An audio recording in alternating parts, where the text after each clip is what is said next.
En tu búsqueda de la inmortalidad, rechazaste innumerables romances fugaces durante más de un siglo. Sin embargo, sin que tú lo supieras, mientras tu cultivo se estancaba 100 años después, cada una de ellas se había convertido en una doncella elegida por el cielo. La discípula mayor de la secta de la espada celestial, cuyo compromiso rechazaste 40 años antes, se ha convertido ahora en la santa espada que agita los presagios cósmicos. La discípula que expulsaste de la secta hace 30 años ascendió inesperadamente al trono imperial, reinando como la soberana emperatriz del reino inmortal. Incluso el pavo real que tuviste como mascota hace 10 años se ha convertido ahora en la princesa que gobierna las tribus demoníacas. Aunque has conectado tu mar de y tu mar de conciencia, alcanzando el cuerpo de jarrón, sigues sin poder avanzar más. Por lo tanto, en busca de la iluminación, decidiste volver a entrar en el mundo mortal y experimentar sus esplendores. Inesperadamente, una mujer solitaria empuñando una espada irrumpió por las puertas de la montaña, jurando cortarte la cabeza para demostrar el despiadado camino de la espada. No era otra que Murong Hyangkyu, la mujer cuyo compromiso habías anulado públicamente hacía tantos años. Al enterarte de la noticia, te dispusiste inmediatamente a investigar.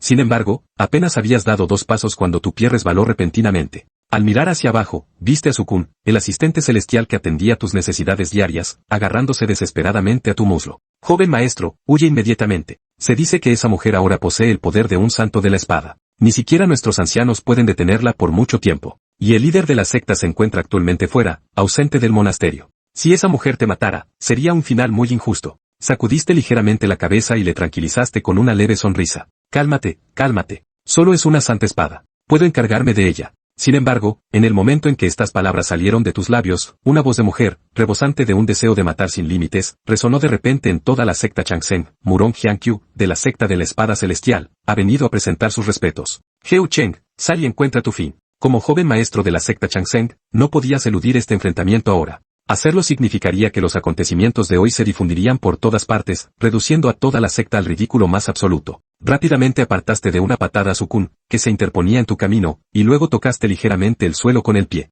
En un instante, todo tu cuerpo se lanzó hacia el origen de la voz. En la plaza de la secta se encontraba ahora una mujer vestida de azul, con una funda de espada azul colgada a la espalda, mirando con desdén a la multitud. Sin embargo, varios ancianos intercambiaron miradas, con expresiones sombrías. Porque después de un breve intercambio de golpes, ninguno de ellos había logrado obligar a la mujer a sacar el tesoro que llevaba en su funda. En ese momento, apareciste lentamente. Sus miradas se cruzaron y levantaste la vista para evaluar a esta antigua conocida que tenías delante. La joven en ciernes que habías conocido años atrás se había convertido en una flor de loto plenamente desarrollada tras décadas de cultivo. Sonreíste levemente y la saludaste. ¿Cuánto tiempo sin vernos? ¿Cómo le ha ido a la señorita Murong todos estos años? Durante los últimos 40 años, esta humilde doncella ha entrenado sin descanso, todo con el fin de volver a ver al joven maestro hoy. Su tono era tranquilo, pero todos los presentes percibieron el intenso odio y la intención asesina que se escondía bajo él. Incluso con tu cultivo en la cima del séptimo reino, sentiste un escalofrío recorriendo tu espina dorsal. Sin embargo, a decir verdad, te sentías bastante agraviado por la situación. Después de todo, su matrimonio no había sido más que una alianza política entre sectas. De hecho, antes de que se disolviera el compromiso, ni siquiera habías visto a Murong Hyangkyu. Siguiendo la mentalidad de tu vida pasada, ¿cómo podían 2 personas que nunca se habían conocido convertirse en compañeros de vida? Habías iniciado la anulación tanto por tu propio bien como por consideración a su felicidad para toda la vida. Perdida en estos recuerdos, de repente oíste a una de las ancianas dar un paso al frente para suplicar, señorita Murong, la puerta de la vida eterna y la secta de la espada celestial son ambas sectas justas, unidas por lazos de parentesco y que comparten una larga historia de relaciones amistosas. El pasado ya ha quedado atrás. ¿Por qué aferrarse con tanta obstinación a asuntos pasados? La mujer de túnica verde soltó una risa fría al oír estas palabras y luego espetó con dureza. Todos estos años, cuando el mundo se burlaba de mí, ¿dónde estaban ustedes? Cuando todos se mofaban de que la secta de la espada celestial había apuntado demasiado alto al cortejar a la secta de la vida eterna, solo para que se rompiera el compromiso, ¿alguna vez alguno de ustedes dio un paso al frente para ofrecer una explicación? ¿Ahora queréis descartarlo como historia pasada y persuadirme para que lo deje estar? ¿Me tomáis por tonta? Sus 2 arrebatos sucesivos, rebosantes de dolor e indignación, hicieron que la multitud bajara la cabeza al instante. Al oír estas palabras, finalmente te diste cuenta de lo profundamente que tus propias suposiciones habían divergido de las de ella.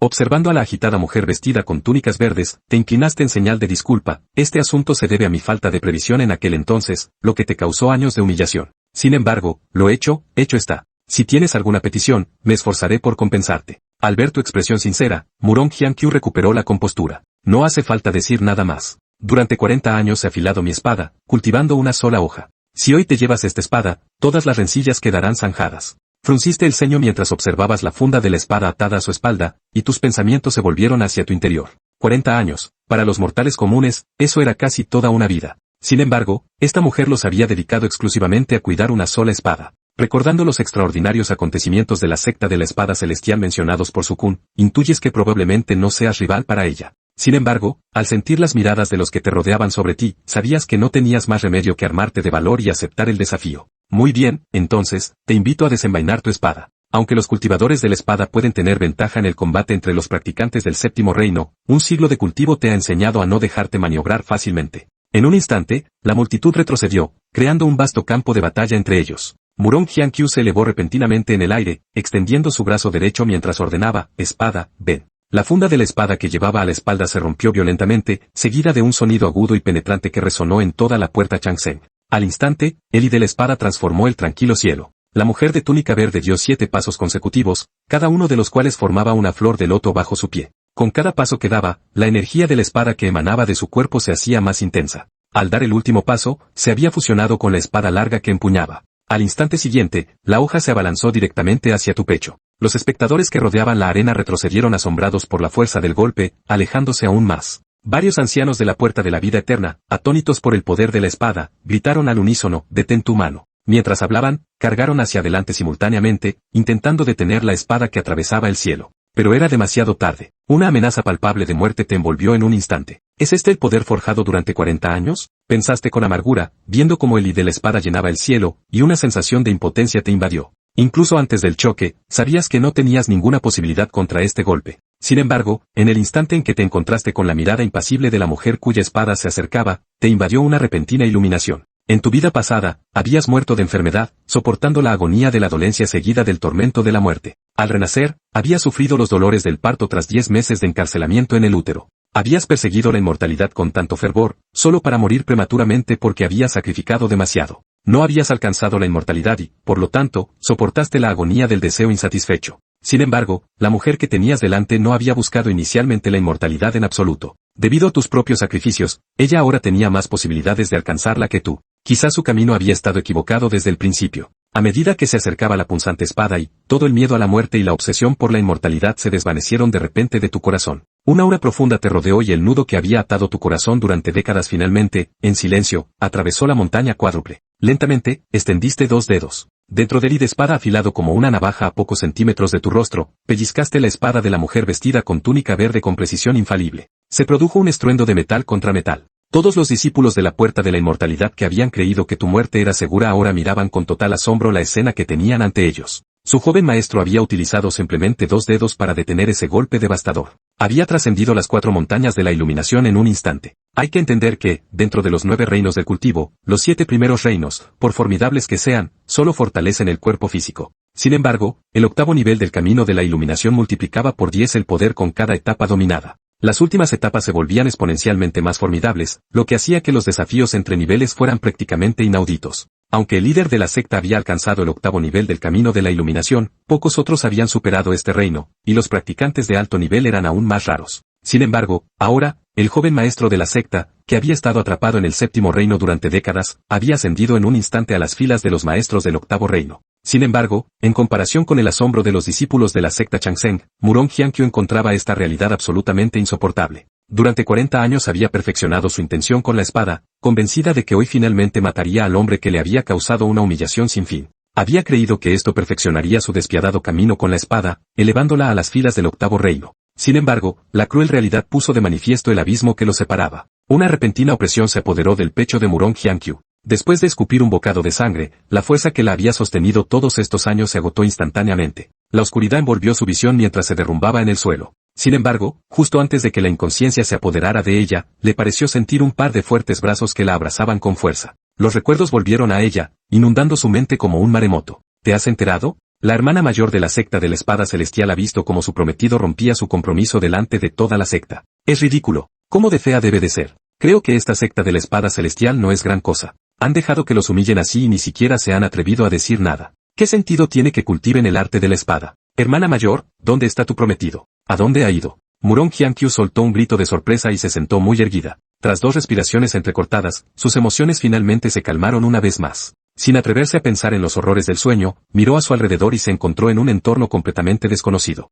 Al instante, recordó los acontecimientos que precedieron a su pérdida de conciencia. Se había aventurado en el reino prohibido de la vida y la muerte, había luchado contra señores demoníacos, había vencido obstáculos demoníacos, había soportado innumerables pruebas de vida o muerte, todo por el día en que pudiera vengar su humillación. Sin embargo, la intención de la espada que había cultivado durante 40 años se había disipado casualmente. Justo cuando suspiró con desesperación, un leve sonido emanó de repente de la puerta que antes estaba sellada. En el instante en que la puerta se abrió, la espada de Murong Hyangkyu ya estaba presionada contra la garganta del intruso. Perdóneme, señorita Murong.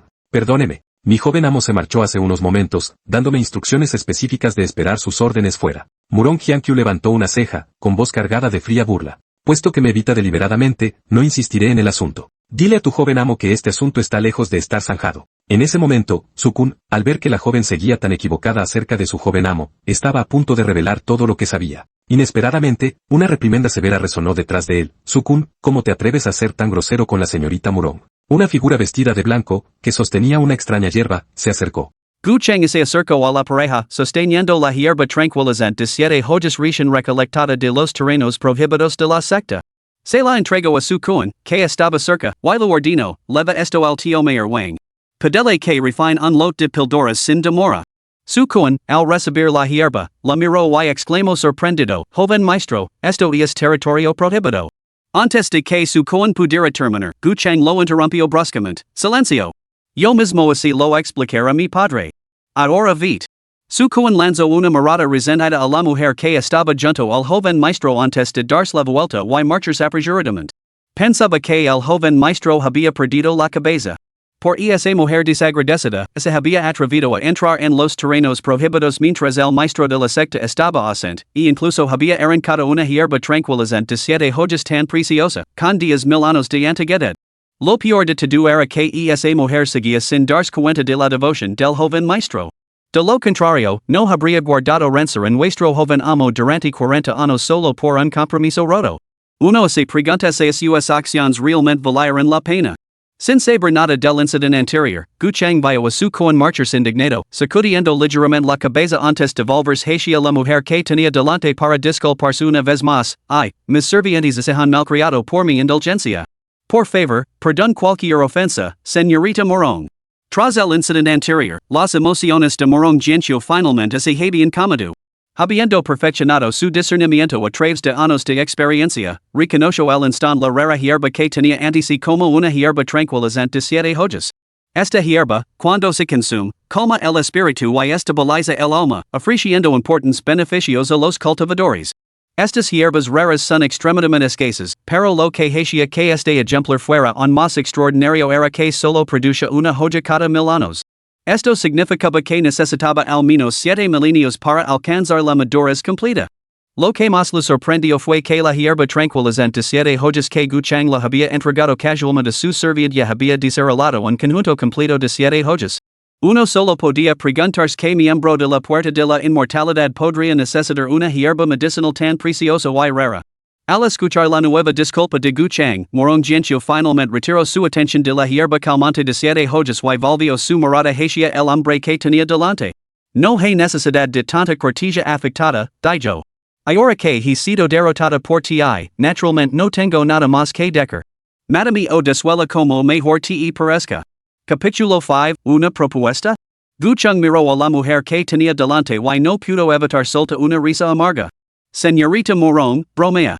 Mi victoria anterior fue solo un golpe de suerte. Además. Hizo una pausa, la miró a los ojos una vez más y continuó en voz baja, lo que ocurrió entonces no fue mi intención deliberada. Fue simplemente una falta de previsión en mis acciones lo que condujo al resultado de hoy el pasado ya ha quedado atrás. Le ruego, señorita, que abra su corazón y mire hacia adelante. Morning Sword Autumn miró fijamente el hombre vestido con una túnica blanca que tenía delante. Era la segunda vez que se veían. En comparación con su primer encuentro, este hombre, que en su día fue su prometido y desafió a la secta de la espada celestial para romper su compromiso, no irradiaba la intensidad aguda de aquel día. En cambio, desprendía un air tranquilo y sereno. Quizás ahora sus palabras contenían algo de verdad. Sin embargo, para ella, el resultado seguía siendo el mismo. 40 años de odio ardiente se habían convertido en una espina clavada en su carne, una punta afilada que lo atravesaba el corazón. A menos que pudiera arrancar esa espina ella misma, vivir no era diferente a morir.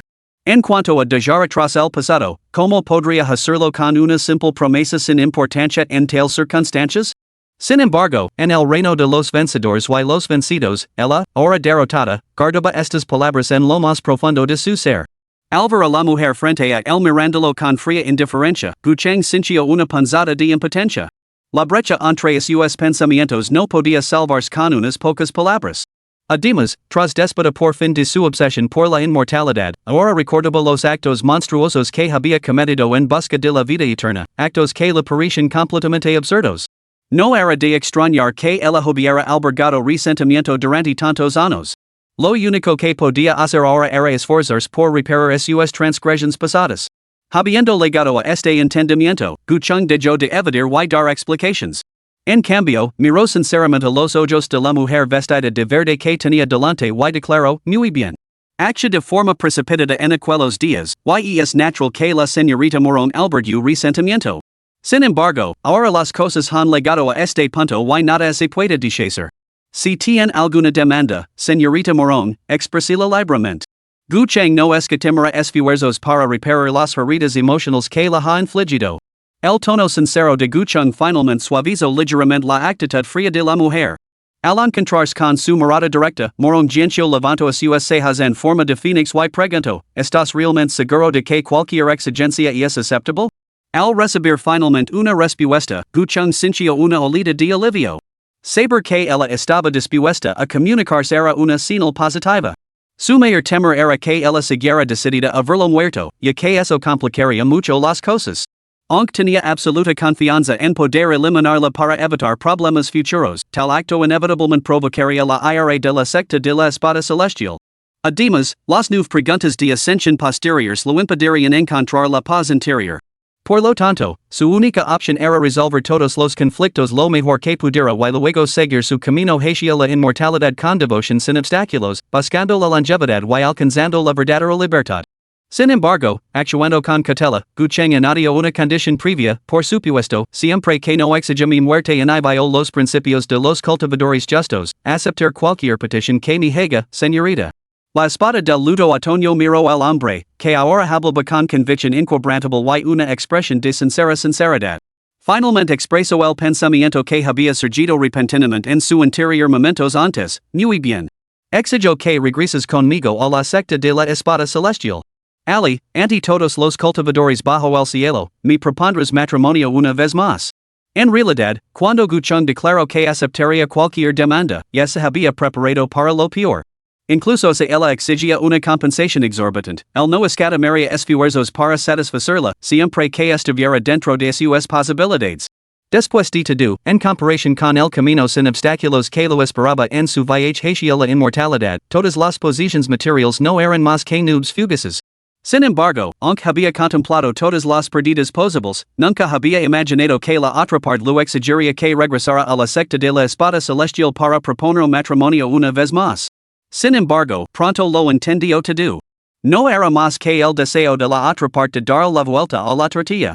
Una vez que regresara personalmente a la secta de la espada celestial para proponer matrimonio, la otra parte sin duda lo rechazaría sin piedad. Incluso podía imaginar el espectáculo, la otra parte sin duda invitaría a todos los cultivadores del reino a presenciar la ceremonia en la secta espada celestial. Para entonces, la noticia de su propuesta rechazada se difundiría rápidamente por todas partes, y su cambio de arrogancia a servilismo seguramente se convertiría en un hazmerrer. Sin embargo, este asunto no era realmente importante para él. Al contrario, en su opinión, que la rechazaran sus sentimientos era simplemente una nimiedad totalmente normal. La única complicación radicaba en su estatus actual. Si actuaba de esta manera como joven maestro de la secta Changsheng, las repercusiones se extenderían mucho más allá de él mismo. Sin embargo, ni siquiera esto suponía un obstáculo insuperable. Podría, por ejemplo, retirarse de la secta Changsheng y renunciar a su posición como joven maestro. Aunque era igualmente difícil para él, no era imposible. Después de todo, lo que perseguía ahora no era la fama ni la fortuna, sino la libertad eterna. Sin embargo, para estar seguro, tras un momento de vacilación, Gucheng no pudo evitar mirar a la mujer y preguntarle, Señorita Morón, ¿habla en serio con esta petición? ¿De verdad dice que le pide matrimonio? Sin embargo, su pregunta, morong jiencio la interpreto como una confirmación de que Gucheng tenía intención de renegar, tal y como ella había previsto. Con la mirada fija en el y las comisuras de los labios temblando, comentó con tono bullen, on puede retirarse. Después de todo, yo nunca he. Gucheng suspiró una vez más, contemplando la expresión obstinada de la mujer que tenía delante y cortándola abruptamente. Puesto que insistes, que así sí. Considera tu deseo. Interrumpida, morong jiencio pensó que había oído mal y exclamó con asombro, ¿qué? ¿Dices que estás de acuerdo con esto? Por supuesto. En cualquier caso, dado que la señorita Morong ha hecho esta petición, no puedo retractarme de mi palabra. Morong jiencio frunció ligeramente el seno, intuyendo que probablemente él había malinterpretado sus intentions. No pudo evitar preguntar, ¿sabes por qué quería que me propusieras matrimonio? Simplemente para volver tus propias tácticas en tu contra. ¿Puedo aventurar una hipótesis sobre mi razonamiento? Al esta respuesta, morong jiencio se sintió aún más perpleja. Levantó ligeramente sus cejas en forma de fénix. Si entiendes mi propósito, ¿por qué aceptaste? ¿No te das cuenta de que lo her público? ¿No temes que los demás se burlen de ti? Gucheng negó ligeramente con la cabeza y miró con sinceridad a la mujer, que fruncía el seno. Si eso ayuda a la señorita Morong a resolver su conflicto interior, un pequeño daño a mi reputación personal no tiene mayor importancia. Morong jiencio miró fijamente el hombre que tenía delante y se mordió los labios rojos. Por un instante, su determinación vaciló. Sin embargo, rápidamente sofocó esa vacilación. Se negaba a creer que alguien en este mundo fuera a llegar tan lejos por alguien que no representaba ninguna amenaza. El hombre que tenía ante sí debía de estar fingiendo seguramente acabaría renegando de su promesa. Con esta convicción, la determinación de morong jiencio se endureció una vez más. Asintió con la cabeza al hombre vestido con una túnica blanca. Muy bien, entonces. Ya veremos si el joven maestro realmente cumple su promesa. Entonces, una vez que este asunto concluya, nuestras cuentas quedarán saldadas de una vez por todas. Una promesa hecha y es una promesa cumplida. Gucheng extendió su amplia y colosa palma derecha. Tan irrevocable como el galope de cuatro caballos. Morong jiencio le ofreció su delgada y pálida palma izquierda. Cuando sus palmas se encontraron, cesó un pacto entre caballeros. Capítulo 6, Alquimia. Tras llegar a un acuerdo, Gucheng no partió inmediatamente hacia la secta de la espada celestial con morong jiencio. Como mínimo, tenía que explicar este asunto a su padre. Además, morong jiencio había agotado casi toda su energía mental y espiritual en la batalla anterior. Solo tras la persuasión de Gucheng, accedió a regañadientes a recuperarse en la puerta de la vida eterna durante varios días antes de partir. Tras enviar a su doncella personal para que atendiera las necesidades diarias de morong jiencio durante su estancia en la puerta de la vida eterna, Gucheng salió finalmente de sus aposentos. No regresó a su propio alojamiento, sino que se dirigió directamente al pico de los Tresiang, donde residía el tío Wang. La puerta de la vida eterna se encontraba dentro de las fronteras de la dinastía imperial central, situada en el extremo sur de la dinastía. Era la secta inmortal humana más cercana a las tribus demoníacas. Dentro de sus puertas se encontraban 19 picos y 18 arroyos, cada par de picos flanqueando un arroyo en una cadena ininterrumpida que se extendía a lo largo de 300 li. Miles de discípulos de la secta Longsheng se encontraban dispersos por estos 19 picos, cada uno supervisado por un anciano. Como séptimo pico en la jerarquía, el pico Sanyang estaba presidido por el anciano Wang Yunzhong, principal responsable de refinar diversos elixirs. En consecuencia, todos los discípulos que residían en el pico Sanyang se dedicaban al camino de la alquimia. Partiendo del primer pico, donde residía el maestro de la secta, Gucheng atravesó rápidamente varios picos intermedios para llegar al pico Sanyang. Nada más aterrizar, un discípulo centinela se acercó para saludarlo. Al reconocer al joven maestro de la secta, el discípulo se quedó visiblemente asombrado. A esas horas, la noticia del avance del joven maestro de la secta al octavo reino durante el cometa se había extendido por toda la secta.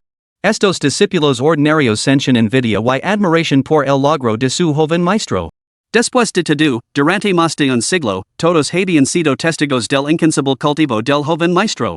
Su avance al octavo reino, que lo elevaba a una estatura igual a la del maestro de la secta, era una progresión natural. El discípulo de guardia en el pico de los tres sols, al ver ahora de primera mano el port del joven maestro, se dio cuenta de que los rumores probablemente eran ciertos. Se aprigiro a saludarlo, Lin Hai, discípulo del hermano mayor Wang del Pico Traición, saluda el joven maestro. ¿Puedo preguntar que le trae nuestro pico? Gucheng asincio levemente antes de preguntar, así que eres tú, hermano menor Lin. ¿Está disponible el hermano mayor Wang en este momento? Sí, joven maestro. El compañero tuviste su con lego antes y dijo que tenía asuntos que discutir con usted. Mi maestro debe de estar ahora mismo enfrascado en una conversación detallada con él. El joven maestro dice ver a mi maestro, ¿puedo acompañarlo? Al resto, Gucheng negó ligeramente con la cabeza. No te molestes, hermano menor. No es la primera vez que vengo al Pico Traición. Ir por mi cuenta. Muy bien, joven maestro.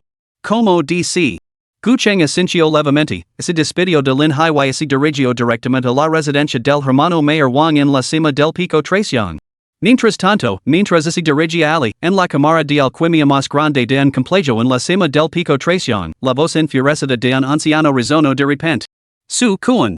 Como te atreves. Esa hierba tranquilizante de 7 hojas tien más de 10,000 años y vale una fortuna. Como te atreves a cosacarla sin permiso mientras el maestro de la secta está ausente? Su Kuan miró al furioso anciano Wang que tenía delante, con el rostro encendido de ira, y se encontró entre la risa y las lágrimas. Afortunadamente, hacía tiempo que había previsto este desenlace. Por lo tanto, no se inmutó ante la reprimenda y se limitó a responder con resignación, tío Wang, aunque me dirás 10,000 veces más valor, nunca me atrevería a entrar en los terrenos prohibidos de la secta, y mucho menos a cosecar algo así. Al resto, el furioso anciano finalmente se calmó un poco, aunque sus cejas permanecieron profundamente fruncidas. Entonces, ¿por qué me has traído esto, mocoso? ¿Qué tipo de píldora esperas que refine? Al ver que, incluso ahora, el anciano Wang intentaba echar toda la culpa, su coño no pudo contenerse. Fue directo al grano, bueno, tío Wang, no hay que pensar mucho para darse cuenta de que esto lo ha organizado nuestro joven maestro. Imposible. Absolutamente imposible. Wang Yunzhong agitó las manos frenéticamente, con el seno fruncido. Con el nivel de cultivo de Gucheng, no tendría necesidad de un tesoro tan raro en esta etapa. Debes de ser tú, joven astuto, quien utiliza su nombre para engañar a este anciano. Cada vez más convencido, finalmente miró a su con ojos sultanes como los de un toro y le gritó, confiesa la verdad de inmediato o no me culpes por volverme contra ti y dar una paliza. Su con tenía ganas de orar, sabiendo que el anciano Wang era turco como una mula y se aferraba a sus ideas. Sin embargo, no había previsto tal turquidad. Se había explicado con suficiente claridad, pero ahí estaba el anciano, aferrándose obstinadamente a su propia interpretación. Al ver que el anciano estaba a punto de poner las manos encima, su con agitó apresuradamente las manos. Tío Wang, espera un momento. No lo sabes, pero el joven maestro ha ascendido ahora al octavo reino. Wang Yunzhong, que había estado ocupado refinando píldoras en el Pico Traición, naturalmente no sabía nada del incidente anterior. Sus discípulos no se atreveron a transmitir tales chismes a su maestro. Por lo tanto, al escuchar de repente las palabras de su Kuan, exclamó con asombro, ¿qué? ¿Cuándo sucedió esto? Al ver que había comido a la temperamental anciano Wang, su Kuan no se atrevió a dudar en un momento. Rápidamente relató los acontecimientos que habían tenido lugar anteriormente. Pronto, gracias a la rápida narración de su Kuan, Wang Yunzhong finalmente comprendió toda la secuencia de los acontecimientos. Al observar que las emociones de Wang Yunzhong finalmente comenzaban a calmarse, su Kuan no pudo evitar exhalar profundamente. Tío maestro, así es exactamente como están las cosas. Realmente vine por orden de nuestro joven maestro para solicitar su ayuda para refinar esta hierba y convertirla en una píldora.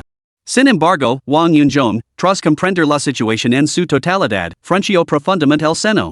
Volviéndose hacia el asistente encargado de servir a Gucheng, comentó, creo que entiendo lo que mi estimado sobrino Gucheng pretende lograr. ¿Qué? La curiosidad de su Kuan se despertó, lo que le llevó a soltar la pregunta. Wang Yunzhong lo lanzó una mirada penetrante. Al ver que el joven se encogía una vez más, finalmente respondió con una risa fría. La preocupación excesiva daña inevitablemente el espíritu y el alma. Ese joven de la secta de la espada celestial ha estado consumido por el angelo de tu joven maestro durante tantos años, su espíritu debe estar dañado. De lo contrario, no habría tosido sangre y se desmayó después de lanzar un solo golpe de espada. Así que tu joven maestro simplemente quiere que utiles esta hierba calmante de siete hojas para elaborar un lot de píldoras que pueden calmar el espíritu y consolidar el alma, para reparar el espíritu dañado de esa chica de la secta de la espada celestial. En cuanto termino de hablar, la voz de Guchang, lina de admiración, resonó de repente desde fuera de la puerta, admiración, pura admiración. Tio Juan, realmente poses una perspicacia divina. Con solo una hierba calmante de siete hojas, has discernido las intenciones de este sobrino. Estoy completamente impresionado por tu perspicacia. Cuando las palabras se desvanecieron, una figura cruzó el umbral, nada menos que el propio Guchang. Al ver llegar a Guchang en persona, el rostro del anciano Wang se ensombreció al instante. Inútil. Si tu padre supera que has utilizado su preciada hierba divina para ganarte su favor, te rompería las piernas. Guchang entró en la cámara de alquimia y se acercó al anciano Wang. Eco un vistazo a la hierba calmante de siete hojas, ahora guardada en una caja de jade blanco, antes de sonreír al anciano, cuyo rostro estaba tan sombrío como el fondo de una olla. Tío, por favor, no te enfades. Yo mismo convencerá a mi padre. Te pido humildemente tu divina ayuda para tu sobrino. Sin embargo, Wang Yunzhong permaneció impasible. Empujó la caja de jade blanco que contenía la hierba calmante de siete hojas hacia Guchang y resopló con frialdad, Sin la aprobación del maestro de la secta, este viejo no se atreve a usar en privado este preciado tesoro para la alquimia. Puedes levártelo. Guchang sintió que le dolía la cabeza, aunque, afortunadamente, ya lo había previsto. Abrió la caja de jade, sacó la hierba calmante de siete hojas y dijo, si no me ayudas, tomaré prestado tu horno alquímico. Tu sobrino lo refinará él mismo. En el peor de los casos, la potencia disminuirá ligeramente, lo que supondrá una pérdida de eficacia, pero será mejor que nada. Con eso, pasó junto al anciano Wang hacia el horno alquímico de oro refinado, casi tan alto como un hombre, que había detrás de él, mostrando una intención genuina de proctor. Aunque Wang Yunzhong sospechaba que Guchang probablemente estaba tratando de engañarlo deliberadamente, no se atrevió a apostar en contra. Además, un tesoro tan raro, cultivado durante más de 10,000 años, naturalmente lo invitaba a intentar refinarlo él mismo. Al ver a Guchang levantar la tapa del caldero, Wang Yunzhong finalmente cedió con un suspiro, muy bien. No hay necesidad de provocaciones tan burdas. Este viejo lo refinará por ti. Guchang, que solo había estado fingiendo, detuvo inmediatamente sus movimientos el acuerdo. Volviéndose, se rió con ganas, ya. El tío Wang realmente aprecia a su joven sobrino. Tu sobrino te lo agradece mucho. Arrebatando la hierba calmante de siete hojas a Guchang, Wang Yunzhong despidió rápidamente a la pareja, basta ya de adulaciones. Ahora, marqueas. Volve mañana a esta hora para recogerla. Muy bien, entonces. Este sobrino se despide. Te do esta en tus manos, tío. ID. Aprovechad ese tiempo para pensar como se lo vais a explicar a vuestro padre. En medio de los gritos irritados de Wang Yunzhong, Guchang sonrió mientras él y su conoce legiban del pico Sanyang. Solo después de que se hubieran marchado, Wang Yunzhong, cuyo rostro había estado tenso durante todo el tiempo, finalmente dijo que apreciara una leve sonrisa. Mientras observaba a sus figuras alejandos, Wang Yunzhong tomó la hierba calmante de siete hojas que tenía en la mano y murmuró para sí mismo, ya que parece que te has encaprichado con ese joven de la secta de la espada celestial, deja que tu tío maestro te eche una mano. Sin duda añadir algo para asegurarme de que lo vuestro sea irrevocable. Tu padre seguramente lo agradecerá a este viejo entonces, ya. Capítulo 7, Guchang. A la mañana siguiente, Guchang se disponía a visitar a Morong Jianxiu para ver cómo lo había ido ese día. Sin embargo, antes de que pudiera salir, le llegó la noticia de que su padre había regresado. Para evitar malentendidos, Guchang abandonó sus planes de ver a Morong Jianxiu y se dirigió directamente al Salón de la Puerta Inmortal. Tenía la intención de explicar la situación a su padre personalmente y, ya que estaba, discutir sus planes futuros. Al llegar al Salón de la Puerta Inmortal, encontró a su padre, Guchang, conversando con los ancianos que habían interceptado a Morong Jianxiu el día anterior. Sin embargo, en cuanto vieron a Guchang, toda conversación cesó. Guchang le saludó con la mano desde lejos, con una amplia sonrisa en el rostro incluso desde la distancia. He oído que atravesaste la montaña cuádruple de un solo aliento, Chenger. Ven, cuéntale a tu padre cómo sucedió todo. Guchang sonrió levemente. Sentia un afecto genuino por este padre terrenal. Salvo por su persistente tendencia a concertar matrimonios inadecuados, el hombre era casi el padre perfecto.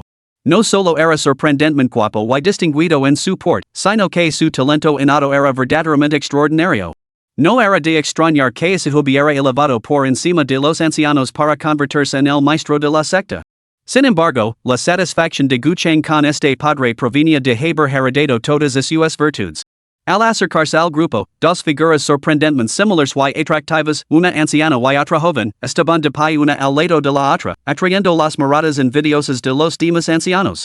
En comparación con los logros del joven maestro de la secta, sus propios hijos y nietos quedaban muy por debajo.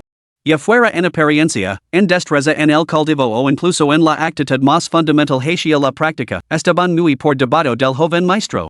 Quizás esto era lo que se entendía por el niño de al lado. Antes de que nadie pudiera hablar, Guchang juntó rápidamente los puños en una reverencia y así dirigió a ellos: vuestro hijo saluda a mi padre y a los estimados ancianos. Guchang miró con incredulidad al hijo que tenía ante sí, un hombre completamente transformado con respecto al que había partido en su viaje. Apenas podía comprender la escena que se desarrollaba ante sus ojos. Originalmente, su plan había sido enviar a su hijo, cuyas bases ahora estaban completamente pulidas y estables, al mundo exterior a su regreso. Ali experimentaría las innumerables facetas de la vida mortal y pasaría al siguiente reino. Después de todo, este era un paso necesario para todo cultivador que hubiera alcanzado el octavo reino. Sin embargo, antes de que su hijo pudiera embarcarse en este viaje, se le había presentado una oportunidad para ponerse a prueba. Y, sorprendentemente, su hijo la había aprovechado con notable habilidad, logrando superar la prueba. Esta era la verdadera fuente de su asombro y alegría. Sin embargo, la evidencia estaba ante él. Aunque parecía ilógico, el hora que irradiaba su hijo, la presencia inconfundible de alguien que había alcanzado el reino de la iluminación, no podía ser fingida. A pesar de su inmensa alegría, Guchang contuvo su expresión exterior en presencia de los otros ancianos. Simplemente sintió levemente antes de colocar una mano firme sobre el hombro de su hijo. Muy bien, muy bien. Al ver esto, los ancianos, siempre observadores, le felicitaron al unísono: enhorabuena, maestro de la secta, por tener un sucesor digno. Y es una alegría compartida. Guchang retiró la mano y intercambió cortesías con los ancianos. Ahora que tiene un heredero, ¿podría el líder de la secta ceder pronto el puesto al joven líder de la secta? Eso le permitiría centrarse por completo en buscar respuestas a las nuevas preguntas de la ascensión a la inmortalidad, ¿no es así? Anciano Lee, ¿qué tonterías dice? Chang'an necesita templarse antes de poder asumir tal responsabilidad. Hasta entonces, todos necesitaremos su apoyo colectivo para gestionar la secta. Guchang permaneció en silencio, esperando a que los ancianos y su padre intercambiaran cortesías. De vez en cuando, intervenía con una o dos palabras de modestia, lo que le valía otra ronda de elogios por parte de los ali reunidos. Solo unos momentos después, Guchang pareció recordar algo. Se volvió hacia Guchang y le preguntó: por cierto, ¿cómo le ve ahora a la señorita Morón? Para ser sincero, Chenger, te equivocaste en ese asunto. No debemos agravar el error además. En ese momento, Guchang hizo una pausa, miró a los ancianos y a Guchang y frunció el seno. Por razones desconocidas, la situación ha cambiado. Cuando representa la secta Changcheng en la ceremonia de coronación de la emperatriz, la nueva soberana proclamó inesperadamente a Morong Jianqiu como el guardián santo de la espada de la gran dinastía ante todas las sectas inmortales. ¿Qué? ¿Cómo puede la nueva soberana ser tan arbitraria? ¿No es esto un acoso descarado en nuestra secta Changcheng? Por supuesto. El cargo de guardián santo de la espada del reino siempre ha sido ocupado por rotación por discípulos destacados de las principales sectas inmortales. ¿No era el anterior santo de la espada Yunlu, el demonio de la espada de la secta de la espada celestial? ¿Cómo puede este cargo pertenecer también a alguien de la secta de la espada celestial? Muy cierto. Según toda lógica, esta vez debería haber sido el turno de nuestra secta Changcheng. Esto es ignorar por completo el orden establecido. Guchang comprendía la furia de los ancianos. Al fin y al cabo, el título de guardián del reino era mucho más que un simple prestigio. La gran dinastía era el hogar de innumerables sectas inmortales, grandes y pequeñas, cuyas facciones se entrelazaban en intrincadas dinámicas de poder. La dinastía no solo gobernaba a todos los súbditos mortales, controlando el suministro de sangre fresca de estas sectas, sino que también comandaba a un gran número de cultivadores dispuestos a servirla. Por lo tanto, la gran dinastía se podía considerarse la secta de cultivo más formidable de todas. Ninguna secta inmortal poesía por sí sola la fuerza necesaria para desafiar este colosal poder. Además, las relaciones entre estas sectas estaban profundamente entrelazadas y eran extraordinariamente complejas, lo que hacía prácticamente imposible cualquier forma de alianza. Para equilibrar el poder entre estas sectas inmortales, la gran dinastía Xia, cada 100 años, confería el título de guardián del reino a un joven discípulo de una de ellas. Durante ese siglo, la secta a la que pertenecía este discípulo recibía un inmenso apoyo de la dinastía, lo que le permitía un rápido avance. Hace más de un siglo, la secta de la espada celestial no era más que una minúscula secta de cultivo inmortal, con un total de menos de 200 discípulos. Sin embargo, gracias a que el excepcional discípulo Xia Yun luchando con el favor del anterior emperador Xia y fue nombrado guardián santo de la espada. La secta Tianjin, respaldada por el patrocinio imperial durante el siglo siguiente, ascendió rápidamente a la prominencia. Ascendió hasta convertirse en una importante secta inmortal, rivalizando en importancia con la secta Chongqing. Este mismo estatus fue la razón por la que Morongjianqiu se atrevió sin dudarlo y por su cuenta, a desafiar a la secta Chongqing con la espada en la mano. Solo las fuerzas de igual rango tienen la autoridad para entablar un diálogo justo. Mirando una vez más a los indignados ancianos, Gu Chongqing negó ligeramente con la cabeza, deteniendo su discusión. Yo tampoco conozco las circunstancias exactas. Sin embargo, antes de mi partida, la emperatriz envió un mensaje diciendo que, cuando llegara el momento oportuno, visitaría personalmente nuestra secta para explicar el asunto. Ah, sí. Puesto que su majestad la emperatriz tiene intenciones tan sinceras y está dispuesta a venir personalmente a la secta para dar explicaciones, entonces esperaremos a ver qué pasa. Muy bien. Veremos cómo se justifica entonces. Gu Chang, que había permanecido en silencio escuchando cerca, sintió una inexplicable sensación de aprensión al oír esta noticia. Solo al observar las expresiones imperturbables de los ancianos y de su padre, sacudió ligeramente la cabeza, desterrando la inquietud de su corazón. Quizás estaba pensando demasiado. Capítulo 8, El regreso a la inmortalidad. Tras una larga deliberación, los miembros de la secta Chongqing decidieron esperar por el momento. Al fin y al cabo, aunque la secta se encontraba entre las escuelas inmortales más formidables, su fuerza dependía del oponente. Si estalaba el conflicto con la gran dinastía Xia, se enfrentarían no solo a los numerosos cultivadores inmortales al servicio de la corte imperial, sino también a los ataques oportunistas de las sectas inmortales rivals, lo que les daría mucho trabajo. Por lo tanto, solo podían soportar la represión del nuevo emperador contra la secta de la vida inmortal por el momento. Sin embargo, esto significaba que ahora debían deliberar con la máxima cautela sobre cómo manejar a Morongjianqiu. Originalmente, tenían la intención de imponer el castigo más severo a cualquiera que se atreviera a violar o provocar a la secta de la vida inmortal. Varios ancianos dirigieron su mirada hacia Gu Chang. Entre ellos, Manhwa, el anciano principal responsable de todos los asuntos externos de la secta, tomó la palabra. Podemos preguntar, joven líder de la secta, ¿cuál es el estado actual de la señorita Morong?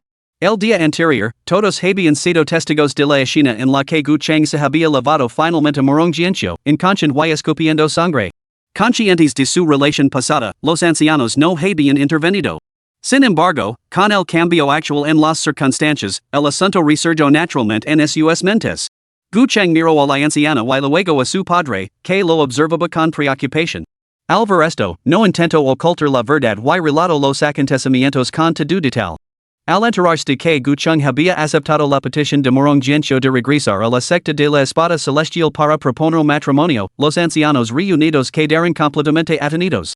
A juzgar por la conducta del joven maestro de la secta durante el último siglo, parecía totalmente dedicado al cultivo del camino, sin mostrar ninguna inclinación por buscar una compañera. De hecho, no sería exagerado decir que este joven maestro albergaba una aversión innata hacia las mujeres. De lo contrario, porque habría viajado solo miles de kilómetros hasta la secta de la espada celestial para anular su compromiso mientras el maestro de la secta estaba ausente? Entonces, ¿por qué ahora quería proponer el matrimonio a la misma mujer que había rechazado? ¿No era esto el colmo de la contradicción? Por un momento, los ancianos reunidos en el gran salón lanzaron miradas extrañas al maestro de la secta, Gu Chongqing. Por desgracia, en comparación con ellos, el propio Gu Chongqing era el más sorprendido y desconcertado de todos. Puede que los demás no lo supieran, pero como padre biológico de Gu Chang, su comprensión de este hijo era todo menos superficial. Durante el último siglo, en un esfuerzo por desviar la atención de su hijo de su dedicación casi tortuosa al estudio, había probado innumerables métodos. Lo había concertado matrimonios, lo había buscado compañeros para el cultivo espiritual. Por desgracia, por mucho que lo intentara, el chico parecía tener una aversión innata hacia las mujeres. En un momento dado, incluso llegó a sospechar que su hijo podría sentir afecto por los hombres. Afortunadamente, tras una cuidadosa observación, llegó a la conclusión de que el chico simplemente tenía una obsesión extraordinaria por el cultivo. A partir de ese momento, apenas interfirió en las decisiones de su hijo. Pero, ¿qué demonios estaba pasando hoy? ¿Acaso los dos, en el fragor de la batalla, habían desarrollado sentimientos el uno por el otro? Por un momento, Gu Changsheng no prestó atención a las miradas de los demás, y sus ojos se movían de un lado a otro sobre su hijo con sospecha. Sin embargo, en el momento en que Gu Chang vio las miradas dudosas de su padre y los ancianos volverse hacia él, supo exactamente lo que estaban pensando. Consideró la posibilidad de dar una explicación, pero sabiendo que la verdad encontraría inevitablemente resistencia, se tragó las palabras que tenía en los labios. Era mejor esperar hasta que las cosas llegaran a ese punto. Finalmente, con un toque de incredulidad, Gu Changsheng formuló su pregunta: Chenger, ¿qué está pasando? ¿De verdad tienes intención de volver a pedir el matrimonio a la señorita Morón? Gu Chang sonrió levemente, mirando a su padre a los ojos. Por supuesto. Tu hijo ya ha hecho los arreglos con la señorita Morón. Si no hubiera querido informarte primero, probablemente ya habríamos partido juntos hacia la secta de la espada celestial. Al ver que su hijo incluso había fallado una fecha concreta, las dudas de Gu Changsheng finalmente se disiparon. Se limitó a asentir ligeramente. Muy bien. Siendo así, doy mi consentimiento. Procede como mejor te parezca. Si cual sea el resultado, tu padre te apoyará muy bien, dado que ese es el caso, doy mi consentimiento. Procede como mejor te parezca. Si cual sea el resultado, tu padre te respaldará. Con la aprobación del padre Gu Changsheng, los demás ancianos que se habían reunido para observar naturalmente no plantaron objeciones. Además, todos habían sido testigos directos de la batalla del día anterior. Si nuestro joven maestro no hubiera superado su barrera de cultivo en el fragor de la batalla, la derrota habría sido inevitable. Si las dos facciones se unieran ahora, sin duda sería ventajoso para la secta Changsheng. Al volver a mirar la expresión de satisfacción de su padre, Gu Chang sintió una punzada de culpa. Decidió explicar la verdad a su padre cuando regresara de la secta Tianjin. Por ahora, solo podía esperar que, cuando la noticia de su propuesta recazada llegara a la secta, el anciano aún pudiera sonreír. Suspirando para sus adentros, Gu Chang se dirigió de nuevo a su padre: Padre, hay otro asunto privado que deseo discutir contigo a solas. Al resto, los ancianos presentes comprendieron que padre y hijo deciden hablar en privado y se excusaron rápidamente, encontrando cada uno un pretexto adecuado para retirarse. Gu Changsheng, naturalmente, accedió a cada petición. Solo después de que todos se hubieran marchado, dejando el gran salón vacío salvo por el padre y el hijo, se disiparon por fin años de frustración reprimida. Ahora, sintiéndose completamente a gusto, Gu Changsheng preguntó: ¿Qué más te preocupa, hijo mío? Habla rápido y deja que tu padre lo escuche. Gu Chang volvió a mirar a su padre. Tras un momento de vacilación, relató rápidamente cómo se había donado la esencia del alma de Morón Jianxiu, cómo había arrancado la hierba calmante de 7 hojas de los terrenos prohibidos de la secta y cómo había encargado al anciano Wang que refinara la píldora de fusión del alma. Tras hablar, se arrodilló inmediatamente sobre una rodilla y inclinó la cabeza en señal de súplica. Este hijo actuó sin autorización, confesó. Humildemente suplicó tu perdón, padre. Sin embargo, a pesar de esperar lo que pareció una eternidad, su padre no lo reprendió. Justo cuando temía que su padre se hubiera desmayado por la conmoción de las acciones de su hijo pródigo, estalló una carcajada sonora y cordial: ya. Levantate, hijo mío. Esto no es más que un asunto sin importancia. Considera esa hierba calmante de 7 hojas como un regalo de compromiso para la señorita Morón. Gu Chang sintió que su cuerpo se aligeraba cuando su padre lo levantó del suelo. Al mirar la carcajada de su padre, Gu Chang se quedó completamente desconcertado. Padre, ¿no estás enfadado? Preguntó asombrado. Ya. ¿Qué es estoy enfadado? ¿Por qué habría de estarlo? Al ver a su padre negar con la cabeza repetidamente, aparentemente sin preocuparse en absoluto, Gu Chang se sintió aún más perplejo. Al ver la expresión desconcertada de su hijo, Gu Changsheng lo explicó con una carcajada: al fin y al cabo, solo es una hierba. Gentio es la discípula más querida de testos tias chun, es prácticamente de la familia. Además, ahora que tu padre ha logrado alcanzar el reino inmortal del retorno, esta hierba ya no me serve para nada. Capítulo 9, una crisis tras otra. ¿Qué? ¿Tu padre ha alcanzado el reino del retorno a la inmortalidad? Gu Cheng estaba completamente asombrado, la revelación lo impactó como un trueno. Como su nombre indica, una vez que se perfeccionaba el reino del retorno a la inmortalidad, se produjo la verdadera ascensión al reino de los inmortales, que otorgaba la vida eterna como inmortal. En todo el reino de la cultivación, aquellos que podían alcanzar esta cima y vislumbrar la vida eterna de los inmortales se podían contar con los dedos de una mano. Este era precisamente el reino que Gu Cheng había perseguido desde su renacimiento. Naturalmente, este avance se produjo gracias a un golpe de suerte durante mis recientes viajes. Sin embargo, lo que realmente me sorprende es tu capacidad para perseguir las cuatro montañas en un instante. Con esto, puedo enviar con confianza al mundo mortal para que te entres. Padre, me halagas. En cuanto a entrar en el mundo mortal, efectivamente tenía pensado aprovechar esta oportunidad para ganar experiencia, con la esperanza de seguir tus pasos y entrar en el reino inmortal retornado lo antes posible. Gu Changsheng miró a su hijo con satisfacción, esbozando una amable sonrisa en su rostro. Muy bien. Dado que mi hijo alberga tan grandes ambitions, naturalmente te apoyar. Sin embargo, todo esto deberá esperar hasta que te hayas casado con la señorita Morón, de la secta de la espada celestial. Gu Cheng se encontró con la mirada expectante de su padre, inquieto por su engaño. Después de mucho deliberar, decidió revelar la verdad a su padre. Sin embargo, justo cuando se disponía a hablar, el grito de sorpresa de su coinvolvió a resonar en la sala. Joven maestro, huya inmediatamente. En ese instante, Gu Cheng sintió que se lo encogía el corazón. Efectivamente, antes de que pudiera reaccionar, la figura frenética de su coin apareció en la entrada del salón, tambaleando y luchando por mantenerse en pie, como si estuviera a punto de desplomarse. Sorprendido, Gu Cheng se apresuró a acercarse y agarró a su coin por el cuello. ¿Qué pasa ahora? La urgencia de la situación no dejó a su coin margen para finger. Soltó todo lo que sabía, joven maestro, la criada que lo atendía hace 30 años, a la que usted despidió, se ha convertido en la doncella sagrada de la secta del demonio celestial. Ahora lidera a 10 maestros de elite de los clanes demoníacos y así dirige nuestra secta para levársela y ofrecerlo en sacrificio de sangre para completar su ascensión como líder de la secta.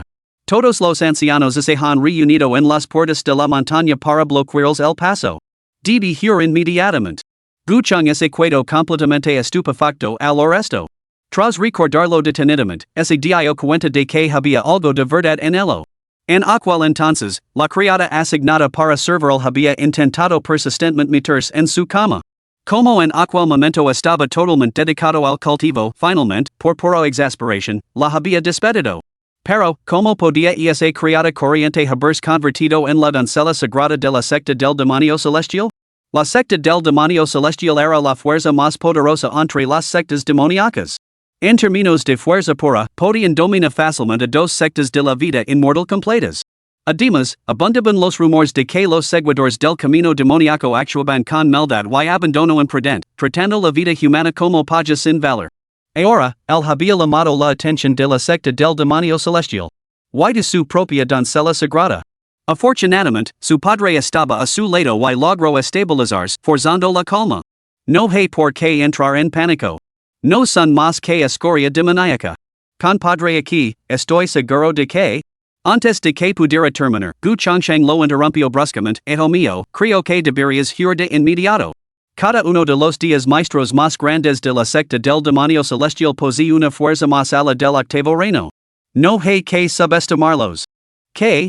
Gu Cheng no daba crédito a sus oídos. Antes de que Gu Changsheng pudiera explicárselo a su hijo, una voz retumbó por toda la secta Changsheng. Gu Changsheng. Nuestra santa doncella ha legado en persona.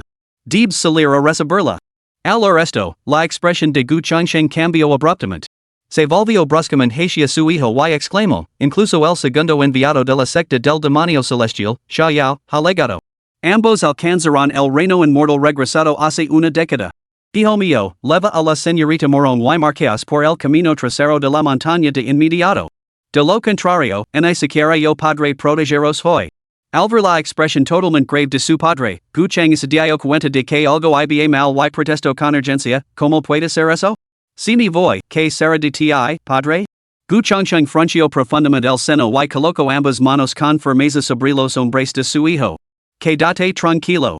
Los reinos de las fuerzas justas y demoníacas han mantenido la paz durante 1000 años.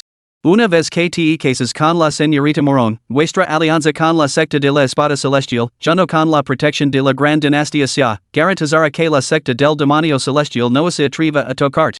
Yo me encargo de ellos aquí. Nunca se arriesgarían a desencadenar otra guerra entre las fuerzas justas y demoníacas.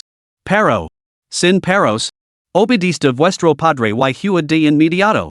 Hasta que alcances el reino inmortal regresado, tenías prohibido volver a la secta.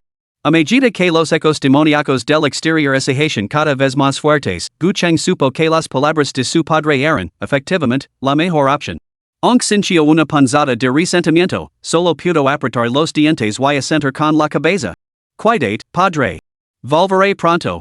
En cuanto al renser con la secta de la espada celestial, solo podía ir paso a paso esos asuntos no merecían su atención en ese momento. V.E. Yo los retrasaré un poco más. Con eso, Gu Changcheng se elevó directamente hacia las puertas de la montaña que se encontraban abajo, decidido a no permitir que aquellos demonios detectaran ninguna conmoción en las laderas traseras. Al ver la figura de su padre alejándose, Gu Cheng pidió a su cuen, portador de dos malas noticias consecutivas, con irritación. Quédate en la secta. Contactame inmediatamente si pasa algo. Dica esto, lanzó un tubo de jade de comunicación y voló directamente hacia el séptimo pico, donde residía Wang Yunzhong.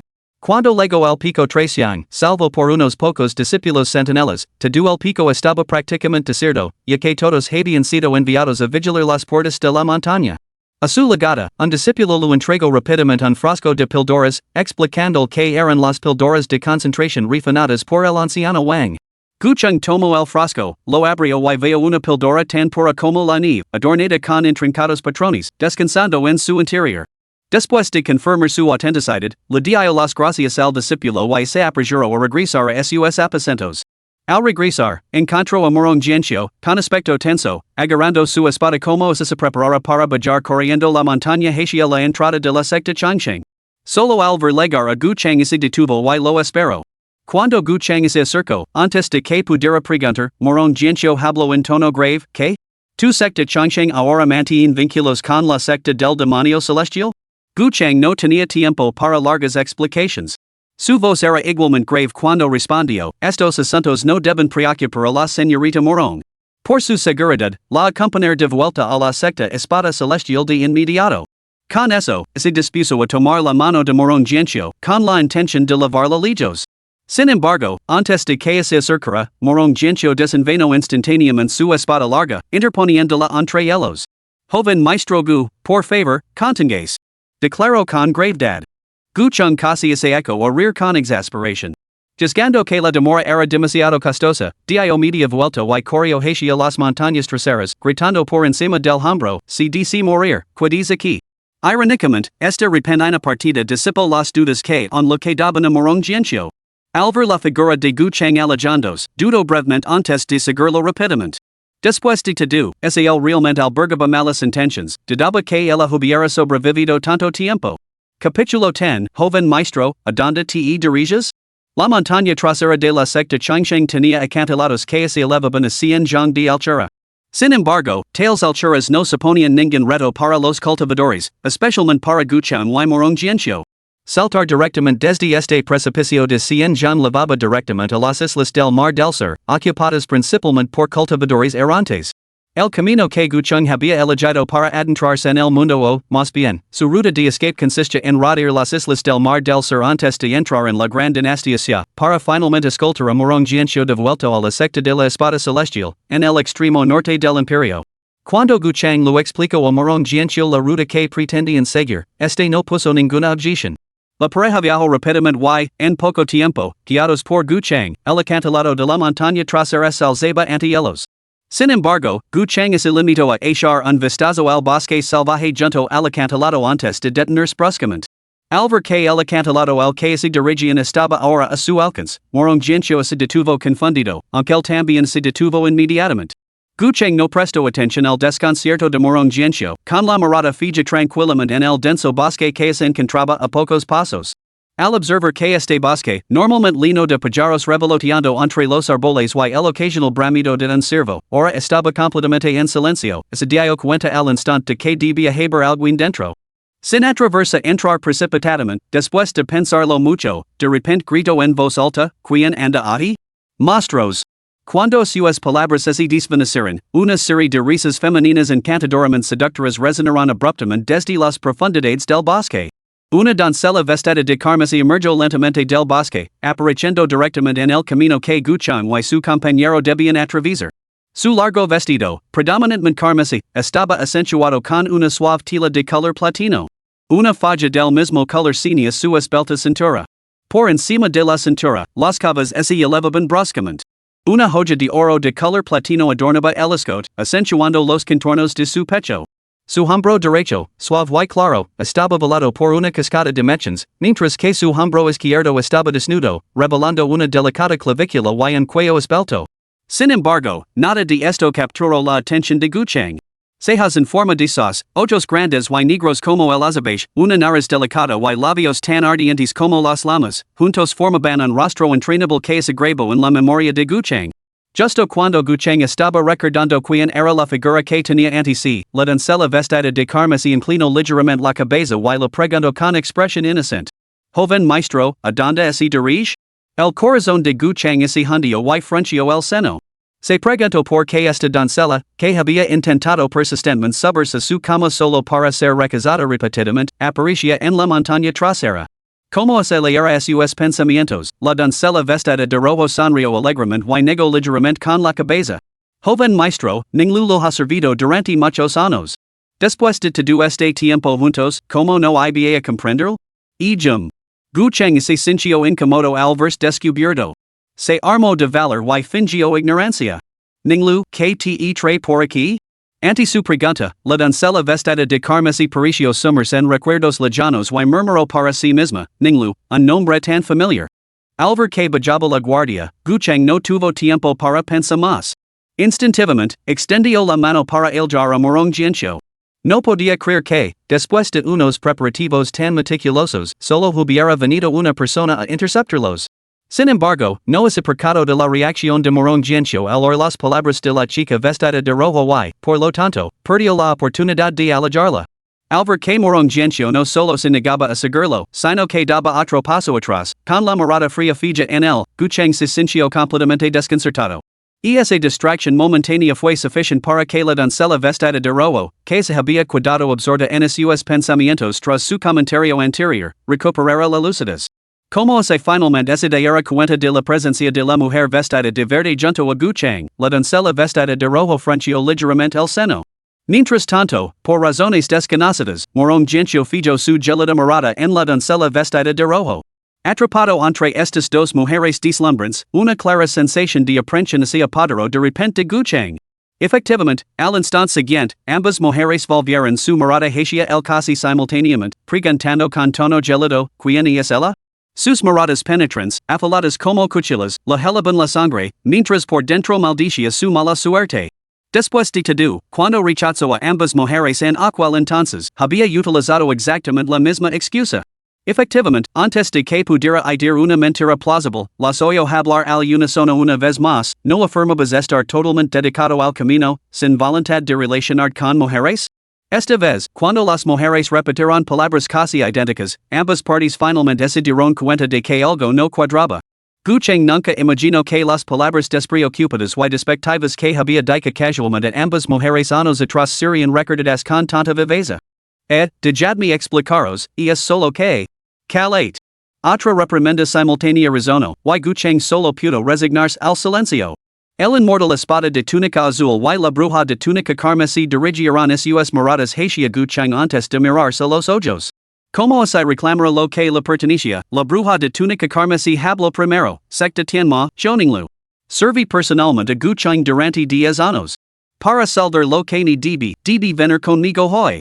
Morong Jianxiu, de la secta Espada Celestial, prometida de Guchang. Él es mío.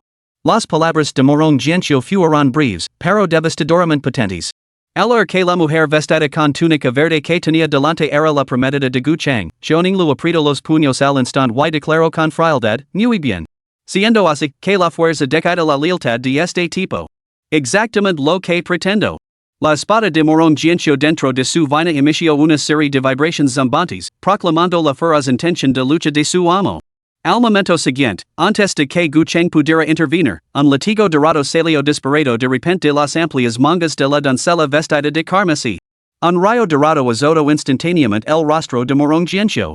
El golpe fue increíblemente rápido, un impacto directo lo dejaría una cicatriz instantánea, desfigurándola en un instante. Sin embargo, Morong Jianxiu estaba lejos de estar desprevenido. Frente al latigo dorado que parecía materializarse ante él en un instante. Su espada salió disparada de su vaina. La espada y el hombre se movieron como uno solo, lanzándose directamente hacia el pecho de la mujer vestida de carmesí, jurando vencer al mal y defender la justicia. Estos dos uno, un inmortal de la espada justa que resolvía conflictos internos, la otra, una hechicera de una secta demoníaca que mataba demonios del corazón, se habían enfrentado en come tras un simple intercambio de palabras. Porque cuando los caminos de la justicia y el demonio se cruzan, son inherentemente reconciliables. A esto se sumaba la animadversión personal entre ellos, y sus golpes se lanzaban sin piedad, cada uno buscando derribar al otro con un solo golpe mortal. Sin embargo, este espectáculo dejó a Gu Cheng temblando de miedo, temiendo por la seguridad de ambos combatientes. Capítulo 11, El campo de batalla de Shura, un asesinato erróneo. Mientras el enfrentamiento entre las dos mujeres amenazaba con agravarse aún más, Gu Cheng ansiaba intervenir, pero se encontraba paralizado. Había percibido una presencia aterradora no muy lejos detrás de Chioninglu, un aura que parecía tenerlo firmemente atrapado en sus garras. No hacía falta decir que debía tratarse de un maestro de la secta del demonio celestial que había seguido a Chioninglu hasta allí. El corazón de Gu Cheng se aceleró por la ansiedad. Esta no era una situación que desira presenciar. No albergaba ningún rencer genuino hacia Chioninglu ni Morong Jianxiu. Era simplemente su obsesión pasada por la inmortalidad lo que había causado choques ideológicos entre él y las dos mujeres. Ahora, tras enfrentarse en come de vida o muerte con Morong Jianxiu, finalmente había renunciado a su excesiva fijación por la vida eterna al enfrentarse una vez más a un peligro mortal. Por lo tanto, no decía ver ninguna de las dos sufrir daño alguno, ya que ambas eran mujeres con las que compartía cierto grado de intimidad. Habiendo comprendido todo, Gu Cheng volvió a dirigir su mirada hacia las dos mujeres que seguían enzarzadas en una lucha a vida o muerte, ahora sin la más mínima vacilación. Arriesgándose un ataque sorpresa de los maestros ocultos de la secta del demonio celestial, Gu Cheng activó directamente la técnica de la vida eterna. Aprovechando el momento, se interpuso entre las mujeres que luchaban. Agarró el latigo y la espada que tenían en las manos y detuvo su batalla cada vez más intensa. Detengan esto de inmediato. Esta es la secta de la vida eterna, no hay lugar para comportamientos tan imprudentes. Su enérgica intervención dejó a ambas mujeres atonidas. Miraron fijamente a Gu Cheng ante ellas, momentáneamente paralizadas por la sorpresa. Casi en el instante en que Gu Cheng actuó, el adorador aura que se había fijado en él finalmente entró en acción. Una figura negra se aferró a sus talones como una úlcera carnívora. Afortunadamente, Gu Cheng lo había previsto. Ejerció una ligera presión sobre la mano que agarraba a Chioninglu, tirando de ella instantáneamente detrás de él. El agresor, aparentemente sorprendido por el movimiento inesperado de Gu Cheng, retiró apresuradamente su ataque en medio de una avalancha de maldiciones, niño descarado. Gu Cheng, sin siquiera mirar a la figura, agarró con fuerza la mano de Morong Jianxiu con la derecha y lo instó, cor. La espada doliente, que también percibía el adorador aura que emanaba del anciano vestido con una túnica negra, palideció el instante. Al darse cuenta de que no era rival para él, no opuso resistencia cuando Gu Cheng la empujó rápidamente hacia el borde del acantilado. Al presenciar este repentino giro de los acontecimientos, Autumn du finalmente salió de su aturdimiento. Furioso y enfurecida, gritó, séptimo anciano. Detén a Gu Cheng. Mata a esa mujer. El anciano vestido con una túnica negra, ya exasperado por haber sido burlado por una joven, no perdió tiempo en volverse para perseguir a Gu Cheng y Morong Jianxiu, sin necesidad de que su propia doncella sagrada lo diera más órdenes. Con unos rápidos saltos, Gu Cheng arrastró a Morong Jianxiu hasta el borde del acantilado. Sin embargo, antes de que pudiera actuar, el enfurecido anciano vestido con una túnica negra, aunque llegaba tarde en su persecución, legó primero. Un ataque adorador y despiadado golpeó a Morong Jianxiu, muer, joven advenedizo.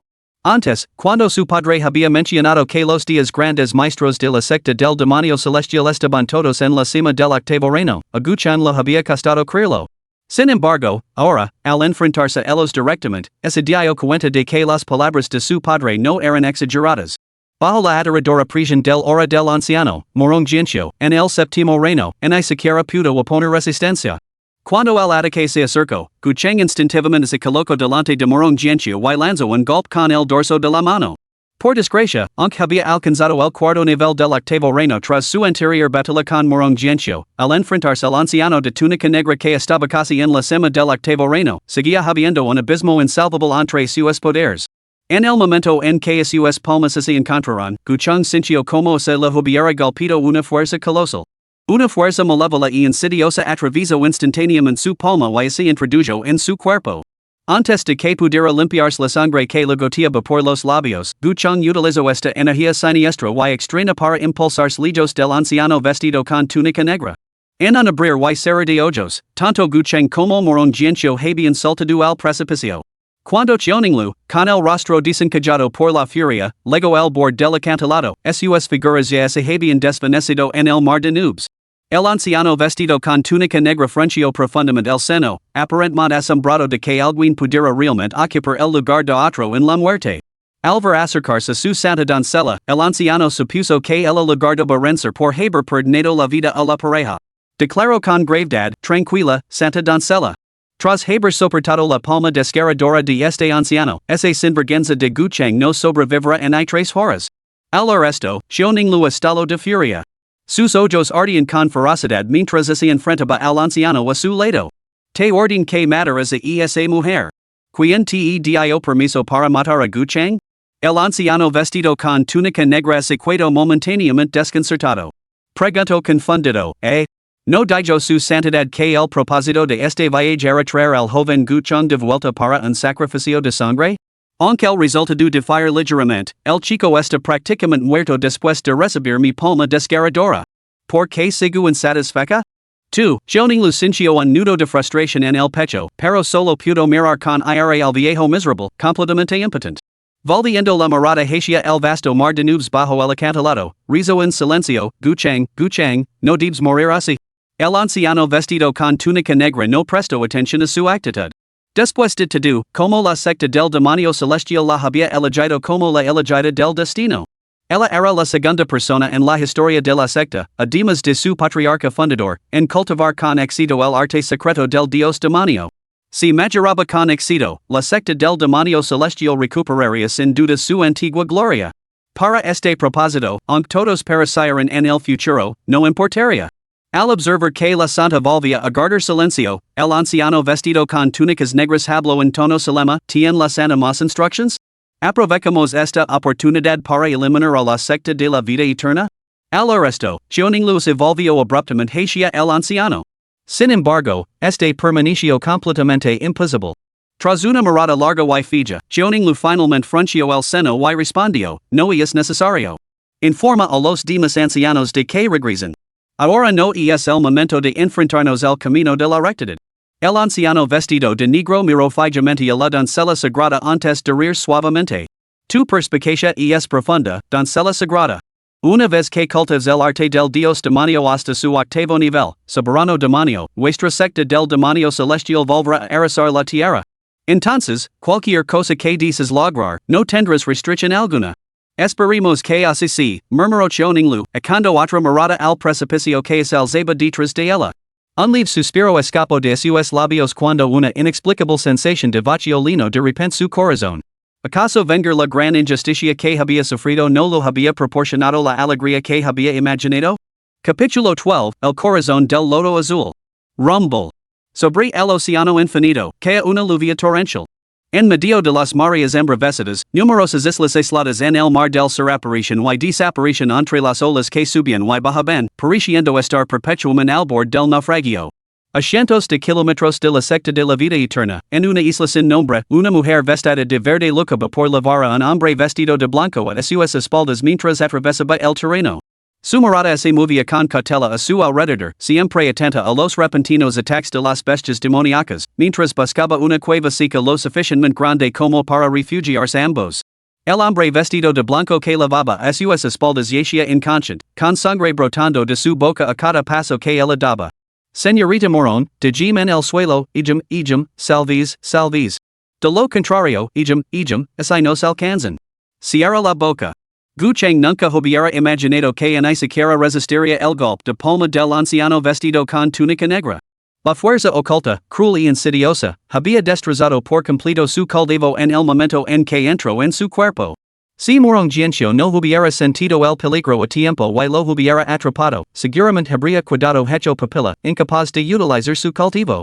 Levantolo a cuestas, Morón Jianxiu navegó por el infinito mar del sur durante un tiempo indeterminado hasta que finalmente descubrió una isla sin nombre. Sin embargo, en el momento en que la pareja pisó la orilla, se encontraron con tres cultivadores solitarios que se acaban dentro de los límites de la isla. La exquisita espada que Morón Jianxiu empuñaba y su impresionante belleza despertaron al instante los deseos codiciosos del trío. Como consecuencia natural, se produjo un intento deliberado de matarlos para apoderarse de sus tesoros. En circunstancias normales, ni Gu Cheng ni Morón Jianxiu habrían prestado atención a estos tres matones insignificants. Pero Gu Cheng yacía gravemente herido, al borde de la muerte.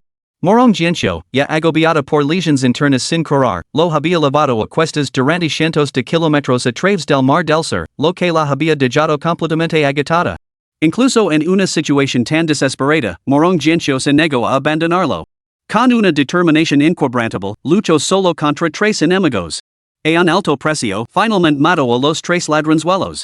Para entonces, tanto Gu Cheng como Morón Jianxiu habían agotado hasta la última gota de su verdadera esencia.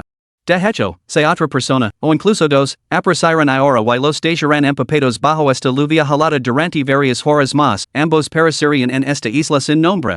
De ahí la súplica de Gu Cheng a Morón Jianxiu para que lo abandonara y huyera. Por desgracia, incluso en el peligro más grave, la doncella nunca lo había abandonado. ¿Cómo iba a abandonarlo ahora? Al observar la inquebrantable determinación de Morón Jianxiu, Gu Cheng no pudo resistirse a provocarla deliberadamente. Señorita Morón, ejam. ¿No pretendía matarme al principio? ¿Por qué ahora quiere salvarme? Esto parece bastante contradictorio con su propósito original. Morón Jianxiu vaciló momentáneamente antes de responder con tono grave, Yo, Morón Jianxiu, nunca le debo favors a nadie. Salvar no es más que una recompensa por ese golpe demoníaco que recibiste por mí. A juzgar por tu estado, no sobrevivirás mucho más tiempo. Una vez que mueras, te arrojar al mar para alimentar a las tortugas. La agonía abrasadora que consumía sus entrañas impedía a Gu Cheng concentrarse claramente en sus palabras.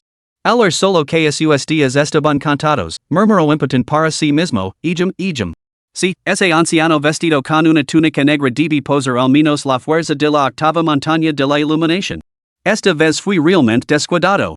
Mi heroico rescate de una damacilla en apuros me ha salido por la culata.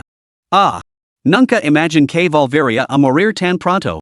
Espero que cuando vuelva a abrir los ojos, esté bebiendo agua feliz otra vez. ¿Qué es el agua feliz? ¿No sabes qué es el agua feliz? Claro. Hay un frasco de píldoras de concentración en el bolsillo de mi pecho. Están hechas con hierba de concentración de 7 hojas de 10,000 años de antigüedad. Te has preocupado por mí durante años. Considera este frasco como mi compensación. Recuerda tomártelo antes de arrojarme las tortugas. ¿Sabes? La llamada inmortalidad de este mundo es bastante inútil. No es tan alegre como mi antigua vida, demasiado seco, demasiado tedioso. ¿No deseas desesperadamente la inmortalidad? Por supuesto que sí. ¿Quién en este mundo no la ansía? ¿Pero quién la alcanza realmente? Por ese objetivo vacío, incluso dejé pasar a una chica encantadora como tú. ¿En qué demonios estaba pensando entonces? ¿A qué te refieres con chica encantadora? Morón Jianxiu, con expresión inexpresiva, lavaba a Gu Cheng a la espalda. Al escuchar las extrañas y inconexas palabras que salían de su boca, ocasionalmente lo respondía, solo así podía estar segura de que aún estaba vivo. No tenía ni idea de cuánto tiempo llevaban caminando así. Finalmente, dentro del campo de visión de Morón Jianxiu, apareció una cueva de piedra seca. Morón Jianxiu se alegró al instante. Levantó ligeramente la voz para decirle a Gu Cheng, que lavaba a la espalda, hemos encontrado refugio. Te llevará ali ahora mismo. Esta vez, sin embargo, no hubo respuesta. El corazón de morning giencio así hundio. Su alegría anterior se congeló instantáneamente en una mirada en blanco. Aun así, se negó a rendirse. Levo al hombre, ahora completamente inconsciente, al interior de la cueva seca. Dentro de la cueva, morón giencio contempló al hombre, que ahora parecía estar en estado de animación suspendida. Frunció el seno mientras lucaba con un conflicto interno. Su maestro había declarado una vez que el corazón de loto azul, nacido del extraordinario fenomeno que se produjo durante su logro de la perfección del séptimo reino, era la entidad más vital de toda la creación. En momentos críticos, incluso podía sacarla del borde de la muerte. Era, en esencia, su segunda vida. Naturalmente, este corazón de loto también podía utilizarse para salvar a otros. Sin embargo, para salvar a alguien no solo era necesario sacrificar el corazón de loto, sino también su propia pureza. Contemplando al hombre que casi le había costado la vida, ahora enfrentándose a una muerte inminente, morón giencio se sintió completamente descarada. Su propósito original al venir había sido romper todos los lazos de enemistad entre ellos. Pero nunca imaginó que las cosas llegarían a este punto. Contemplando al traitor Polito y casi sin vida, morón giencio finalmente cerró los ojos con angustia antes de desabrocharse lentamente sus ropas empapadas por la lluvia. Un repentino destello de un rayo rasgó el cielo nocturno, iluminando la solitaria cueva de esta desolada isla. Y dentro de ella, la figura blanca como la nieve de una mujer de impresionante belleza. Capítulo 13, El sueño. Gu Cheng sencha como se hubiera estado cenando. En el sueño, una mujer de belleza etérea, como una doncella celestial, había viajado junto a él. Podía jurar que ninguna mujer que hubiera conocido antes de su viaje a través del tiempo podía compararse ni siquiera en una fracción con la sensación que le provocaba esta mujer que tenía ante sí. Bajo esta profunda sensación de calma, la agonía abrasadora que lo había consumido quedó temporalmente suprimida. Entonces, cuando una esencia vital y vivificante entró en su cuerpo, Gu Cheng descubrió con asombro que, bajo el abrazo calmante de esta energía fresca y revitalizante, sus órganos internos, antes atormentados por un fuego abrasador, comenzaron un proceso gradual de autorreparación. Casi instintivamente, comenzó a absorber con avidez más de esa esencia fresca y vivificante en su cuerpo. Sin embargo, cuando trató de discernir los rasgos de la mujer que estaba a su lado, descubrió que su propio rostro estaba velado por una prenda suave y transparente. Completamente inmovilizado, no pudo distinguir la identidad de la mujer que le proporcionaba este profundo consuelo. Solo se oía débilmente el lejano estruendo de los truenos y los relámpagos, junto con el ocasional murmullo suave de los labios de la mujer, cerca de su oído. Este estado así prolongó durante un tiempo indeterminado. Pronto, Gu Cheng, reparado por ese aura vivificante y liberado del tormento físico, finalmente se sumió en el sueño. Esta vez, sin embargo, su respiración se estabilizó y se hizo más profunda gradualmente. Pío, pío, pío, pío. El incesante gorjo de pájaros sin nombre resonaba en sus oídos, mientras que el débil y tentador aroma de la carne asada le cascueliba las fosas nasales, haciendo que su estómago rugiera ruidosamente. Gu Cheng se sentó con los ojos encerrados, levantando los brazos por encima de la cabeza y estirándolos perezosamente.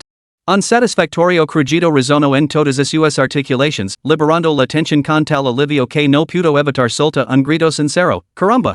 Hacía mucho tiempo que no dormía tan profundamente. En ese momento, se sintió completamente rejuvenecido, con el cuerpo y la mente renovados. Finalmente, abrió los ojos. Entonces vio la oscura cueva de piedra. El enorme pájaro negro fuera de la cueva, suya forma casi ocultaba toda la entrada. La carne asada, dorada y coriando grasa. Y la mujer tranquila y inexpresiva con túnicas verdes sentada junto al fuego, haciendo girar la larga espada en su mano. Los gritos enfadados del pájaro resonaban sin cesar desde más allá de la entrada de la cueva. Todo parecía extrañamente armonioso. Gu Cheng frunció el seno mientras se sumergía en sus recuerdos. La huida, las heridas, el mar, tres cultivadores renegados en busca de tesoros y sangre. Finalmente, su memoria se detuvo en medio del aguacero, fragmentos de diálogos inconexos. Sin embargo, conoce muy bien su propia condición. La fuerza oculta en el golpe de la palma de la mano del anciano vestido con túnica negra casi había extinguido toda la vida que había en él. Según toda lógica, debería haber perecido. Sin embargo, extendiendo las manos, sintió el abundante poder que recorría su cuerpo, incluso mayor que antes de su lesión. ¿Podría ser esto la legendaria experiencia cercana a la muerte tras caer por un acantilado? ¿Pero por qué? Seguramente ese sueño primaveral no podía haber sido real. Entonces, ¿quién era esa doncella celestial que lo había otorgado una vitalidad ilimitada?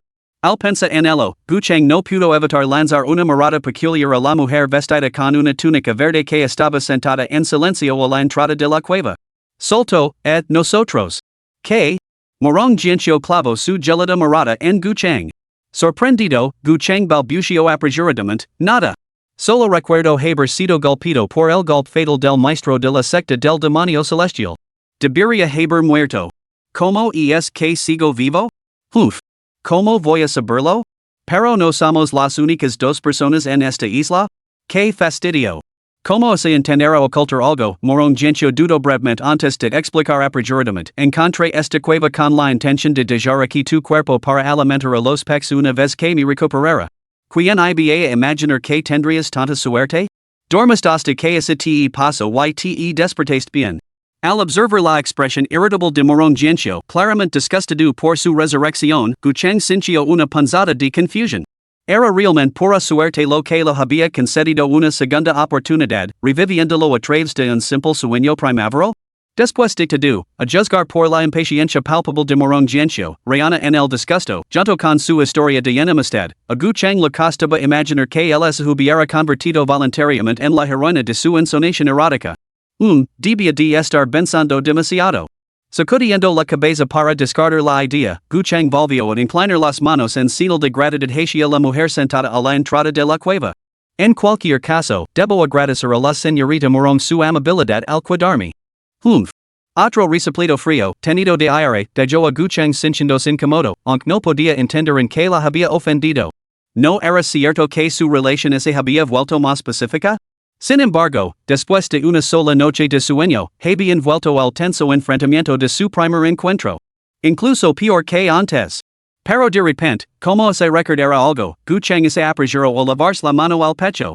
Sin embargo, este contacto lo dejó completamente estupefacto. El frasco de porcelana que había guardado cerca de su pecho había desaparecido. Gucheng recordó claramente que estaba allí antes de perder el conocimiento. Comenzó a buscar frenéticamente por la cueva. Pero incluso después de registrar cada rincón, no encontró rastro del frasco que contenía las píldoras para concentrar el espíritu, que siempre había mantenido cerca de su cuerpo. Sin otra opción, se volvió una vez más hacia Morong Jianxiu, sentada a la entrada de la cueva, y le preguntó con cautela, señorita Morong, ¿por casualidad ha visto una botella de porcelana blanca? Morong Jianxiu le lanzó una mirada antes de sacar lentamente una botella de porcelana blanca de su pecho. ¿Te refieres a esta? Gucheng se quedó sin palabras, incapaz de reprimir un fruncimiento de seno. Si lo sabías, ¿por qué no lo dijiste antes? Ni has hecho buscar por todas partes. La espada doliencio sonrió levemente, sin mostrar ninguna preocupación. Oh, simplemente disfrutaba viendo correr por la cueva como un ratón. ¿Acaso no está permitido? Gucheng se puso rígido. Apretó los puños. Estaba realmente cansándose de esta mujer que no había albergado más que malicia hacia él desde que recuperó la conciencia. Si no hubiera sido porque él lo había cuidado mientras estaba inconsciente, habría perdido los estribos hacia mucho tiempo. Reprimiendo su frustración una vez más, Gucheng dijo, ya que está en posición de la señorita Morong, ¿qué hace así? Esta es una píldora de concentración refinada a partir de hierba tranquilizante de 7 hojas de 10,000 años de antigüedad, muy eficaz para tratar sus lesiones. Se la entrego ahora como pequeña muestra de reparación por parte de Gucheng. Quizás conmovida por la sinceridad de su expresión, Morong Jianxiu, que hasta entonces solo lo había respondido con comentarios sarcásticos, esta vez se abstuvo de replicar. Se limitó a asentir levemente antes de entregar la carne asada de color marrón dorado. Esto es un intercambio. Morong Jianxiu nunca se queda en deuda. Capítulo 14, ¿una pérdida sangrienta o una ganancia sangrienta? La hierba tranquilizante de 7 hojas, especialmente una cultivada durante más de 10,000 años, ya era un tesoro invaluable. Esto era aún más cierto después de haber sido refinada por un maestro fabricante de píldoras. Se podría decir que la píldora para concentrar el espíritu que Gucheng había ofrecido, si se valoraba en su verdadero valor, valdría más que todos los activos de una secta menor. Si hubiera sido cualquier otra persona, Gucheng nunca se habría desprendido de un tesoro tan valioso. Contemplando la carne asada de color marrón dorado que tenía en la mano y los gritos enfurecidos del colosal pájaro negro fuera de la cueva, Gucheng sintió como se estuviera sosteniendo al hijo de alguien. Sin embargo, independientemente de ello, la disparidad de valor entre ambos era simplemente incomparable. Afortunadamente, Gu Cheng no tenía ninguna intención real de llegar a un acuerdo con la criatura, por lo que prestó poca atención a si salía ganando o perdiendo. Además, el hambre se había apoderado de él. Con la carne asada lista ante él, no había razón para rechazarla. Así, en medio de los gritos cada vez más furiosos del pájaro gigante negro, dentro de esta cueva que nunca podría atravesar, un hombre y una mujer se dedicaron a sus propios asuntos. Mientras devoraba su carne asada, Gu Cheng observó como Morong Jianxiu sacaba una píldora para mejorar la concentración, se la tragaba y luego cerraba los ojos para asimilar su potencia. Finalmente, después de devorar toda la porción, Morong Jianxiu, habiendo absorbido completamente los efectos de la píldora, abrió los ojos una vez más. Una profunda y relajante calidez irradiaba a través de su espíritu, acompañada de un aura etérea que emanaba de su espalda. Esta energía reparó el daño de su alma. Habiendo trascendido hacia tiempo el miedo a la vida y la muerte a través de innumerables pruebas peligrosas, ahora había logrado alcanzar el segundo reino de la montaña. Habiendo presenciado este preciso una vez antes, Gu Cheng comprendió inmediatamente lo que había sucedido dentro de Morong Jianxiu. Al notar la rara sonrisa en su rostro, se apresuró a decir, felicidades, señorita Morong, por su exitoso avance. Morong Jianxiu asintió levemente, sabiendo que todo esto se debía a la píldora de fusión espiritual que él la había dado. Levantándose y viendo a Gu Cheng acercarse a ella una vez más, Morong Jianxiu estaba a punto de hablar cuando de repente sintió una ola de calor recorrer su cuerpo. Un deseo inexplicable surgió en su corazón casi al instante, obligándola a emitir un gemido exquisitamente seductor. La proximidad permitió que el potente aroma masculino que emanaba de él inundara sus fosas nasales, aumentando su insoportable anhelo.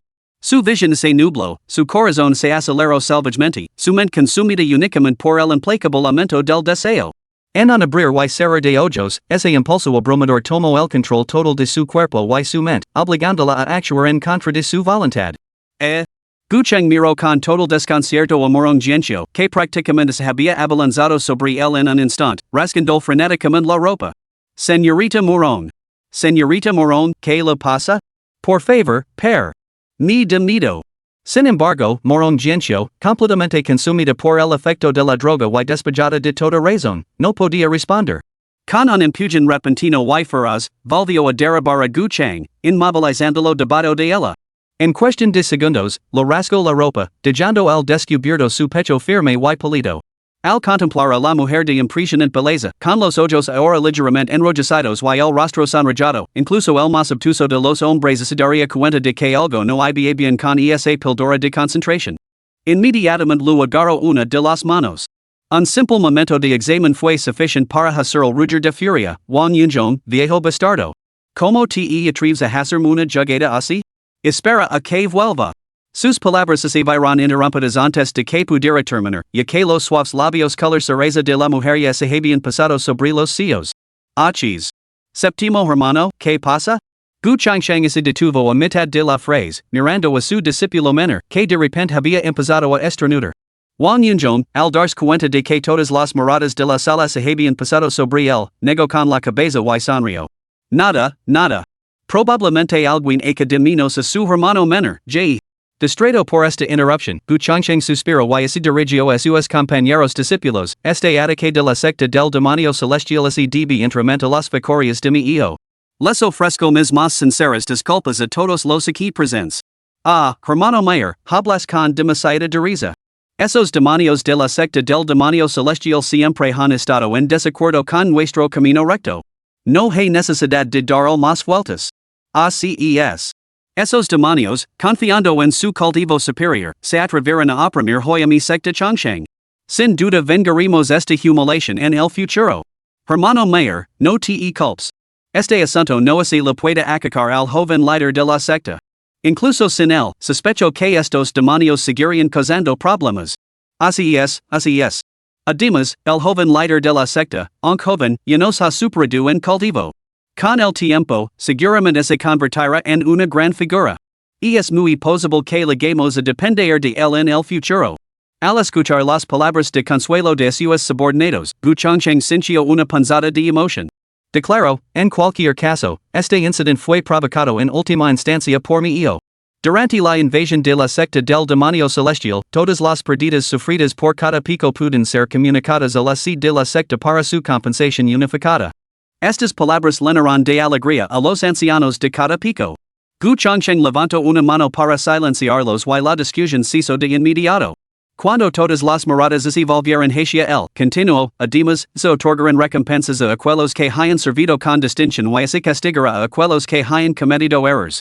Todos los discípulos que tomaron las armas rápidamente para defender la secta durante la invasión de la secta del demonio celestial recibirán elogios. Estas recompensas se distribuirán junto con los recursos de cultivo de este mes. Pido a mis compañeros discípulos que tengan la amabilidad de transmitir esto a sus respectivos discípulos. Este anuncio fue una buena noticia para todos los picos, y naturalmente sintieron con la cabeza en señal de acuerdo. Tras abordar el tema de las recompensas, Gu Chongsheng miró a su alrededor antes de endurecer el tono. Naturalmente, aquellos discípulos que deliberadamente eludieron su deber incluso huyeron durante la invasión de la secta del demonio celestial serán registrados. Todos ellos serán expulsados de la secta, sin posibilidad de readmisión.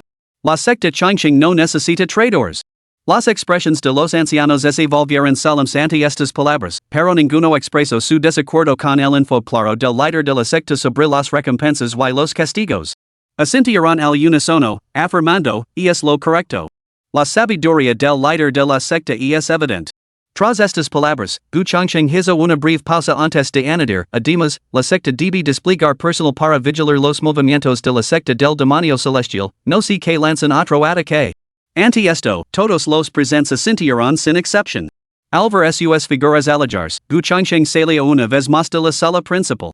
Su mirada se posó en el acantilado de la montaña trasera mientras suspiraba suavemente, Chinger. Ni pregunto como te irá ahora. Esto es todo lo que tu padre pueda hacer. Rezo por tu pronto regreso a salvo. Capítulo 15, Hierba Dragon Young por favor, sigue leyendo. Ah, me duele. Me estoy muriendo. Contemplando a la hermosa mujer a su lado, con el rostro sereno en su sueño, Gu Chong gimió en silencio, con el rostro retorcido por el dolor. En ese momento, su único consuelo era que había recuperado todas sus fuerzas de antemano y que tenía el estómago lleno de esa carne asada de color marrón dorado. Si no hubiera sido por estos dos requisitos previos, Gu Chang no se atrevía a imaginar cómo habría podido soportarlo. La hierba dragon yang, un afrodisíaco extremadamente potente, solo era conocida por aquellos verdaderamente versados en tales asuntos muchos ni siquiera habían oído hablar de ella. El conocimiento de Gu Chang sobre este extraordinario, aunque oscuro, afrodisíaco provenía de su propia breve obsesión por la alquimia en su juventud. En su día había buscado la inmortalidad mediante la acumulación de potentes elixirs. Más tarde, llegó a comprender que, por muy potentes que fueran los elixirs, solo servían como ayuda. La verdadera ascensión a la inmortalidad dependía por completo de la fuerza innata de cada uno. Por lo tanto, aunque más tarde abandonó el camino de la alquimia, conservó sus conocimientos sobre el arte. Estaba completamente seguro de que la hierba dragon cabra, una planta venenosa de la máxima toxicidad, había sido añadida deliberadamente a la píldora de fusión espiritual. Bajo la mirada una vez más hacia la mujer dormida, fijándose especialmente en cómo la demoníaca y hermosa flor dragon cabra situada debajo de su abdomen inferior se había vuelto enormemente opaca. Si no hubiera sido por la aguda observación de un cultivador, podría haber pasado completamente desapercibida. Esta era la característica más distintiva de la hierba dragon yang. El veneno de la hierba dragon yang no tenía antídoto. Su toxina se fusionaría dentro del cuerpo de la víctima en forma de flor dragon yang. Incluso si el veneno se purgaba temporalmente mediante el cultivo dual entre un hombre y una mujer, se volvería a formar rápidamente dentro del cuerpo de la víctima.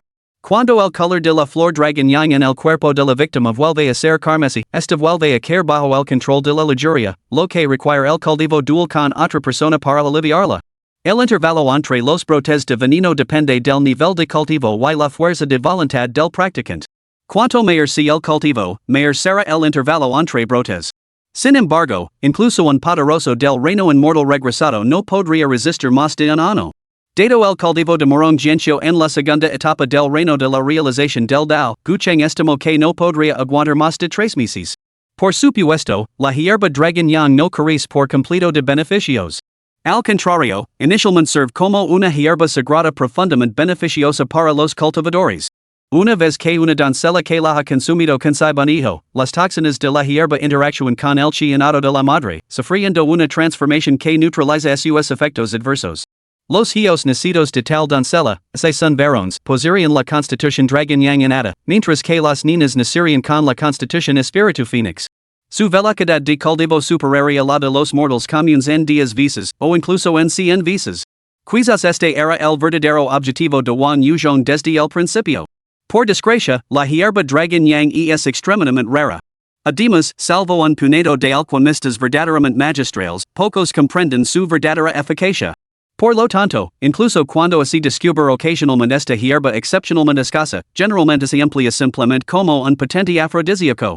En ese preciso momento, contemplando la teña marca de la flor dragon yang bajo el abdomen inferior de Morong Jianxiu, Gucheng se encontró verdaderamente dividido entre la risa y las lágrimas. No sabía si enfadarse por la intromisión de Wang Yuzhong o agradecer el que hubiera sacado un tesoro que había atesorado durante años para utilizarlo con él. Además, hacía tiempo que se había dado cuenta de que el jade que había aparecido en sus sueños era, sin duda, la Morong Jianxiu que tenía ahora ante sí. Las palabras podían engañar, pero esa sensación de familiaridad no podía mentir. Aunque seguía sin estar seguro de sus motivos, la gratitud y el remordimiento llenaron su corazón en ese momento. Suspirando suavemente, Gucheng cubrió con delicadeza a la mujer con su túnica antes de levantarse y salir de puntillas de la cueva. En cualquier caso, primero debía evaluar la situación en el exterior. Y reunir algunas provisions. Afortunadamente, la monstruosidad negra del día anterior había desaparecido sin dejar rastro, lo que lo ahorró a Gucheng más problemas. Al salir de la cueva, se dio cuenta de que su isla sin nombre estaba completamente aislada, no se veía otra isla en cientos de kilómetros a la redonda.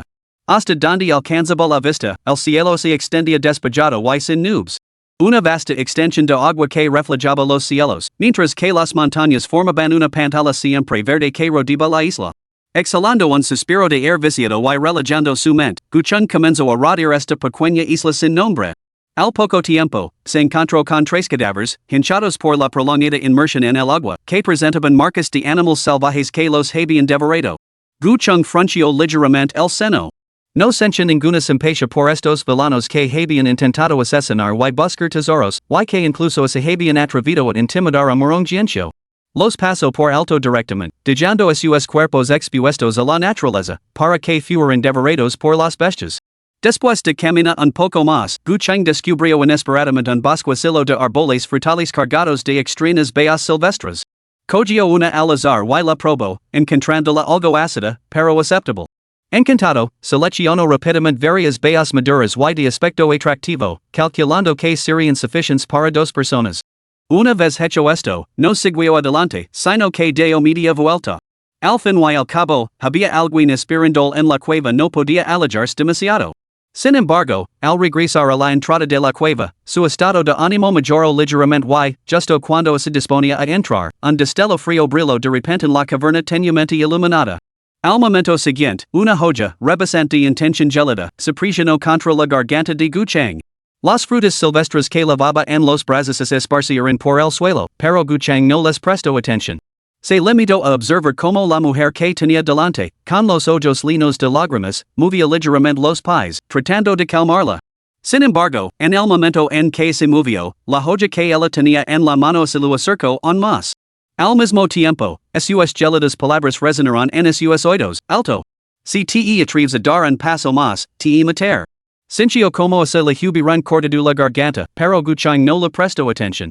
Frunciendo el seno, intentó explicarse, señorita Morong, escuchime. El asunto es. ¿Crees que no sé lo que es la hierba dragon yang? Traitor, depravado, miserable, despreciable. Hoy te matar para hacer justicia. El corazón de Gucheng dio un vuelco por la sorpresa. No esperaba que Morong Jianxiu supiera lo de la hierba dragon yang. Al ver la furia de Morong Jianxiu, Gucheng se sintió completamente impotente. Sabía que, aunque revelara la verdad, ella nunca la creería. Después de todo, ella lo había perdonado y la había salvado la vida, y él había aprovechado la hierba dragon yang para intentar obligarla a tener un hijo suyo. Aunque en realidad no lo había hecho, ena era su verdadera intención, las consecuencias se debían a su propio desquito. Al pensar en ello, Gucheng perdió todo deseo de defenderse. Cero lentamente los ojos y pronuncio sus últimas palabras, has hecho lo correcto. Merezco morir. Se me presento un vínculo matrimonial genuino, pero no superpreciarlo. Solo cuando lo perdí me di cuenta de mi profundo arrepentimiento.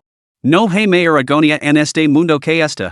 Al ver las dos lágrimas deslizarse por las comisuras de los ojos del hombre que tenía delante, al escuchar su sincera y profunda confesión final, Morón Jianxiu se dio cuenta de repente que su mano, que empuñaba la espada, temblaba violentamente. Debería haber requerido el más mínimo esfuerzo, pero en ese momento, sus palabras parecían haber dejado sin fuerzas. En ese instante, Gu Chang, que había mantenido los ojos cerrados, los abrió de nuevo.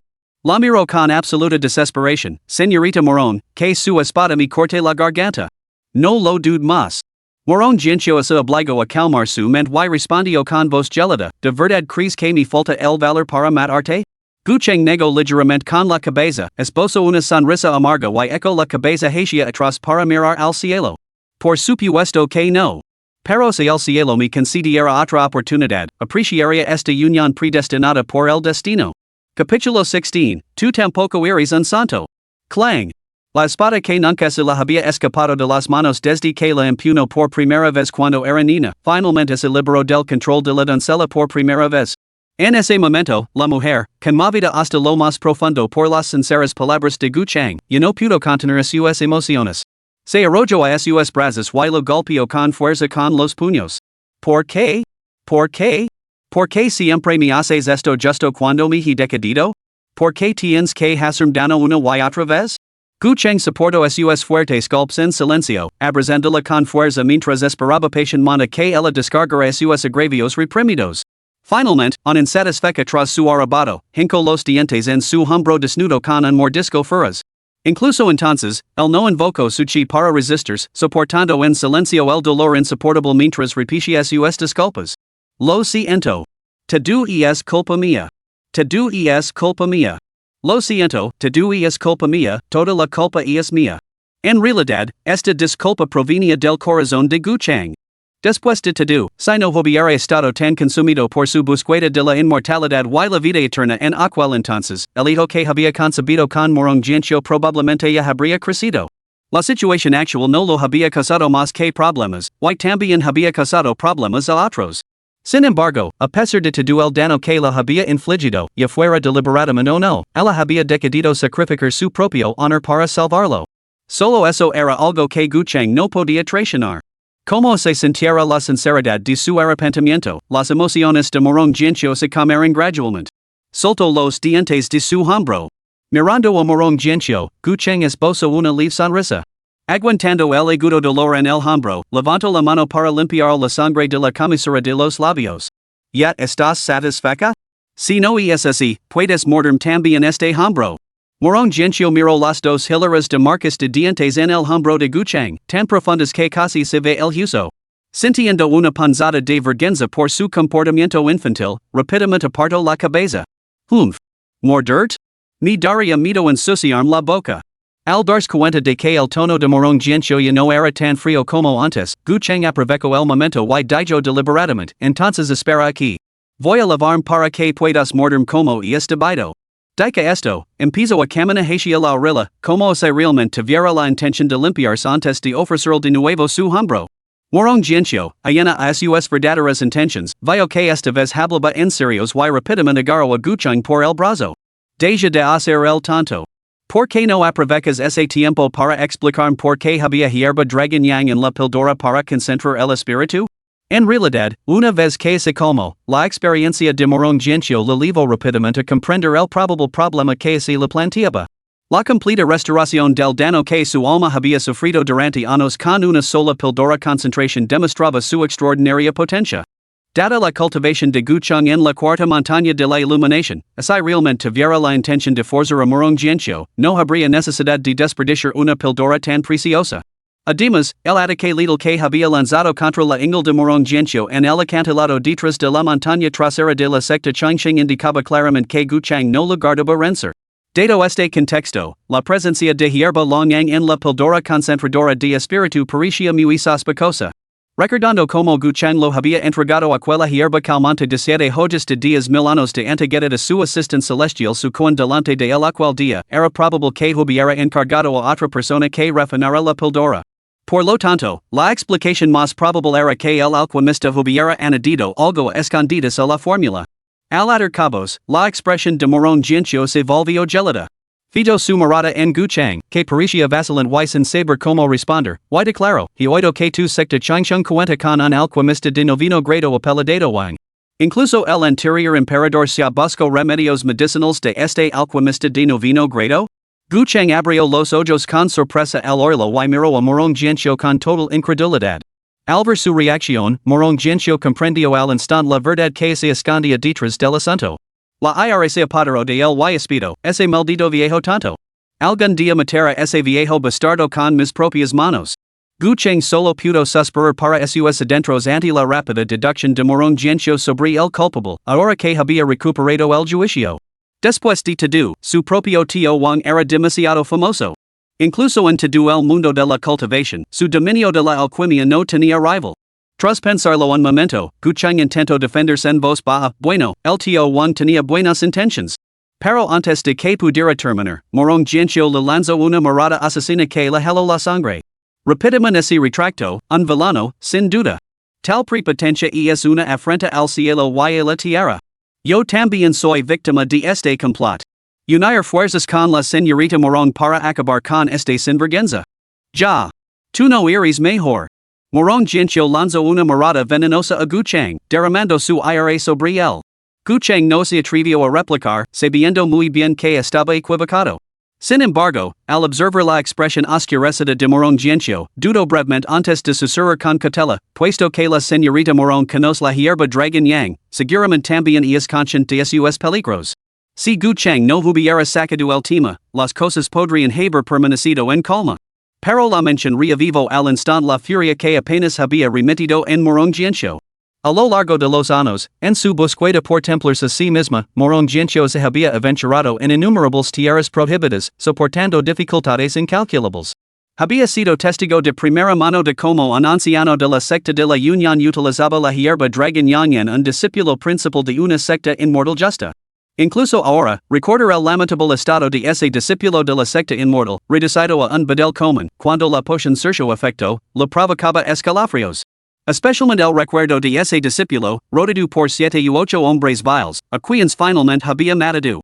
La mirada de genuina gratitud en el rostro del hombre mientras exhalaba su último aliento no hizo más que profundizar su profundo temor hacia esta sustancia absolutamente malvada.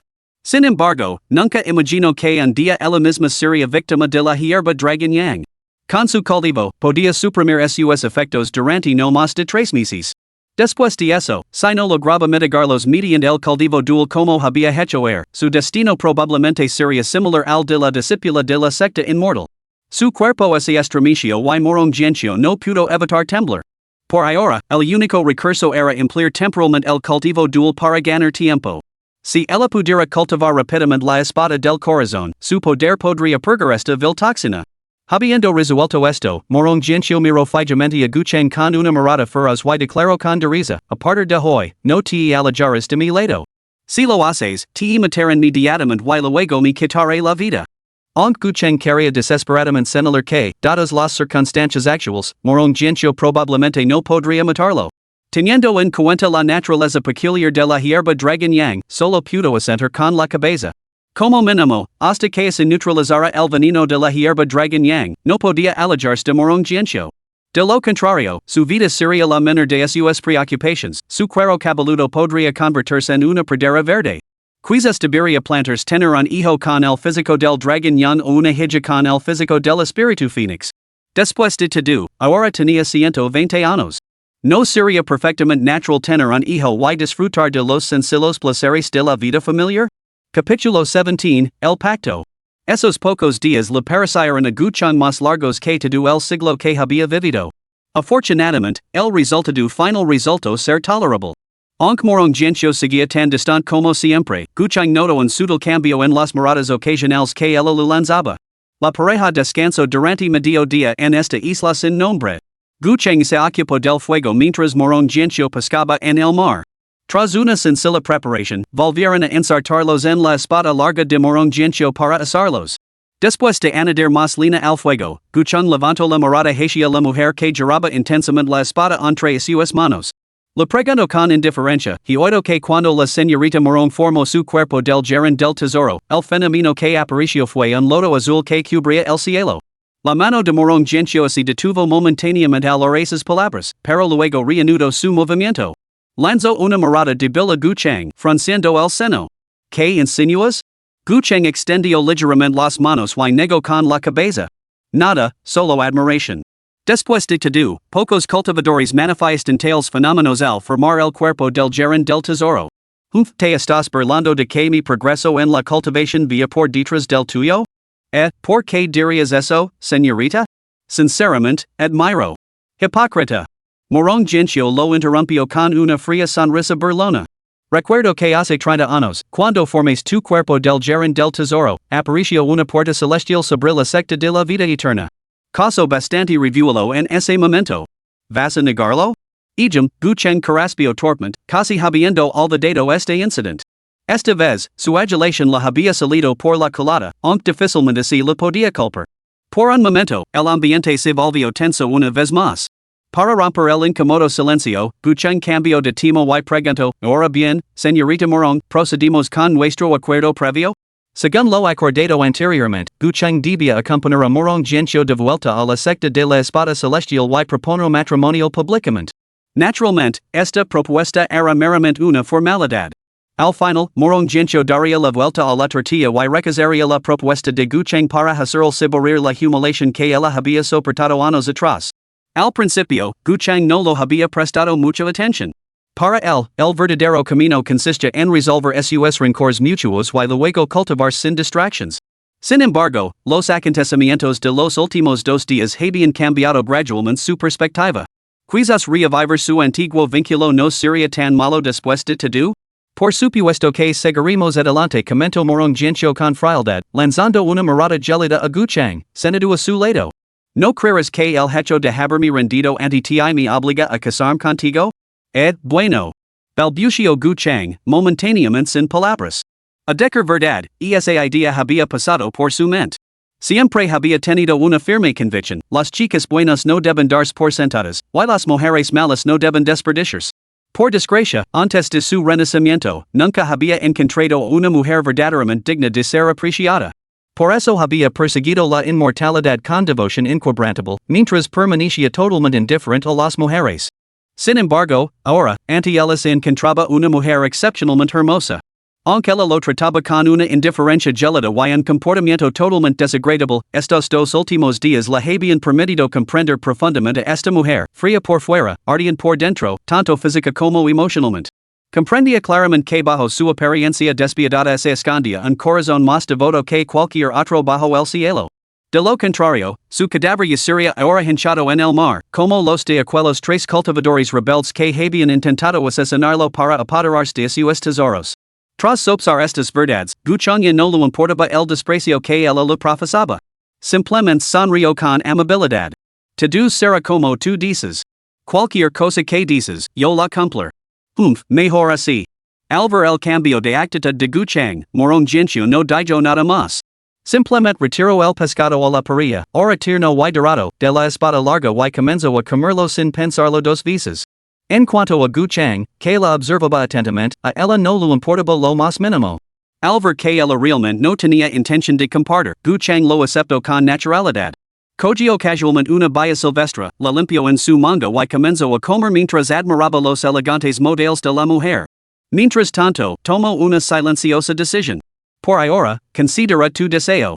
Pero cuando llegue el día en que te lo proponga formalmente, no tendrás la última palabra. De todos modos, una vez que seas mía, la mujer de Gucheng, ¿cómo podría dejarut marchar? Quizás la mirada de Gucheng era demasiado intensa, porque morón gencio pronto se sintió incómoda. Lo entregó el pescado a la parrilla, apenas tocado, y lo dijo, ya he comido suficiente. Cometelo así quieres. La insinuación era clara, el solo era digno de sus sobras. Pero esa mezquina venganza no influyó en Gucheng. En ese momento, el amor realmente la hacía parecer más hermosa que cualquier diosa a sus ojos. Cuanto más maraba a esta mujer, fría por fuera pero ardiente por dentro, más sencha que era exactamente su tipo. Además, ese ni siquiera lo apetecía probar su saliva, ¿qué tipo de efecto era ese? Cogiendo el pescado que ella había mordisquido, Gucheng siguió caminando deliberadamente por el mismo lugar donde ella había mordido, sin mostrar el más mínimo atisbo de disgusto. Su comportamiento ligeramente lascivo hizo que Morong Jianqiu frunciera el seno al instante, invadiéndola una sensación de inquietud. Algo no estaba bien. Después de comer hasta sacios, Gucheng y Morong Jianqiu no vieron razón para quedarse en esa isla sin nombre. Tras de terminar aproximadamente su rumbo, las dos figuras se elevaron juntas en el aire, dirigiéndose hacia el este, hacia el mar de la China meridional. Sin puntos de referencia en mar abierto, ninguno de los dos podía calcular la distancia exacta que habían recorrido, deteniéndose de forma intermitente en las islas que encontraban por el camino. Después de casi 2 días de navegación, finalmente divisaron vastas extensiones de tierra y costa. Se detuvieron inmediatamente y se dirigieron a la orilla. Una vasta ciudad apareció ante sus ojos, con una gran placa adornando su puerta en la que se leían 3 caracteres. Reino de Tianxi. Mientras Gucheng permanecía algo desconcertado, sin estar seguro de su ubicación, Morong Jianqiu, a su lado, exclamó sorprendido, nunca imaginé que el reino de Tianxi aún existiera. Al hora que Morong Jianqiu parecía reconocer el lugar, Gucheng se volvió rápidamente para preguntar, ¿qué quieres decir? Nunca he oído hablar del reino de la serpiente celestial. Morning Sorcio miró a Gucheng, frunció el seno y respondió, no importa. Descansemos primero dentro y luego continuamos nuestro viaje. Con eso, no le dio a Gucheng la oportunidad de hacer más preguntas, girándose directamente y apresurándose hacia el llamado reino de la serpiente celestial. Aunque desconcertado por la existencia de este reino, Gucheng no tuvo más remedio que seguirla inmediatamente. Capítulo 18, Inteligencia del plan demoníaco. Al entrar en el reino de la serpiente celestial, Gucheng comprendió al instante por qué se llamaba así. Para ser precisos, debería llamarse más bien el reino humano demonio. Al ver pasar a los demonios serpiente con largas colas, sintió un escalofrío recorriendo su espina dorsal. Sumido en a las serpientes, esas criaturas viscosas y resbaladizas que albergan un veneno mortal, estaba profundamente arraigado en sus genes. Aunque sabía muy bien que, con su fuerza actual, pocos demonios serpiente de esta ciudad podían hacer el daño, seguía estando muy nervioso. En marcado contraste, Morong Jianqiu caminaba por las calles de la ciudad con una compostura imperturbable, sin preocuparse en absoluto por los demonios serpiente masculinos que les señalaban y cuchicheaban. Instintivamente, Gucheng se acercó a Morong Jianqiu, buscando algo de tranquilidad psicológica. Al acercarse, Morong Jianqiu finalmente percibió que algo no iba bien. Se detuvo bruscamente y se volvió para mirar a Gucheng, que estaba prácticamente pegado a él. ¿Por qué estás tan cerca?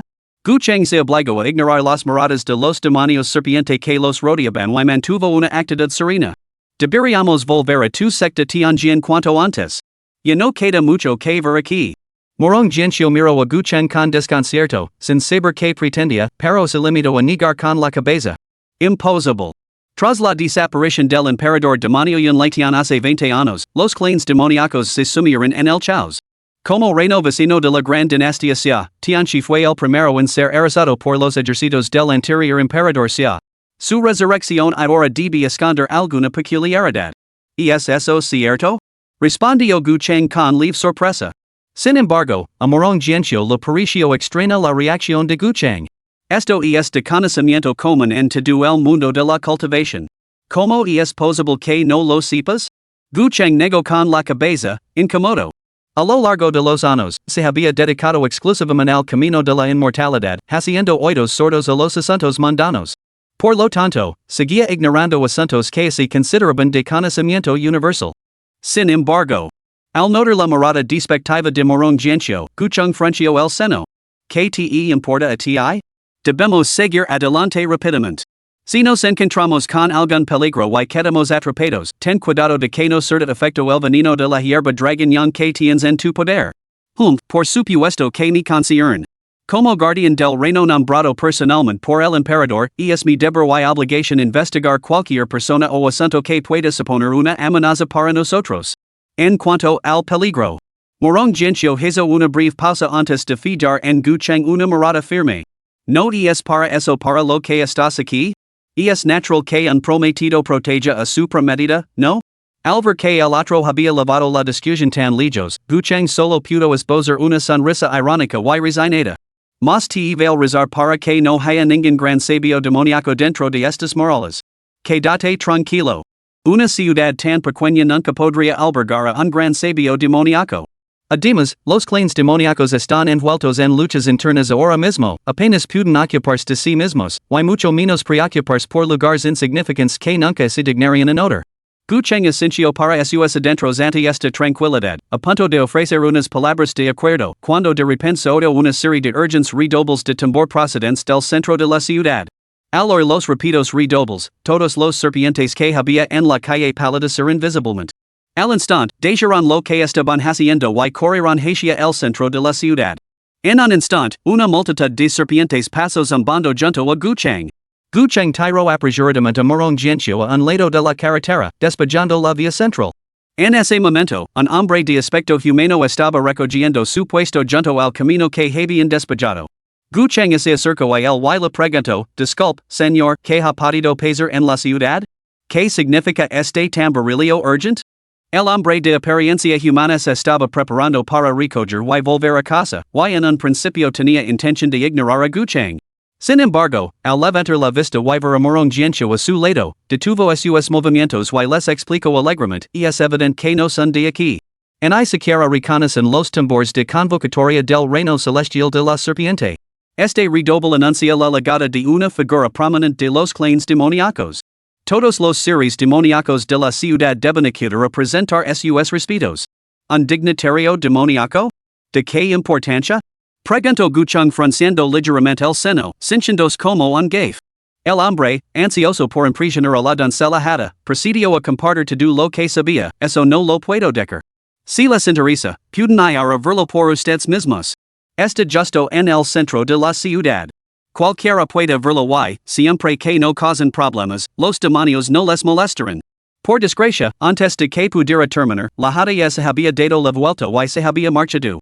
Gucheng lanzó una mirada feroz al tipo que había estado mirando a morón gencio y luego la siguió rápidamente. Al llegar al centro de la ciudad, Gucheng sintió una inquietud aún más profunda.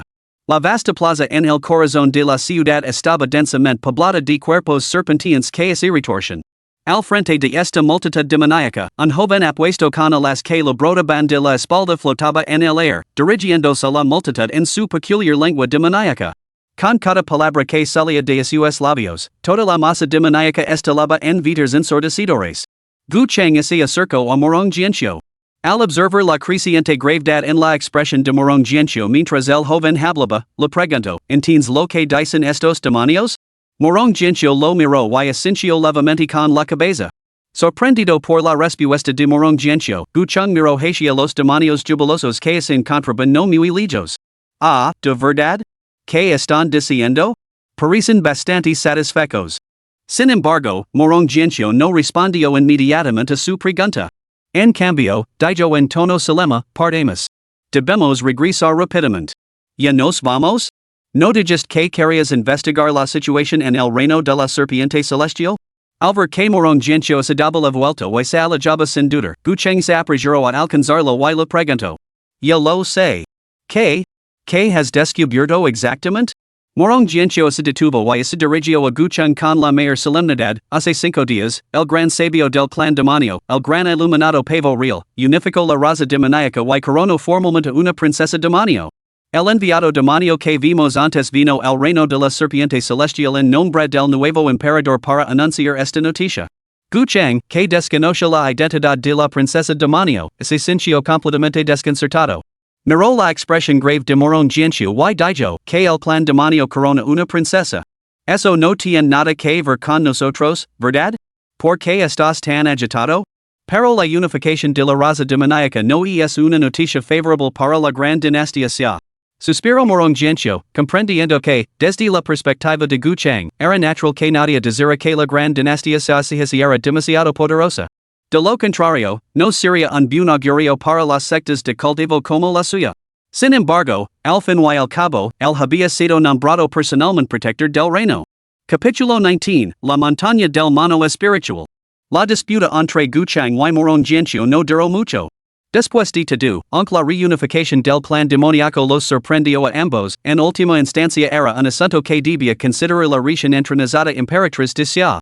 Reprimiendo su inquietud interior, Morong Jianqiu abandonó el reino de la serpiente, un reino donde los demonios superaban en número a los humanos, junto con Guchang.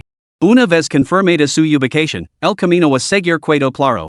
Una vez que atravesamos la región entre el dominio del dragón hacia oriental y la montaña Lingho, y luego nos dirigimos al norte pasando por el pabellón Lincoln, llegaremos al territorio de nuestra secta Tianjin.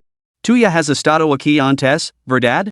Morong Jianqiu lo explicó la ruta a seguir mientras viajaban, con un tono tenido de curiosidad. Guchang aceleró el paso para alcanzar a Morong Jianqiu, que iba delante. Con un suspiro de resignación, respondió, en todos estos años, solo me he alejado de casa una vez. Y cuando visité tu secta Tianjin en aquella ocasión, me acerqué por el lado cercano al territorio de las sectas demoníacas. ¿Cómo podría conocer esta ruta? Esto no se debía a la estrella de miras de Guchang, sino más bien a que, desde su renacimiento, se había dedicado por completo al cultivo dentro de la secta Changsheng, anhelando alcanzar el reino del retorno inmortal y ascender a la inmortalidad. Un siglo pasó como un día y, aparte aquel incidente de hacia años, cuando fue personalmente a la secta Espada Celestial para romper el compromiso, apenas había salido de la secta Changsheng. Por lo tanto, era natural que siguiera sin saber prácticamente nada del mundo exterior. Sin embargo, su explicación solo sirvió para enfurecer aún más a Morong Jianqiu. Él se detuvo abruptamente en el aire, clavando en Guchang una mirada fría y hostil. Así que, en otras palabras, el joven maestro Gu se tomó la molestia de viajar tan lejos con el único propósito de romper el compromiso? Bueno, Guchang se sintió incómodo. Aunque decía negarlo, la verdad era innegable. Reflexionando sobre ello, en los 100 años transcurridos desde su renacimiento, su único viaje lejano anterior había sido precisamente para anular un compromiso matrimonial. En cuanto a esta segunda salida, era para proponer matrimonio.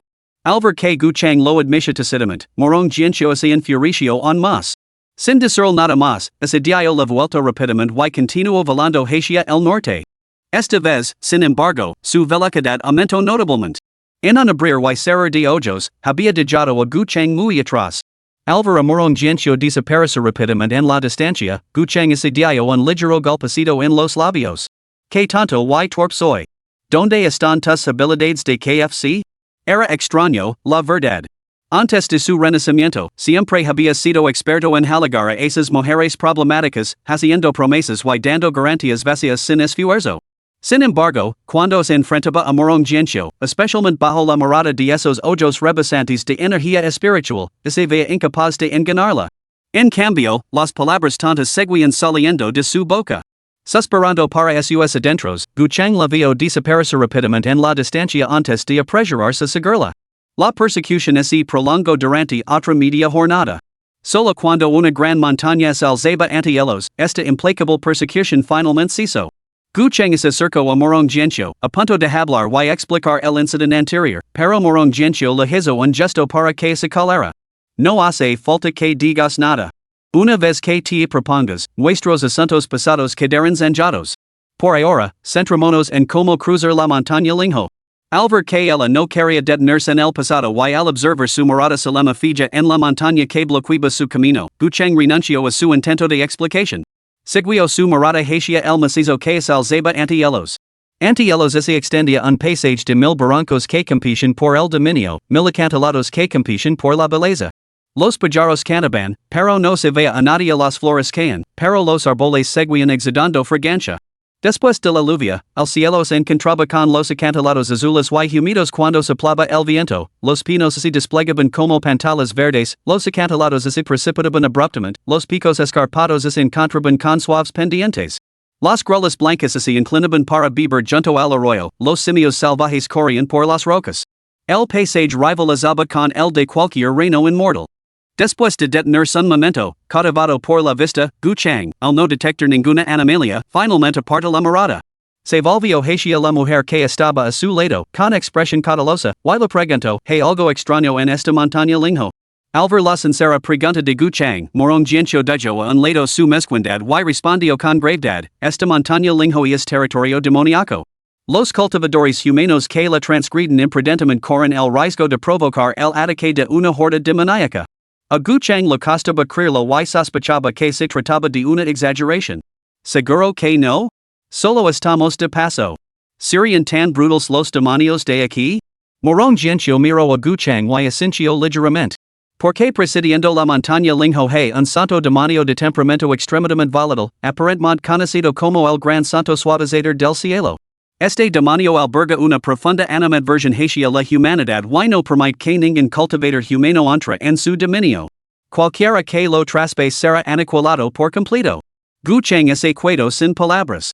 Los grandes santos demoníacos eran los gobernantes de sus dominios, equivalentes a los cultivadores humanos del reino inmortal retornado. Además, los grandes santos demoníacos podían cambiar entre la forma humana y la demoníaca a voluntad, lo que los hacía generalmente 3 veces más formidables que los cultivadores humanos ordinarios del reino inmortal retornado. Con solo su fuerza combinada en la etapa inicial del octavo reino, intentar desafiar a un poder tan superior a su nivel era completamente imposible. Al observar la grave expresión de Morong Jianxiu, Gucheng frunció el seno. ¿Entonces qué? ¿Debemos dar un rodeo por el dominio del dragón Asia Oriental? Morong Jianxiu negó con la cabeza enérgicamente ante la sugerencia. En hablar. Dejando a un lado que el dominio del dragón Asia Oriental es el más peligroso de los 4 dominios dragontinos, su vasta extensión oceánica lo hace intransitable con nuestra fuerza actual. Si caeramos en el dominio del dragón Asia Oriental a mitad del viaje, la muerte sería segura. Esto no sirve, aquello no sirve. Espera. Guchang, que había estado cayéndose instintivamente, de repente pareció pensa en algo. Sus ojos se iluminaron y miró a Morong Jianxiu con entusiasmo, preguntando, ¿no mencionaste antes que las tribus demoníacas se habían unificado y habían otorgado una princesa? Al observar la expresión animada de Guchang, Morong Jianxiu permaneció perplejo ante su insinuación. Lo devolvió la mirada y respondió, ¿y qué es lo hais? Guchang sonrió levemente, adoptando un air de confianza segura. Parece que la providencia nos favorece. Apostaría a que el llamado gran sabio de la paz celestial no se encuentra actualmente en esta montaña del mano espiritual. Ah, sí. ¿Por qué estás tan seguro? Preguntó Morong Jianxiu, observando el confiado Guchang, desconcertado por el origen de su seguridad. Con el emperador demonio unificando a los clanes demoníacos, estos grandes santos de todos los reinos seguramente viajaron al palacio del emperador demonio para felicitarlo por su ascensión y demostrar su lealtad, ¿no crees? Después de escuchar el razonamiento de Guchang, los ojos de Morong Jianxiu se iluminaron ligeramente y miró a Guchang con cierta sorpresa. Hay que decir que la conjetura de Guchang desde una perspectiva humana tenía una plausibilidad considerable. Recordando fragmentos de la tradición demoníaca que su maestro había compartido una vez, Morong Jianxiu reconoció el razonamiento de Guchang. Su mirada volvió a la montaña Lingho. Y es cierto, pero aún así debemos tantear el terreno. Si nos equivocamos, el peligro sería grave. Capítulo 20, Regreso al clan. Guchang admiraba bastante la cautela de Morong Jianxiu. Sin pensarlo, soltó, en ese caso, déjame tantear el terreno. Si algo sale mal, tú solo corre. Su comentario improvisado provocó un destello de emoción en el corazón de Morong Jianxiu. Observando a Guchang, que parecía totalmente despreocupado, hizo una breve pausa antes de responder, yo me encargo. Tú no conoces esta zona. Al oír las palabras de Morong Jianxiu, Guchang sonrió para sus adentros, dándose cuenta de que esta mujer no era tan fría como parecía. Justo cuando se disponía a decir algo más, un grito repentino resonó detrás de ellos, ¿quién se atreve a entrar en la montaña Lingho? ¿Os habías cansado de vivir? Ambos hombres se sobresaltaron. Al mirar hacia la montaña, se dieron cuenta de que habían aparecido numerosos simios en las laderas. En medio de la multitud de demonios simios, un hombre de aspecto particularmente feroz los observaba. Sin embargo, sus orejas claramente no humanas delataban su herencia de demonio simio. Guchang se colocó inmediatamente delante de Morong Jianxiu, aunque había percibido la esencia de esa aura opresiva característica de un poder supremo. Ligeramente aliviado, se inclinó rápidamente y dijo, humildemente informemos a su majestad que solo estamos de paso por esta zona y decimos atravesarla. ¿Podría su majestad concedernos permiso? Sin embargo, su cortés pregunta no obtuvo clemencia, sino una furiosa réplica, inicios. ¿Qué crees que es este lugar? ¿Pensáis pasar? Mientras mi gran sabio está ausente, será mejor que os marcaréis rápidamente. Evidentemente, el demonio mono líder también había percibido la naturaleza extraordinaria de la pareja. A diferencia de lo habitual, no recurrió a la brutalidad, sino que instó a Guchang y a su compañero a marchar sin demora. Guchang y su compañera, que momentos antes estaban ansiosos, se sintieron inesperadamente aliviados al ver que el demonio había revelado sus verdaderas intentions. Intercambiaron una mirada y comprendieron los pensamientos del otro. Guchang se dirigió una vez más al líder de los demonios manos, Majestad, tenemos un asunto urgent. Lo rogamos humildemente que nos conceda su indulgencia. El jefe de los demonios manos, probablemente sorprendido por la insistencia de Guchang, rugió enfadado, ¿No has oído mis palabras o es que no tienes oídos? ¿De verdad crees que este rey es de corazón blando? Observando al jefe, que a pesar de su forma humana seguía agitándose como un mono, Guchang negó ligeramente con la cabeza. En ese caso, hizo una pausa deliberada. Cuando el líder de los demonios manos volvió su mirada hacia él, Guchang esbozó una fría sonrisa. En ese caso, no nos culpes por entrar por la fuerza. Antes de que las palabras salieran completamente de su boca, Guchang saltó al aire y golpeó directamente al líder de los demonios manos con un golpe de palma. Al mismo tiempo, la espada dentro de la vaina de Morong Jianxiu salió disparada, atravesando directamente al líder de los demonios manos. En un abrir y cerrar de ojos, el líder de los demonios manos, que no esperaba que los dos que habían sido corteses momentos antes atacaran de repente, se quedó atenido y inmediatamente gritó a sus subordinados demoníacos, todos vosotros, atacad. Detenda estos humanos. Rápido. Pero como podían estos demonios, que ni siquiera tenían forma humana completa, igualar la velocidad de Guchang y Morong Jianxiu? En un abrir y cerrar de ojos, sus ataques habían alcanzado al líder de los demonios manos. Para cuando reaccionó, era imposible evitar su feroz ataque. Solo pudo volver instantáneamente a su verdadera forma de mono. Ante ellos se encontraba un mono horrible y grotesco. El líder de los demonios manos, sin prestar atención a su desorden, rodó a un lado para evitar el ataque. Esta maniobra evasiva despejó instantáneamente el camino detrás de él. Guchang y Morong Jianxiu no perdieron tiempo y aprovecharon la oportunidad para huir. En cuestión de segundos, sus figuras desaparecieron de la montaña del mono espiritual, envuelta como estaba por restricciones celestiales. Cuando el líder de los demonios manos recuperó el sentido, estaba furioso. Inmediatamente ordenó a todas las criaturas demoníacas de la montaña que buscaran a la pareja. Por desgracia, ya era demasiado tarde. Debido a las barreras protectoras que rodeaban la montaña del mono espiritual, incluso después de escapar, Guchang y Morong Jianxiu no se atrevieron a bajar la guardia. Corrieron sin descanso hasta que, medio día después, finalmente escaparon de los confines de la montaña. Al ver a la horda de demonios manos saltar furiosamente por las lejanas laderas, demasiado limitados por las barreras para perseguirlos, la pareja intercambió una sonrisa de alivio. Parece que la suerte nos acompaña, comentó Guchang, observando a Morong Jianxiu, suya respiración apenas se había visto afectada a pesar de los cientos de li que habían recorrido. Morong Jianxiu miró a Guchang, satisfecho con su reacción anterior, y asintió. Descansemos un rato antes de continuar nuestro viaje. Ahora no debería haber más problemas. Aunque el pabellón Lincoln no mantiene precisamente una relación amistosa con nuestra secta Tianjin, solo tenemos que evitarlos. Guchang, naturalmente, no puso ninguna objeción. Sin embargo, a medida que se acercaban a la secta de la espada celestial, Guchang comenzó a tramar en su mente cómo ejecutar su plan. Después de todo, proponer matrimonio en territorio enemigo, dada la opinión que Morong Jianxiu tenía de él en ese momento, seguramente sería rechazado de pleno. Su tarea, entonces, era como transformar esta propuesta en un matrimonio real? Tras pensarlo un momento, un plan bien elaborado se cristalizó en su mente. Quizás podría buscar a la recién entronizada emperatriz de la dinastía Gran Xia? Con la resolución firme, Guchang miró a Morong Jianxiu, que se había sentado sin darse cuenta en una roca al borde del camino para descansar. Una leve sonrisa se dibujó en sus labios. Mientras tanto, mientras Guchang y Morong Jianxiu se dirigían hacia la secta de la espada celestial, esta se vio sumida en un gran revuelo por una noticia.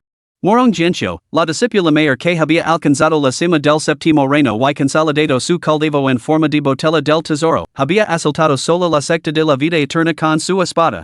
Sin embargo, había sido derrotada al instante por un solo golpe de su antiguo prometido, el mismo hombre que había roto su compromiso años atrás. Además, impulsado por la implacable presión de la hermana mayor, su oponente había ascendido al octavo reino en un instante, atravesando 4 capas de la montaña de la iluminación para convertirse en un verdadero cultivador del reino de la iluminación.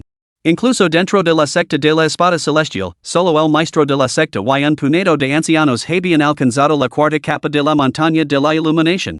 Sin embargo, este joven maestro de la secta Changsheng, en la flor de la juventud, ya había superado a algunos de los practicantes más fuertes de la generación anterior.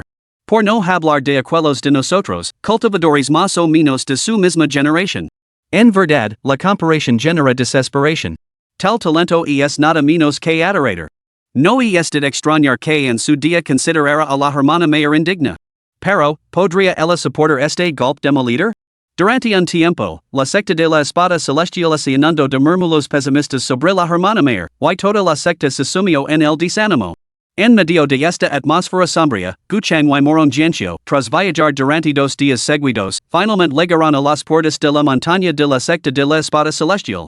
Capítulo 21, el discípulo menor Guchang presenta sus respetos a las dos señoras. Los asuntos de la vida fluyen como el agua, la existencia misma no es más que un sueño fugaz. Contemplando una vez más las puertas de la secta espada celestial, Guchang sintió una oleada de emoción al regresar a un terreno familiar. Recordó su última visita, cuando la secta aún estaba en desarrollo y su escala era modesta, simplemente una organización de cultivo de tamaño medio.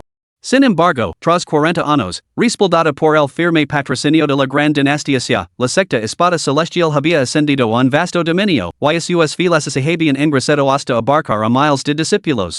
Aunque todavía estaba por detrás de sectas venerables como la secta vida eterna, esa brecha se estaba reduciendo constantemente. Quizás en solo 1 o 2 décadas, la secta espada celestial se situaría entre las verdaderas cimas del cultivo.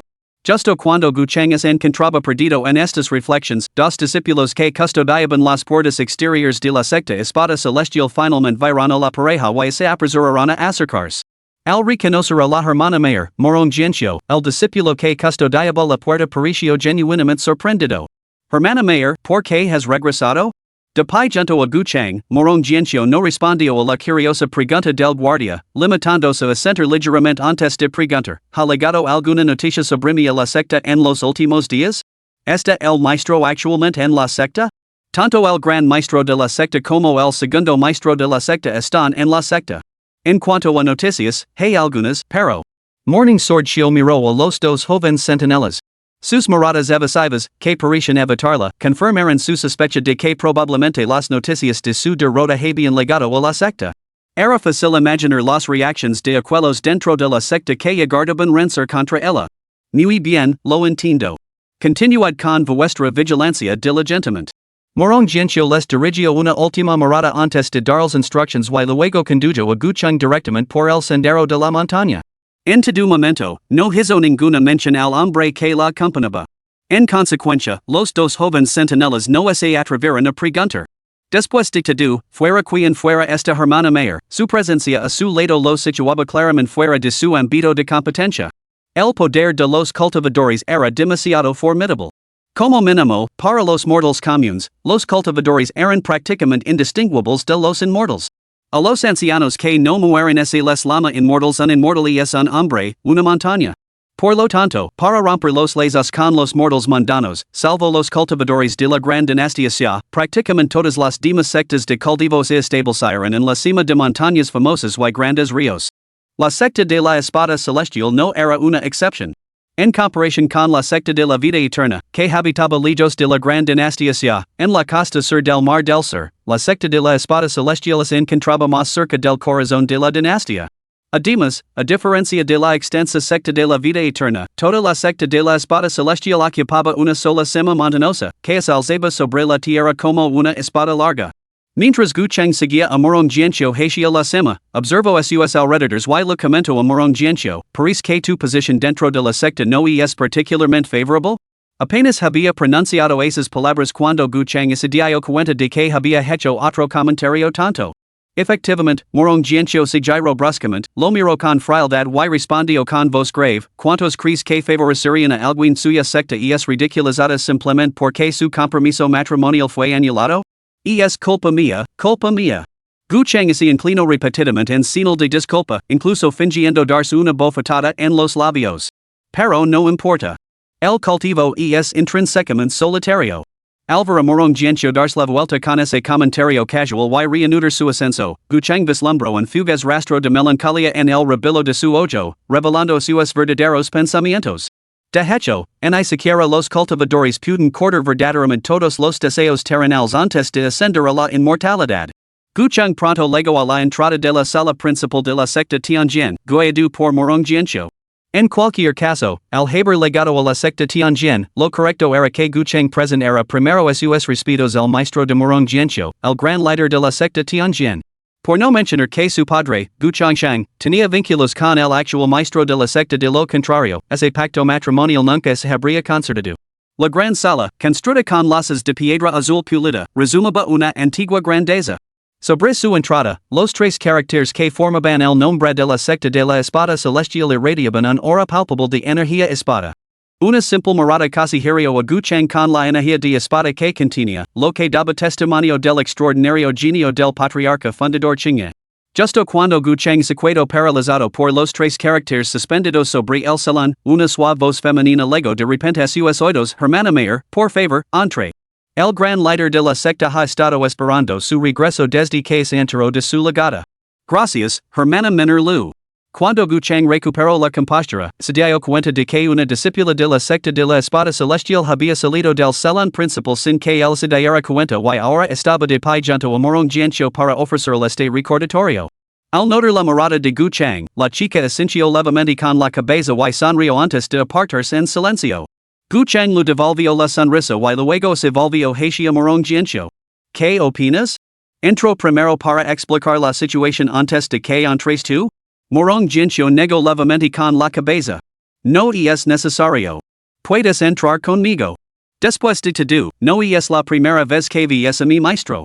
Guchang, como invitado, naturalmente no puso ninguna objeción. Así, los dos entraron juntos en el gran salón donde se habían reunido todos los maestros de la secta de la espada celestial. El interior del salón seguía siendo tan espacioso como cuando Guchang lo había visitado anteriormente. Varios hombres y mujeres de mediana edad estaban sentados por separado a ambos lados. Más allá de ellos, en la posición más destacada, se sentaban dos mujeres de impresionante belleza, una vestida de negro y la otra de blanco. A la izquierda se sentaba una belleza de piel clara con el pelo recogido en un moño alto, mientras que a la derecha se sentaba una mujer vestida de negro, igualmente cautivadora y de una elegancia sin igual. Aunque diferían ligeramente en edad, las dos mujeres se parecían mucho entre sí. No eran otras que las dos líderes de la secta de la espada celestial, Shenrongyue y Shenruj.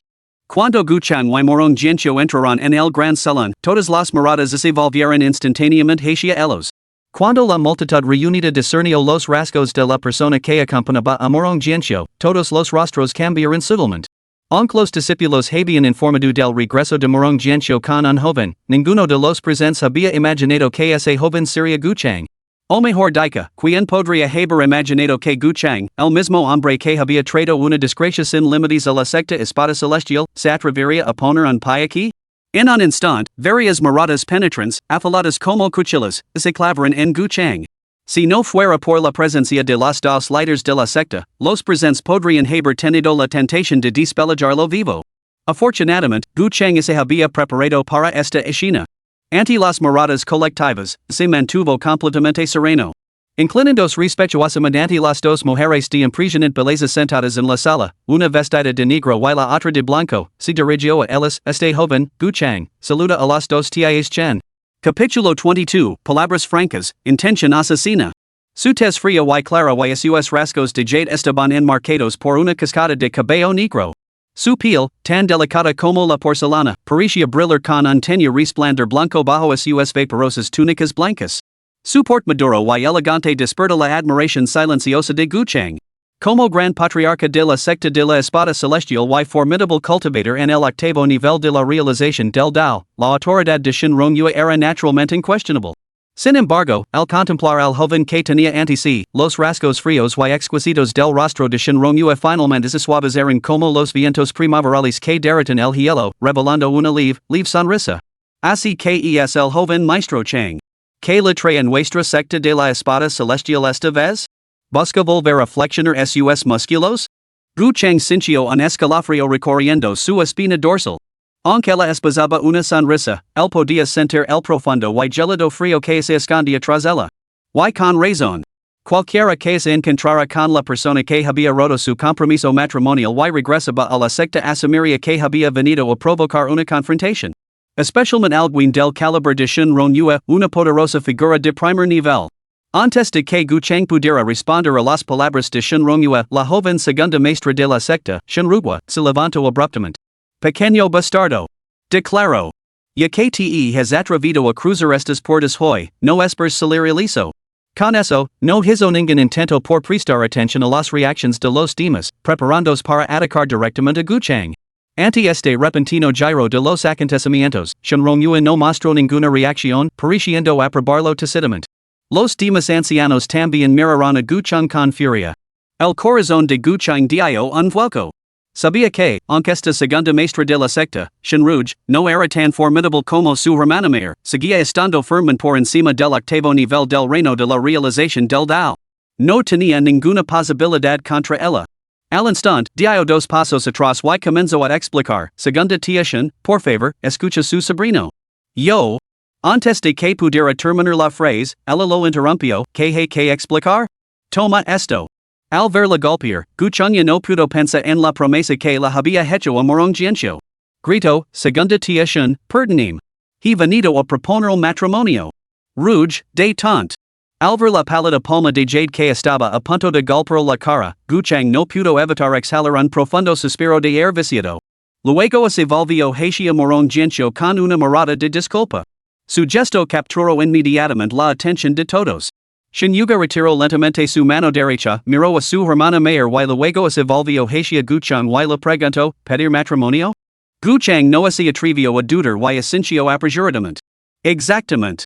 Este sobrino ha venido específicamente para pedir el matrimonio a la señorita Morong.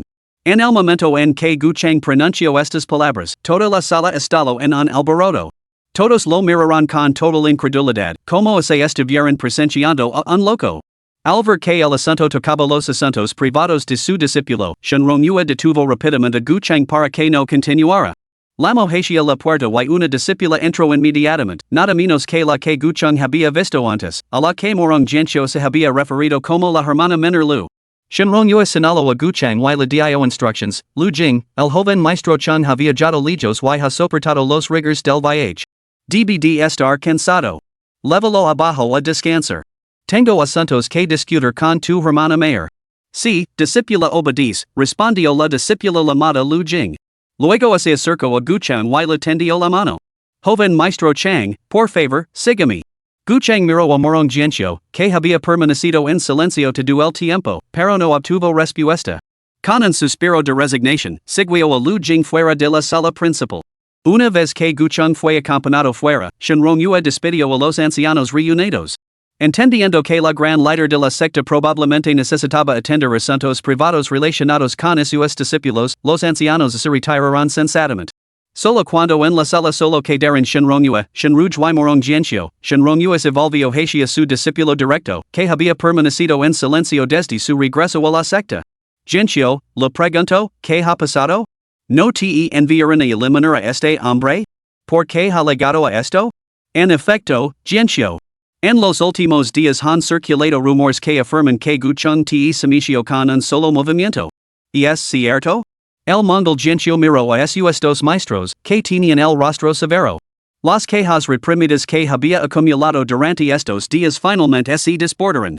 Se arrodilló bruscamente ante ellos con un golpe seco y declaró, este discípulo ha faltado a las enseñanzas de ambos maestros. Ni crimen merece la muerte. Sin embargo, esta demostración dio a Shin Rong-yue y Shin Ruj en un estado de profunda conmoción. En todos estos años, esta discípula nunca había mostrado tal vulnerabilidad. Incluso cuando soportó la humiliación de una promesa de matrimonio rota, se mantuvo firme. ¿Cuándo había logrado con tanta angustia? En ese momento, no les costó mucho darse cuenta de que este asunto probablemente estaba relacionado con ese tal Guchang. Al ver a Morong Jianxiu tan angustiada, Shin Ruj instintivamente extendió la mano para ayudarla a levantarse. Sin embargo, en el instante en que su palma tocó a Morong Jianxiu, fue como si le hubieran electrocutado. Retiró la mano bruscamente y señaló a Morong Jianxiu completamente conmocionada. Tú. Alvarez su hermana tan conmocionada, Shinrong Frenchio profundamente el seno y pregunto con curiosidad, ¿qué pasa? Shinruj, furioso y ansiosa, se volvió hacia Shinrong y exclamó, hermana mayor. Han maltratado a esta tonta. Incluso lo han robado su corazón de lodo azul. Que? Shinrong se puso de pie de un salto y se acercó rápidamente a Morong Jianxiu, que estaba arrodillado. Extendió una mano para palparlo.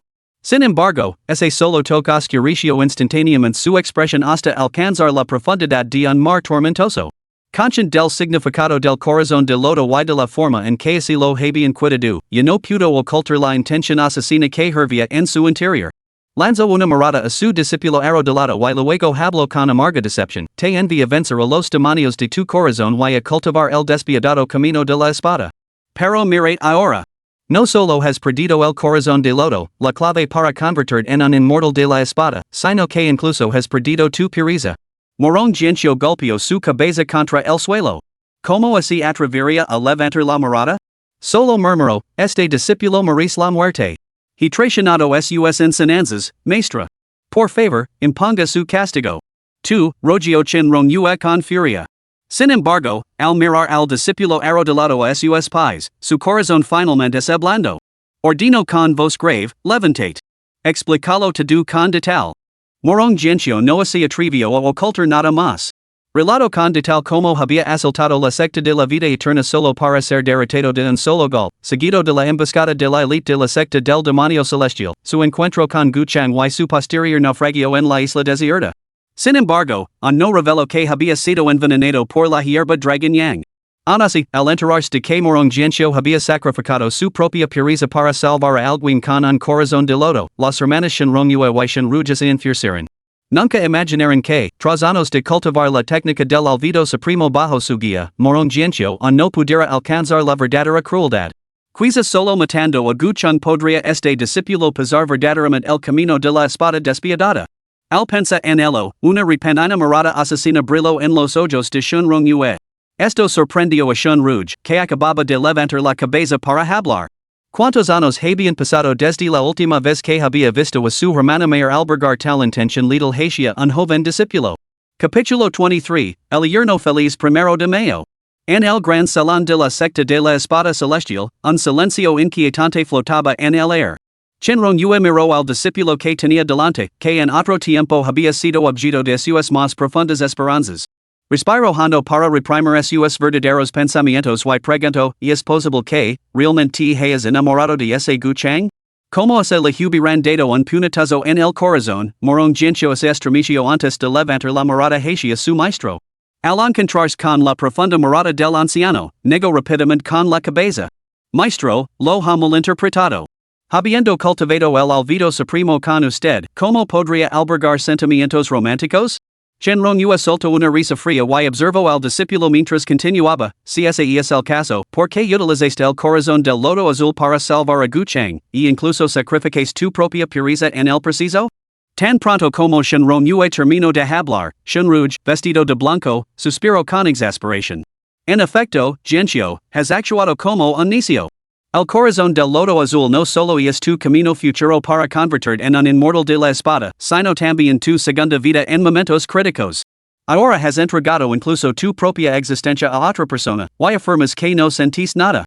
Al ver que incluso su amado segundo maestro hablaba así, Morong Jianxiu se sintió agraviado y impotente. Solo pudo forzar una explicación, para responder a ambos maestros, Guchang estaba gravemente herido y al borde de la muerte porque protegió a este discípulo de un ataque de un maestro de la secta del demonio celestial si me hubiera cuidado mirando como moría o hubiera aprovechado la oportunidad para acabar con él. Este incidente seguramente habría creado otro obstáculo en mi corazón. Además, al escuchar la explicación de Morong Jianxiu, Shinruj se volvió hacia su hermana mayor, suya frente seguía francida, y intercedió, hermana mayor, si ese es el caso, entonces, aunque las acciones de Jianxiu fueran un poco insensatas, podrían considerar susceptibles, ¿no? Shinrong Yue lanzó una mirada fulminante a su entremetida hermana menor antes de que su expresión finalmente se suavizara ligeramente. Continúa. ¿Qué más? Maestro, para compensarlo, Guchang refinó una píldora para fusionar el alma utilizando hierba tranquilizante de 7 hojas de 10,000 años de antigüedad. Después de tomarla, no solo se restauró mi esencia espiritual, sino que también lograr alcanzar el segundo nivel del reino de la iluminación. Ah, sí? ¿En serios? Esta vez, tanto Shunrongyue como Shunruj sintieron una punzada de sorpresa. Anteriormente, habían estado tan preocupadas por la conmoción de que Morong Jianxiu perdiera el corazón de lodo azul que no se habían dado cuenta del progreso en la cultivación de esta discípula. Al escuchar sus palabras, Shunrongyue y Shunruj miraron a Morong Jianxiu con asombro y escrutinio. Una sola mirada bastó a Shunrongyue para discernir que la discípula decía la verdad, su cultivo había avanzado hasta la segunda montaña de la iluminación. Esto significaba que la discípula no se había enamorado realmente de Gucheng. Después de todo, el camino de la espada sin emociones se agitara con efecto, todo el cultivo de uno se dissiparía en un instante. Este era, pues, el precio que Morong Jianxiu había pagado para lograr un avance tan rápido en su cultivo durante estos 40 años, a pesar de tener un talento meramente mediocre. Shunrongyue y Shunruj intercambiaron miradas y ambos exhalaron finalmente con alivio. Sin embargo, inmediatamente surgieron nuevas dudas. Tras un momento de reflexión, Shunrongyue habló, si ese es el caso, ¿por qué trajiste Gucheng en vuestra secta de la espada celestial? ¿Y por qué habló de matrimonio hace un momento? Al ver que el tono de sus dos maestros finalmente se suavizaba, Morong Jianxiu no vio razón para ocultar nada y relató directamente su acuerdo con Gucheng. Al escuchar el relato de Morong Jianxiu, el corazón de Shunrongyue se llenó de una risa amarga. A decir verdad, con su experiencia, le costaba creer que alguien moriera por otra persona sin motivos ocultos. Quizás esta discípula tonta no se había dado cuenta, pero una vez que lo hiciera, probablemente sería demasiado tarde para escapar de la trampa que se estaba tejiendo. El que una vez te quitó la mitad de tu vida volverá para reclamar la otra mitad. Como si se le hubiera ocurrido una idea, la expresión de Shunrongyue se volvió distante después de que la discípula terminara de revelar la verdad. Hizo un gesto con la mano para despedirla. Basta. Ya que has tomado una decisión, haz lo que quieras. Al ver que su hermana mayor se quedaba en silencio, Shunruj se apresuró a acercarse y le dio una palmadita en el hombro a Morong Jianxiu con una sonrisa cariñosa. Bueno, Jianxiu, has viajado mucho. Ve a descansar. Morong Jianxiu miró al gran maestro y luego alzó la vista hacia la suave sonrisa de la segunda maestra. Se inclinó con las manos juntas, muy bien, este discípulo se retira. Después de que Morong Jianxiu abandonara la sala, Shunruj, vestida de blanco, se acercó a su hermana mayor. Estudió la expresión solemne de su hermana, suspiró suavemente y luego la abrazó con delicadeza, dando palmaditas en la espalda. Hermana, dejemos el pasado en el pasado. Aunque Gucheng es hijo de ese hombre infiel, Gucheng, su disposición a proteger a Jianxiu de ese golpe fatal demuestra que no ha heredado la crueldad de su padre. Quizás. Sin embargo, la mera mención del nombre de Gucheng pareció tocar la fibra sensible. Shunrongyue, que había sido abrazada suavemente por su hermana, se soltó de repente. Mirando a su hermana con furia, exclamó, no hay ningún quizás. Ese hombre arriesgó su vida por mi innumerables veces. Sin embargo, en cuanto conoció a esa mujer, me dejó de lado y se enamoró de ella. ¿Cómo puedes estar segura de que este Gucheng no hará lo mismo? Shunruj sabía que había tocado la fibra sensible de su hermana mayor. Al ver a su hermana, antes digna y solemne, ahora en un estado de furia, no se atrevió a provocarla más. En cambio, suspiró con impotencia, bueno, entonces, ¿cómo propone mi hermana mayor este asunto? Los labios de Shunrongyue se curvaron en una sonrisa peculiar. Ya que Gucheng me ha propuesto matrimonio, lo aceptar. Dejemos que se conviertan en una verdadera pareja tal. Ah, hermana. ¿No dijo Jianxiu que solo era una propuesta falsa? Exclamó Shunruj con asombro, claramente desprevenida ante la decisión de su hermana. Sé muy bien que es una farsa, pero ¿quién de fuera podría saberlo? Pero. ¿No es esto un poco inapropiado? ¿Qué piensas hacer exactamente, hermana? Observando la expresión de desconcierto de su hermana menor, Shunrongyue respondió con calma, los pecados del padre recaen sobre el hijo. Si ese Gucheng se atreve a proponer matrimonio a Jianxiu, nunca abandonará nuestra secta Tianjin en toda su vida. Con eso, Shunrongyue salió lentamente del gran salón, con la mirada puesta en el mar del sur. Parecía como se pudiera ver a través de las montañas y los mares, fijándose en la figura de aquel hombre vestido de blanco dentro de la secta Changsheng. Entonces, una fría sonrisa se dibujó en sus labios. Verse ese miserable infiel realmente que era su hijo. Al escuchar a su hermana expresar sus verdaderas intenciones, con un resentimiento amargo en su tono, Chenruj sintió que le daba vueltas la cabeza. Justo cuando pensaba en cómo persuadir a su hermana mayor, Chenronua se volvió hacia ella y declaró, enviar invitations a todas partes, convocando a todas las sectas y facciones para que presenten la boda de Jianxia y Guchang. Esta vez, que todo el mundo sepa que el hijo de Guchang será a partir de ahora el yerno de mi secta Tianjin. Yo lo ordenar que viva y el vivira, yo lo ordenar que muera y el morirá. Al ver el odio tan profundamente grabado en los ojos de su hermana, Chenronua supo que persuadirla era inútil. Solo le quedaba resignarse a cumplir la orden. Capítulo 24, Ser indulgent con el buscando inversión. ¿Qué le pasa, joven maestro Gu? ¿Se encuentra mal? Preguntó Lu Jing con suave preocupación cuando el joven maestro de la secta Changsheng se estremeció de repente. Nada. Quizá solo esté cansado por los días de viaje. Ah, sí. Entonces no lo molestar más, joven maestro Gu. Lu Jing se retira. Jaja, gracias por su molestia, toista Lu. Ha sido un placer, no hay de qué. Al ver la cortija de Guchang, Lu Jing, que la había preparado un lugar para descansar y estaba a punto de marcharse, pareció recordar algo de repente. Frunció ligeramente el seno y dijo, hay una cosa que me gustaría recordar al joven maestro Gu. ¿Estaría dispuesto a escucharla? Guchang se sorprendió un poco, pero no era de los que ignoraban los buenos consejos. Con una carcajada, respondió, amigo Lu, habla libremente. Escuchar todo lo que tengas que decir.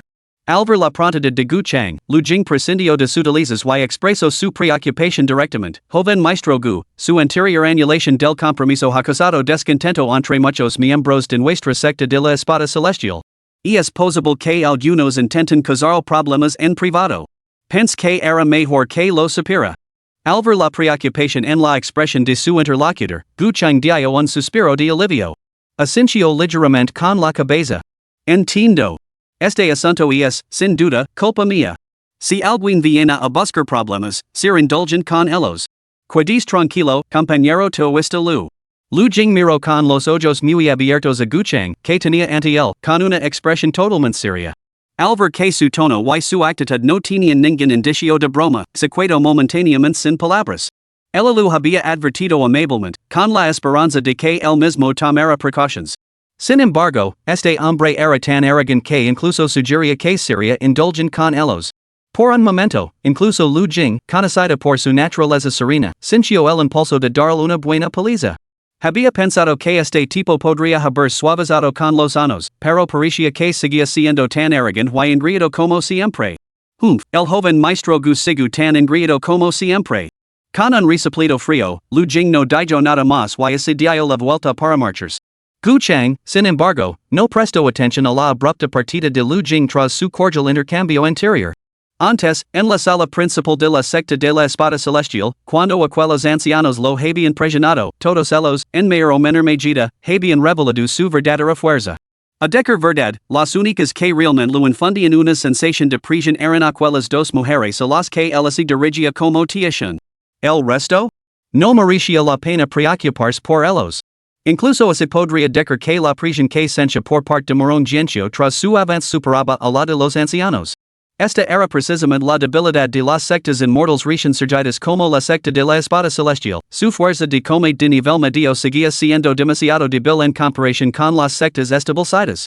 En su actual reino de la cuarta montaña de la iluminación, siempre que esos dos líderes de la secta no tuvieran quejas significativas contra él, no mostraría piedad con nadie más que intentara causar problemas. Acompañar a Morón Jianxiu de vuelta a la secta y aceptar sus peticiones equivalía, en última instancia, a buscar un camino sin obstáculos. Lo ideal sería tener éxito, pero se resultaba imposible, simplemente haría todo lo posible. Una vez resueltos estos pensamientos, Guchang cerró los ojos, cruzó las piernas y reanudó su contemplación interior. Los últimos 10 días habían sido una sucesión incesante de acontecimientos, lo que la había impedido evaluar plenamente su estado físico tras el avance, lo cual suponía una desventaja significativa. El cultivo en el continente del destino inmortal se dividía en 3 niveles y 9 reinos. El primer reino, ascensión al cielo, templar la forma física, prolongar la vida útil en 3 años. El segundo reino, pureza tranquila, consolidar la forma física para prepararse para entrar la energía espiritual al cuerpo, prolongar la vida útil en 9 años. El tercer reino, etrar el espíritu, etrar la energía espiritual al cuerpo y abrir los 360 puntos de acupuntura de todo el cuerpo, prolongar la vida útil en 27 años solo al dominar los tres reinos de la primera etapa se puede considerar que uno ha entrado en el camino del cultivo. La segunda etapa implica la aplicación del poder por parte del practicante y un mayor refinamiento del yo. El cuarto reino, disipar el Shah, abra el mar de Chi, prolongando la vida en 60 años. El quinto reino, condensar gang, abra el mar de la conciencia, prolongando la vida en 300 años. Y, finalmente, el sexto reino, condensar el espíritu, abra el orificio del corazón para conectar el mar de Chi y el mar de la conciencia, prolongando la vida en 900 años. Si bien las primeras 6 etapas pueden alcanzarse mediante la práctica diligente, siempre que no se carezca gravemente de aptitud innata, la tercera y última etapa no puede alcanzar solo con esfuerzo. La mayoría de las personas sin talento para el cultivo permanecerán para siempre en la sexta etapa de la condensación del espíritu, ya que para superarla se necesita un gran golpe de suerte. Sin embargo, una vez que se hacen más allá de la séptima etapa, las recompensas son inmensas. Tomamos como ejemplo el reino más simple del tercer nivel, el reino del gerente del tesoro. Exige que los practicantes hayan perfeccionado su potencial hasta alcanzar un dominio impecable en cada uno de los 6 reinos anteriores. Solo entonces pueden finalmente provocar su propia energía vital para agitar los mecanismos celestiales, generando su manifestación celestial única.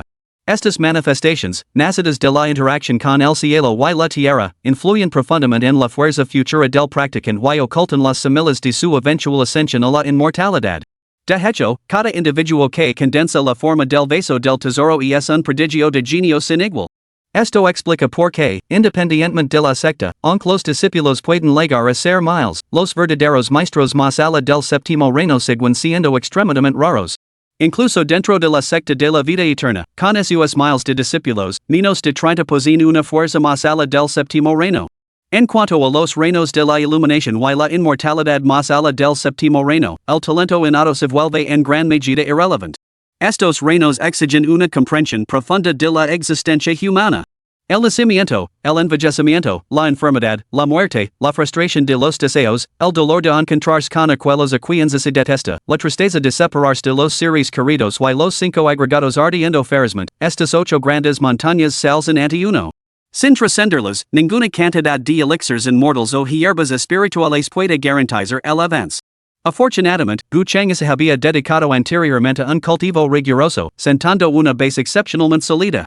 Junto con sus experiencias a lo largo de 2 vidas, habiendo soportado durante mucho tiempo el nacimiento, la muerte y la enfermedad, aprovechó una oportunidad fortuita. Expelido por el desafío de Morong Jianxiu, de la secta Dashi, trascendió el sufrimiento de los deseos insatisfechos y alcanzó instantáneamente la cuarta montaña del reino de la iluminación.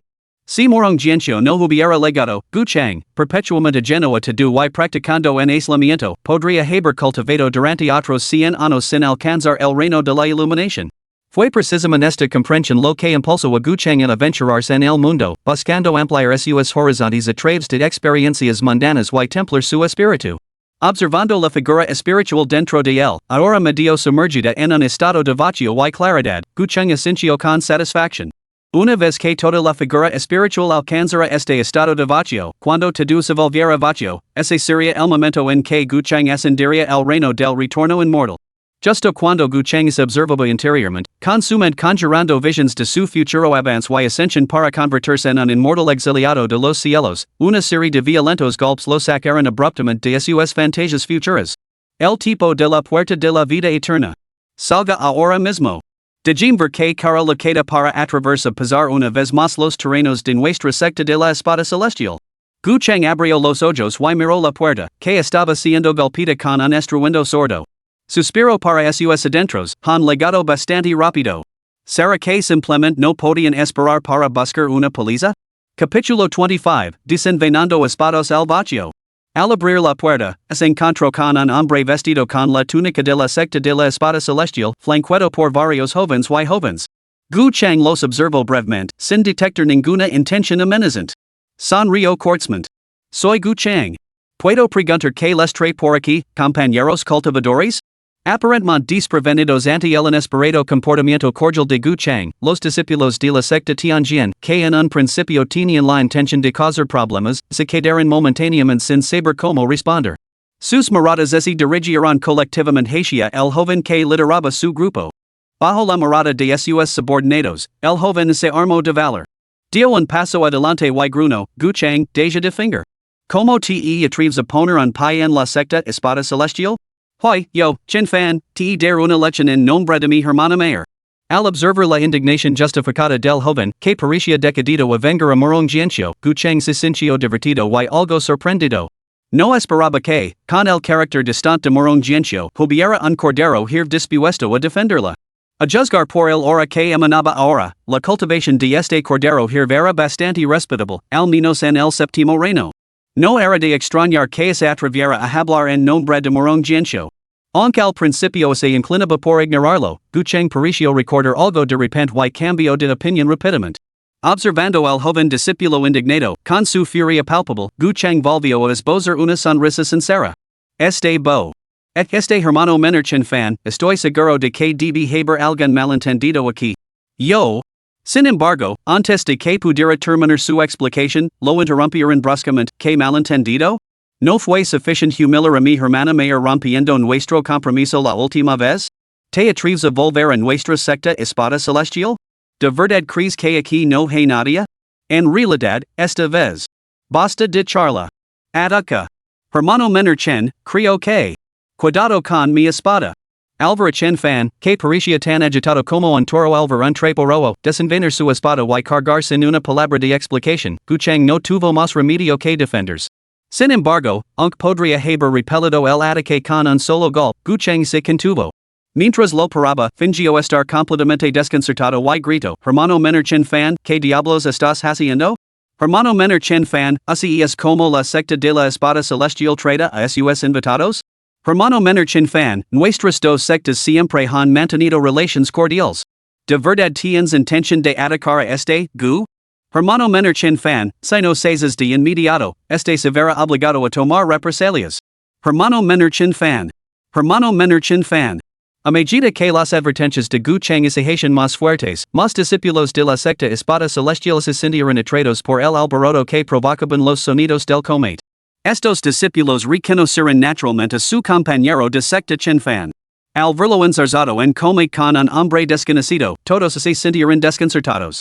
Sin embargo, después de que varios jóvenes que acompañaban a Chen Fan explicaron la situación, la multitud se enteró de que ese joven aparentemente desconocido no era otro que Guchang, el joven maestro de la secta Changsheng que una vez había roto su compromiso con la hermana mayor Tui Chun. De hecho, muchos discípulos mayores que habían presenciado personalmente la anulación del compromiso de Guchang comenzaron a relatar los acontecimientos de aquella época a los discípulos más jóvenes que se habían unido a la secta en la última década. Al instante, una sensación compartida de indignación justificada se apoderó de la multitud. Algunos discípulos incluso se dieron la vuelta para llamar a discípulos lejanos de la secta espada celestial para que se unieran a la refriega. Pronto, casi el 80% de los discípulos de la secta se congregaron en las modestas habitaciones de invitados. Al no quedar espacio en el suelo, se subieron al tejado y se posaron en los árboles. Rápidamente se formó un denso círculo de personas, con todos los ojos fijos en el centro de la multitud. Cuando Chen Fan hizo retroceder al hombre que, según los rumores, había derrotado al discípulo mayor, Morong Jianxiu, la multitud estalló en gritos y aplausos. Abajo con él. Abajo con él. El grito, que provenía de una fuente desconocida dentro de la multitud, incendió un coro de gritos. En un instante, rugidos ensordecedores resonaron en todo el pequeño patio, asustando a los pajaros de las montañas y bosques circundantes, que emprendieron el vuelo. Sin embargo, entre esta multitud, pocos podían discernir realmente la batalla que se desarrollaba en el centro. Guchang se alejó rápidamente, creando distancia con su oponente. Al mirar a su alrededor, se dio cuenta de que, en tan poco tiempo, no menos de 1000 cultivadores de espada con largas hojas se habían reunido a su alrededor. Esto lo tomó un poco por sorpresa, no esperaba que los seguidores de la secta de la espada celestial fueran tan rápidos. Pero tanto mejor. Cuanta más gente hubiera, mayor sería el impacto de su plan. Al ver que el momento era propicio, Guchang no dudó más. Se dirigió a Chen Fan, que estaba frente a él, cada vez más impaciente por no haber logrado romper las defensas, con las palabras que había preparado desde hacía tiempo. Hermano menor Chen Fan, lo diré por última vez. Mi propósito al venir aquí era únicamente proponer matrimonio a Jianxiu. No albergo ningún rencor. Si persists en esta prisión, no me culpes por no mostrar piedad. Zaz. Las palabras de Gu Chang resonaron entre la multitud como un rayo caído del cielo. No solo Chen Fan, que estaba frente a él, sino todas las personas presentes miraron al joven con total incredulidad. Estaban profundamente conmocionados por la audacia de su declaración. Chen Fan, que era el blanco de la acusación, se puso rojo como un tomate al instante, con los ojos tan saltones que casi se les salían de las órbitas. Le gritó a Gu Chang, villano. Sin vergüenza. Depravado miserable. Como te atreves a renegar de tu palabra y insultar a mi hermana mayor. Juro que te matar, sin vergüenza desvergonzado. Con eso, Chen Fan se puso en pie de insulto, canalizando toda su energía en la espada larga que empuñaba. La joya azul zafiro de su espada parecía sentir la furia de su amo, respondiendo con una serie de resonantes zumbidos. Chen Fan, espada en mano, esbozó una fría sonrisa mientras su aura se fijaba en Gu Chang. En un instante, un adorador chi de espada, de decenas de metros de largo, atravesó el espacio y golpeó directamente a Gu Chang. En verdad, el discípulo del inmortal, con semblante feroz, desenvainó su espada para cortar el aire como se separara nubes.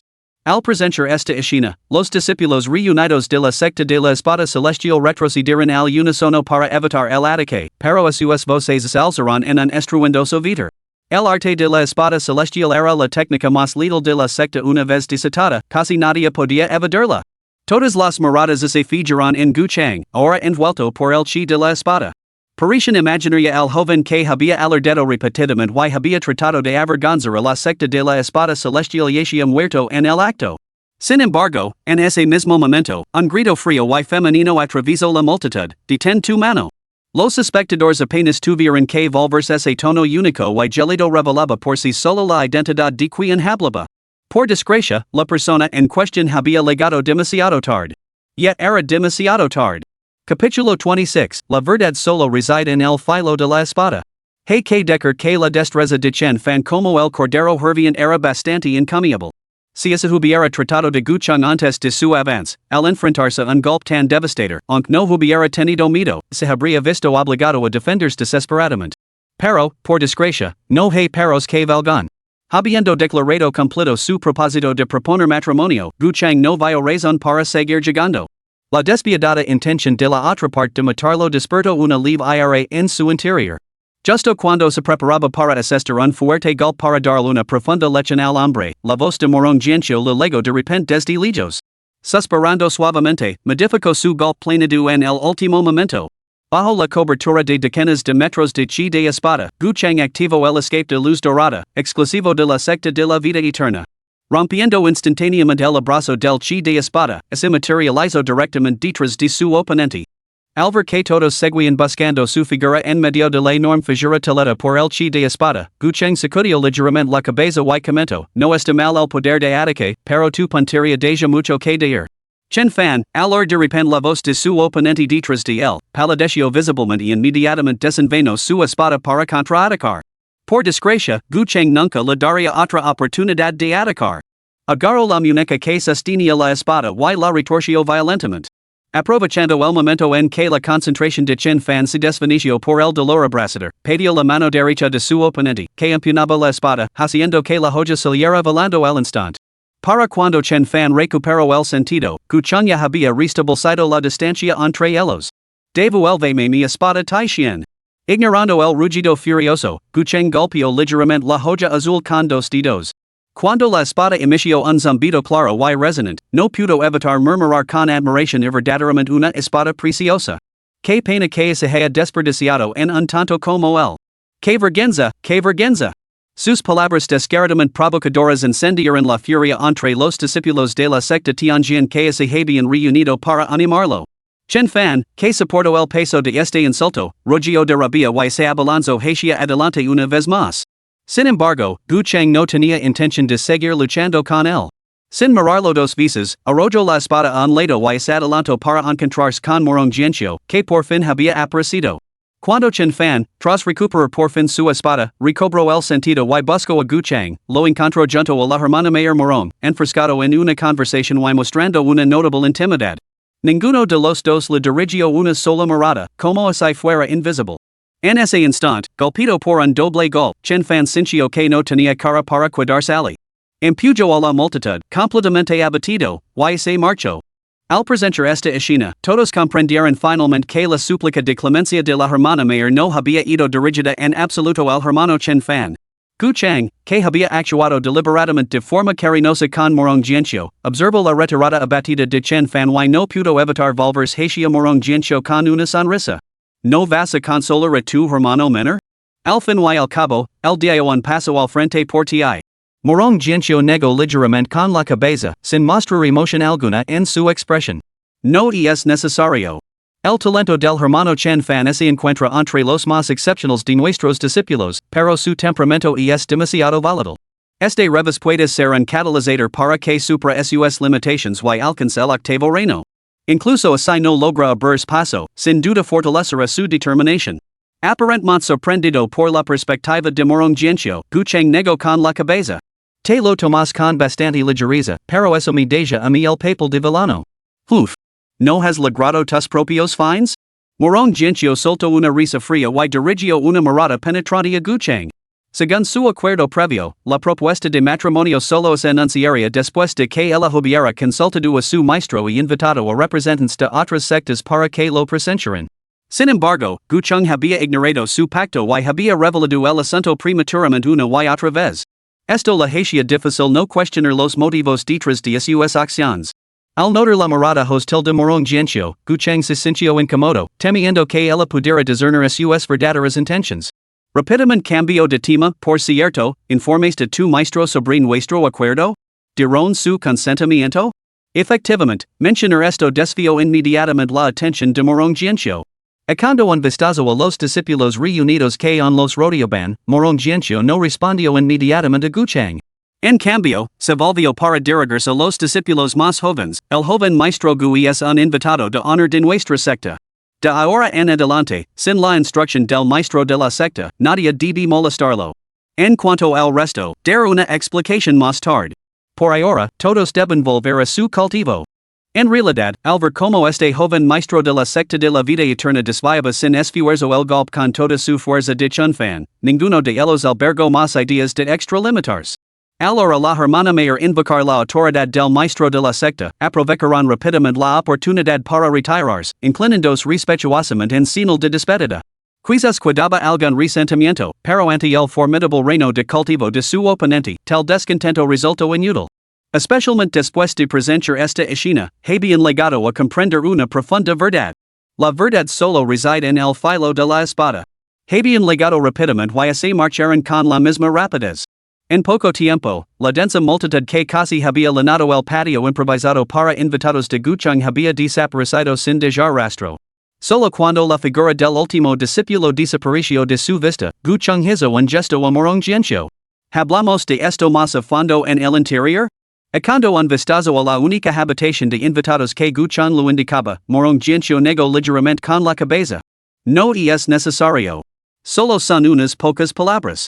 Comprendiendo su deseo de evitar cualquier apariencia de impropiedad, Gu Chang no insistió en el asunto. Sonrió con naturalidad. Muy bien. En ese caso, ¿podría la señorita Morong compartir la perspectiva de la tía Chen sobre este asunto? Morong Jianxiu respiró hondo, pero no relató todo lo que había sucedido tras la partida de Gu Chang. En su lugar, se limitó a decir, he informado a mi maestro sobre este asunto.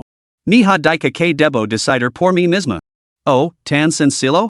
Exclamó Gu Chang sorprendido. Al recordar la actitud inicial que había tenido hacia el segundo líder de la secta, Shenruj, no podía evitar la sensación de que las cosas probablemente no fueran tan sencillas. Al darse cuenta del escepticismo de Gu Chang, Morong Jianxiu frunció el seno y le lanzó una mirada de riollo. ¿Qué? ¿Crees que miento? No. Es solo que no había previsto que las cosas fueran tan bien. Me ha sorprendido por un momento. Por favor, no me malinterprete, señorita Morong. Gu Chang se apresuró a disculparse. Sin embargo, inmediatamente después, como si se le hubiera ocurrido algo, añadió con urgencia, en ese caso, ¿qué pasa con el veneno que ha ingerido la señorita Morong? Una vez que este asunto concluya, no tendrá motivos para permanecer en la secta de la espada celestial, ¿verdad? Al arresto, Morong Jianxiu apretó la mandíbula y respondió en voz baja, hablaremos de este asunto más tarde. Primero, preparad para la propuesta de matrimonio. Al resto, Gucheng solo pudo asentar con resignación. Capítulo 27, La tristeza del Rocío Otoñal. En los últimos días, tanto Gucheng como Morong Jiancho albergaban sus propios pensamientos, pero ninguno de los dos podía prever las verdaderas intenciones de Chinrong Yue. En medio de esta atmósfera, la noticia finalmente se extendió por todas las sectas. La secta de la espada celestial había invitado a todas las facciones a presenciar el contrato matrimonial entre el recién nombrado guardián santo de la espada y el joven maestro de la secta de la vida eterna. En el momento en que surgió esta noticia, cayó como un trueno, dejando a todas las partes invitadas completamente desconcertadas. Después de todo, aunque pocos conocen todos los detalles, muchos sabían que el joven maestro de la secta de la vida eterna había anulado el compromiso años atrás. En aquel entonces, aunque la secta de la espada celestial gozaba del patrocinio imperial, aún se encontraba en sus primeras etapas de desarrollo. En consecuencia, pocos se lo tomaron en serios. La anulación del joven maestro fue descartada con una risa, considerada insignificante. Solo en los últimos años la secta de la espada celestial, respaldada por el patrocinio imperial, había florecido verdaderamente, ascendiendo al rango de las sectas más importantes. Todos sabían muy bien que, según el sistema rotatorio, el patrocinio de la corte imperial debería haber pasado a la secta de la vida eterna en el próximo siglo. Sin embargo, tras ascender al trono, el nuevo emperador desafió todas las expectativas al nombrar una vez más a un destacado discípulo de la secta espada celestial como protector del reino. En consecuencia, tanto se tiene en cuenta la humiliación previa de la secta espada celestial derivada de la ruptura del compromiso matrimonial por parte de la secta vida eterna, como la asignación por parte de la corte imperial de los recursos originalmente destinados a la secta vida eterna a la secta espada celestial. Estas dos sectas deberían haber roto todos los lazos, si no haberse enfrentado abiertamente. De hecho, muchos se habían preparado para provocar cualquier conflicto entre ellas. Sin embargo, ahora, no solo no había estalado la guerra, sino que estas dos sectas estaban considerando otra alianza matrimonial. Durante un tiempo, nadie pudo comprender que había detrás de este giro de los acontecimientos. En consecuencia, aquellos que inicialmente habían rechazado la invitación vieron su curiosidad despertada por este desarrollo y respondieron rápidamente para aceptar. Con el paso del tiempo, la noticia se difundió aún más, hasta llegar a la secta del demonio celestial. Ninglu, ha pasado casi medio años. La secta de la vida eterna aún no ha dado ninguna noticia sobre ese Gucheng. Debe de estar realmente muerto. Debes aprender a dejar atrás el pasado. El futuro de nuestra secta del demonio celestial depende de ti para revivirla. Xionglu levantó la mirada y se encontró con la enviada del pájaro escarlata, que se había acercado sin que él se diera cuenta. Al oír las palabras de consuelo, preguntó con expresión ausente, Tia Chang, dices que Gucheng fue asesinado por el séptimo anciano, pero ¿por qué no siento alegría? Cheng Suling observó a Xionglu, con el rostro marcado por la perplejidad y una palidez que se había apoderado de ella en estas dos breves semanas. Se acercó, acunó suavemente la cabeza de la niña contra su pecho y lo acarició el cabello oscuro y suelto mientras lo murmuraba en voz baja, cuéntaselo a la Tia Chang. ¿De verdad deseas matar a ese Gucheng? ¿Era realmente tan cruel contigo? Envuelta en calidez y escuchando la suave pregunta de la Tia Chang, Xionglu se sumergió en los recuerdos del pasado. Desde que tenía memoria, había vivido en la secta Chongsheng. Por desgracia, a pesar de residir en esta secta inmortal, era totalmente incapaz de cultivar sus arts inmortals. Ni siquiera podía realizar la tarea más básica de atraer el chi a su cuerpo. Como mortal sin aptitud para el cultivo, solo podía ser asignada a las filas de sirvientes y asistentes dentro de la secta. Con el paso del tiempo, su belleza se volvió cada vez más llamativa, atrayendo las miradas codiciosas de muchos. Después de todo, incluso dentro de las sectas justas, el calibre de los cultivadores variaba enormemente. Como mortal sin aptitud para el cultivo, aparte de aquellos hombres lujuriosos que codiciaban su cuerpo, ningún inmortal le prestaba atención. Hasta ese día, cuando rechazó las insinuaciones del mayordomo y fue castigada por su autoridad, golpeada hasta que su piel se abrió. Justo cuando se disponía a lanzarse contra la pared en señal de desesperación, intervino un joven que irradiaba un halo de santidad.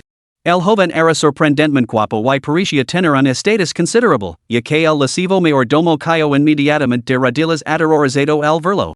El joven no solo castigó al mayordomo por sus insinuaciones, sino que también lo administró con ternura unas píldoras milagrosas para curar sus heridas.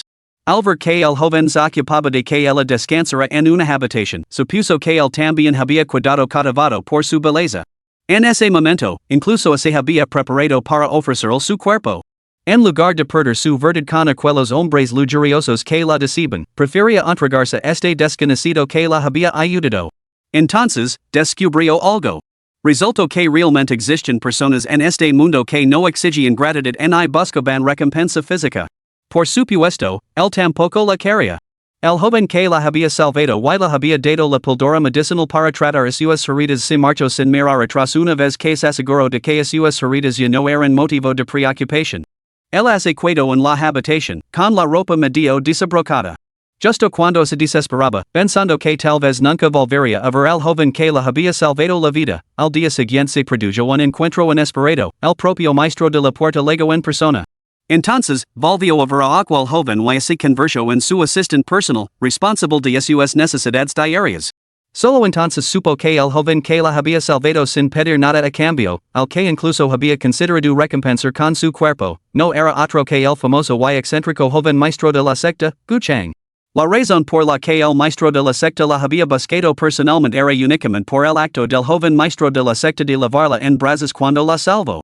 Como padre de un joven maestro que nunca había tenido contacto físico con ninguna mujer, el líder de la secta estaba, naturalmente, profundamente conmocionado por esto. Por lo tanto, la había buscado específicamente y la había dado una orden. Y esa orden era meterse en la cama del joven maestro por cualquier medio necesario, para verificar si poseía las capacidades que se esperaban de un hombre. Al principio, al recibir esta orden, se sintió bastante complacido y segura de sí misma. Aunque carecía de talento para el cultivo, estaba segura de que su belleza se encontraba entre las tres mejores incluso dentro de la secta Chongqing. De lo contrario, no habría atraído tantas miradas codiciosas. Sin embargo, pronto se dio cuenta de su error. 10 años, una década completa, se había dedicado por completo a su servicio, pero él nunca la había mirado adecuadamente. Parecía que ella no era más que era sus ojos, como si no existiera en absoluto. Incluso cuando se obligó a soportar la vergüenza de una mujer, desnudándose para apoderarse de su cama, él simplemente salió en silencio por la puerta para continuar con su cultivo. Con el paso del tiempo, su actitud hacia él se volvió cada vez más dura. Hasta que finalmente fue expulsada de la puerta de la vida eterna. No le molestaba haber sido expulsada, solo odiaba que ese miserable se negara a reconocer su existencia. Así, para captar realmente su atención, arriesgó su forma mortal y viajó miles de kilómetros para unirse al culto demoníaco.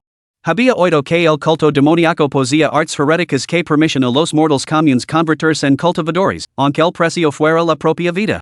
Sin embargo, nunca imaginó que, por un giro del destino, dominaría el arte secreto del dios demonio, una técnica que nadie había logrado desde la fundación de la secta del demonio celestial, salvo su propio progenitor. Y así cambió su destino, elevándola a la posición de doncella sagrada dentro de la secta del demonio celestial, solo superada por el propio líder. Su intención original al llevar a los 10 maestros más importantes de la secta a la puerta de la vida eterna era simplemente intimidar a ese hombre que una vez la había tratado con total indiferencia, para luego capturarlo y que la sirviera en la secta del demonio celestial. Sin embargo, nunca imaginó que lo vería en un abrazo tan íntimo con otra mujer de impresionante belleza. Y así, los celos la consumieron. Si ella no podía tenerlo, ¿por qué otra mujer sí? Buscó destruir a esa mujer, pero nunca imaginó que él soportaría voluntariamente la palma perforadora del corazón del séptimo anciano por ella. Solo pensa en ello descaró el corazón de Ninglu como un cuchillo. ¿Por qué? ¿Por qué tú, que nunca me miras, elegirías la muerte por esa mujer? ¿Por qué?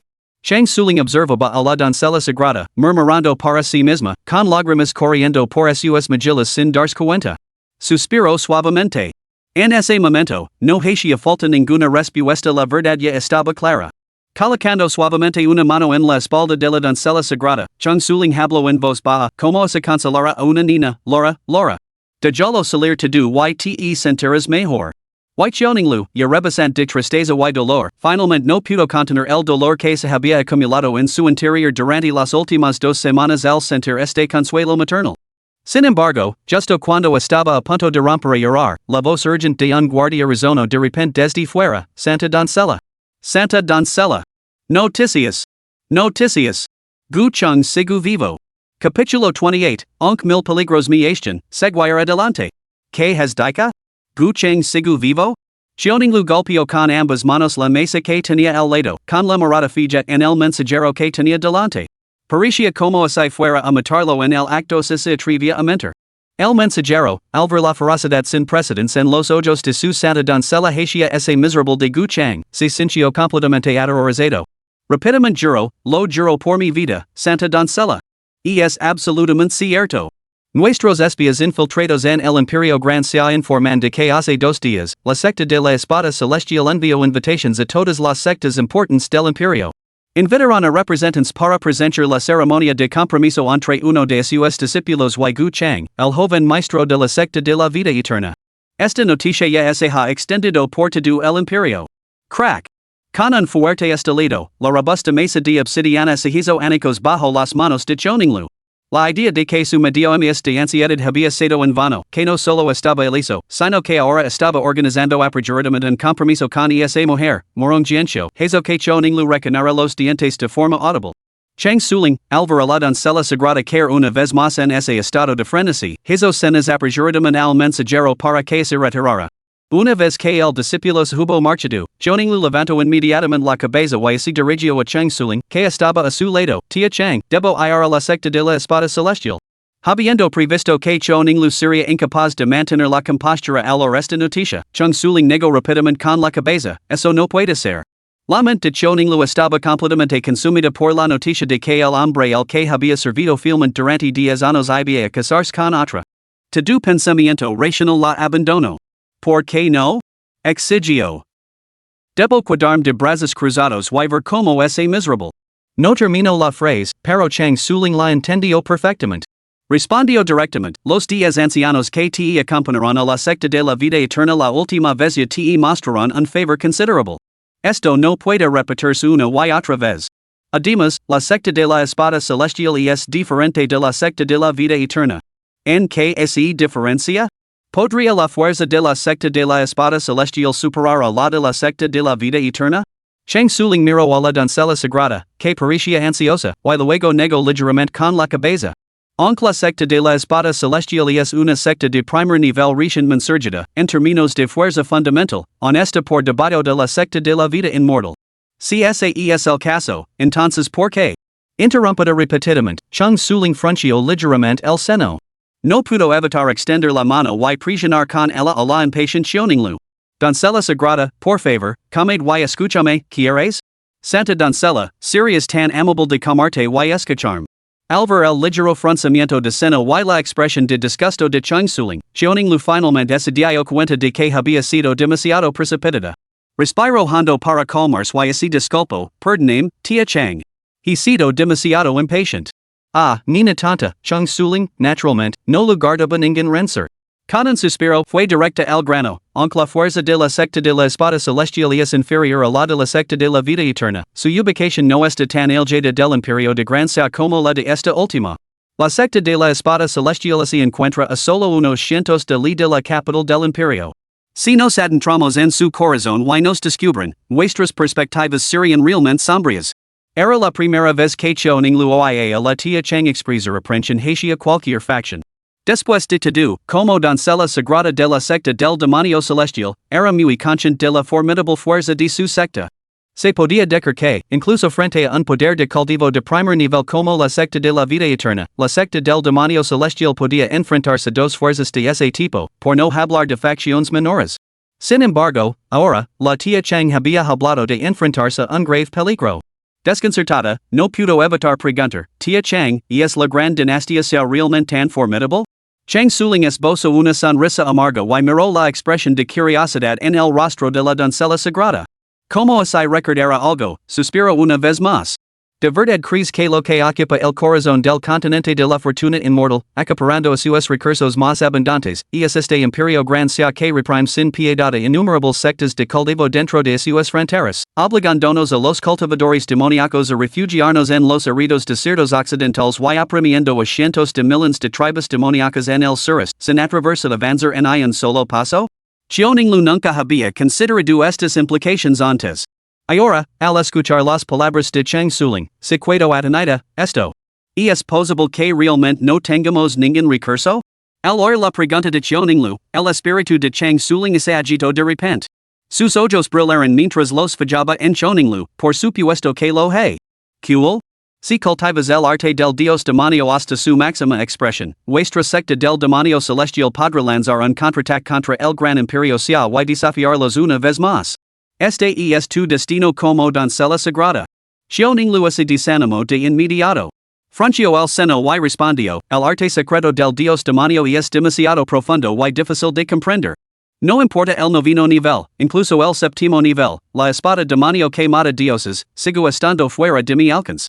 Chang Suling acarició suavemente el sedoso cabello negro de la joven mientras lo ofrecía un consejo, por lo tanto, sigo el consejo de la tía Chang, dejo atrás el pasado. Concentrate únicamente en dominar el arte del dios demonio.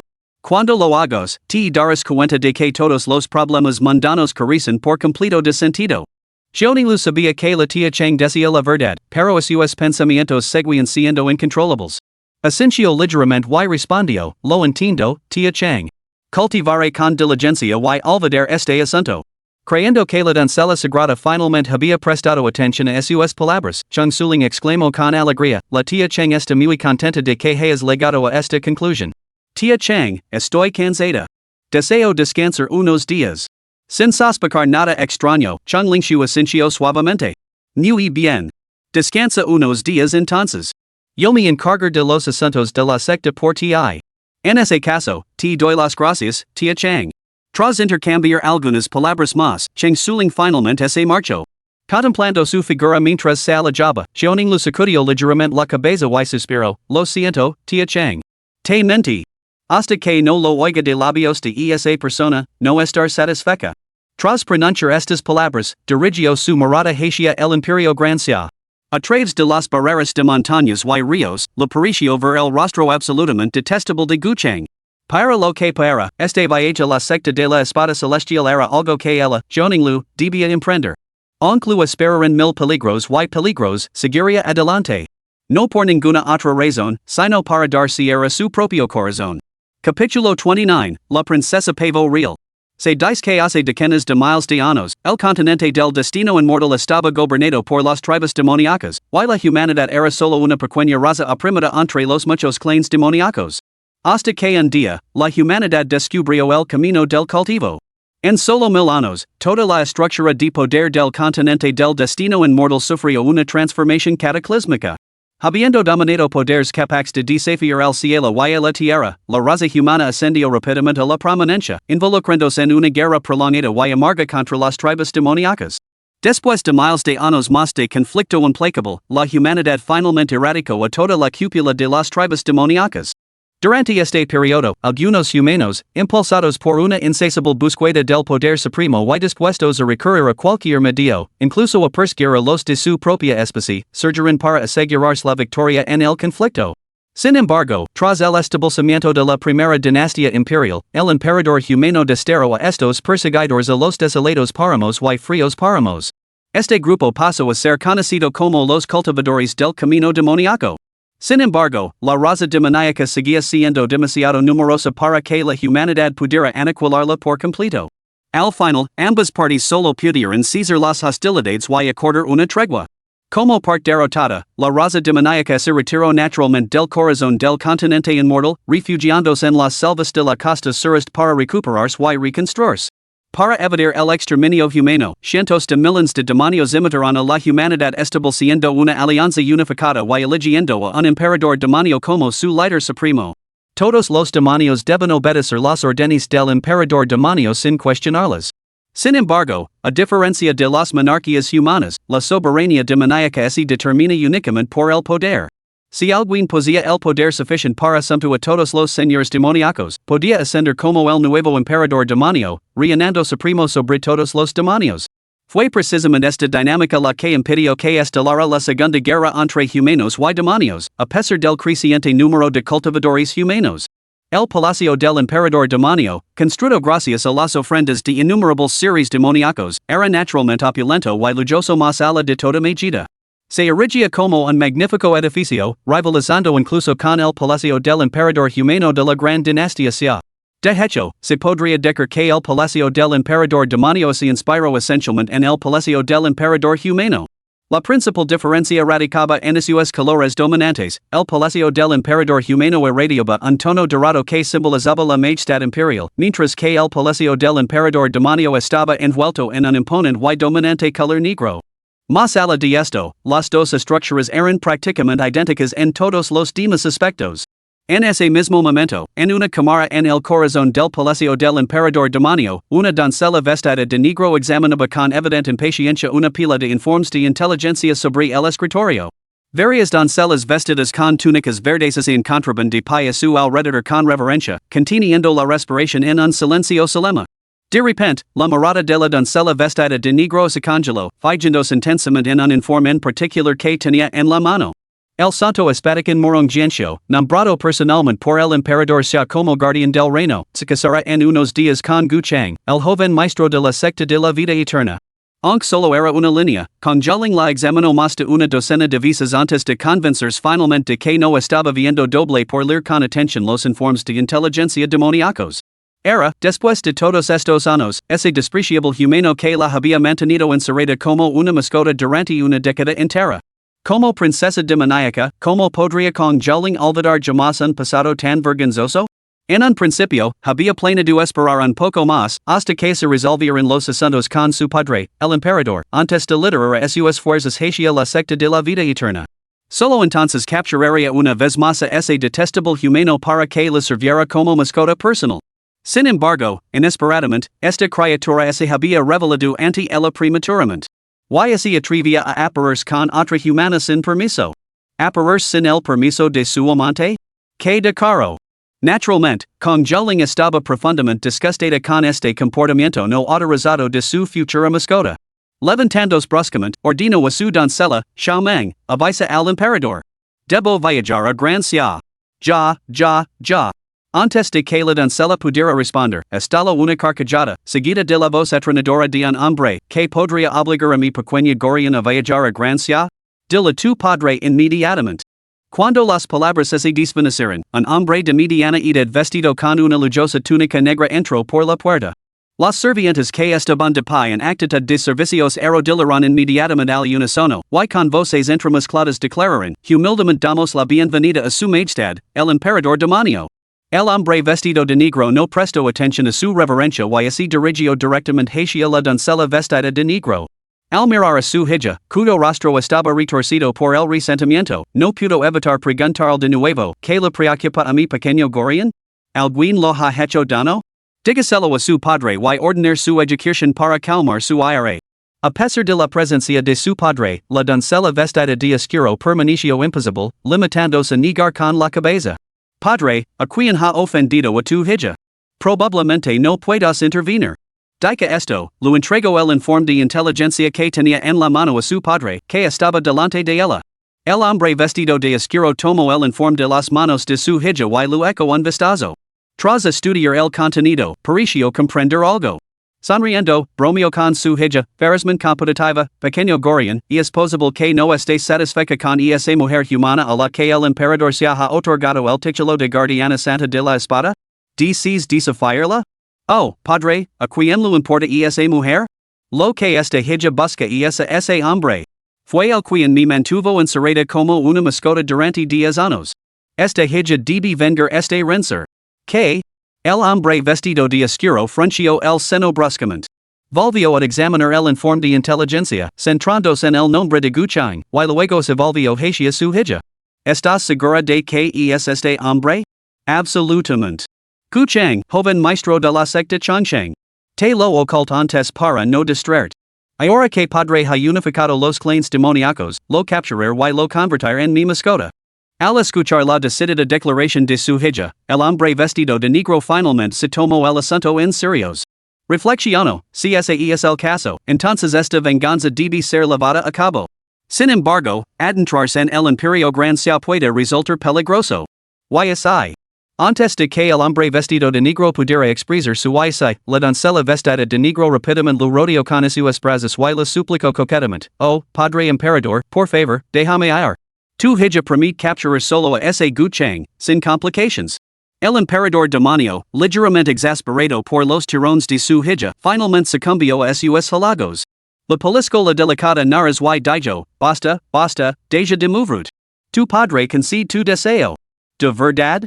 Por supuesto que es verdad. Cuando te he enganado? Up. Papa es el mejor. Sacudiendo ligeramente la cabeza, el emperador demonio se sintió profundamente complacido al ver a su hija tan alegre. Era la primera vez que estaba tan feliz desde que regresó del mundo humano. Tras un momento de alegría, la doncella vestida de negro pareció recordar algo de repente. Miró a su padre con urgencia. Padre, ¿a quién piensas enviar para que me vigil? ¿Vigilar? Se trata de protegerut, hija mía. Si no te hubieras escapado del guardián que te asign para que te vigilara la última vez, no te habrían capturado y retenido como mascota, ¿verdad? Padre, si vuelves a mencionar eso, perder los estribos. El hecho de que lo recordaran repetidamente las vergüenzas del pasado dijo a la doncella vestida de negro bastante nerviosa, lo que la llevó a replicar apresuradamente.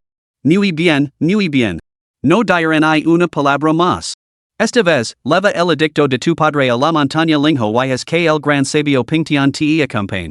Su dominio se encuentra más cerca de la gran ciudad y él conoce bastante bien la dinastía gran ciudad.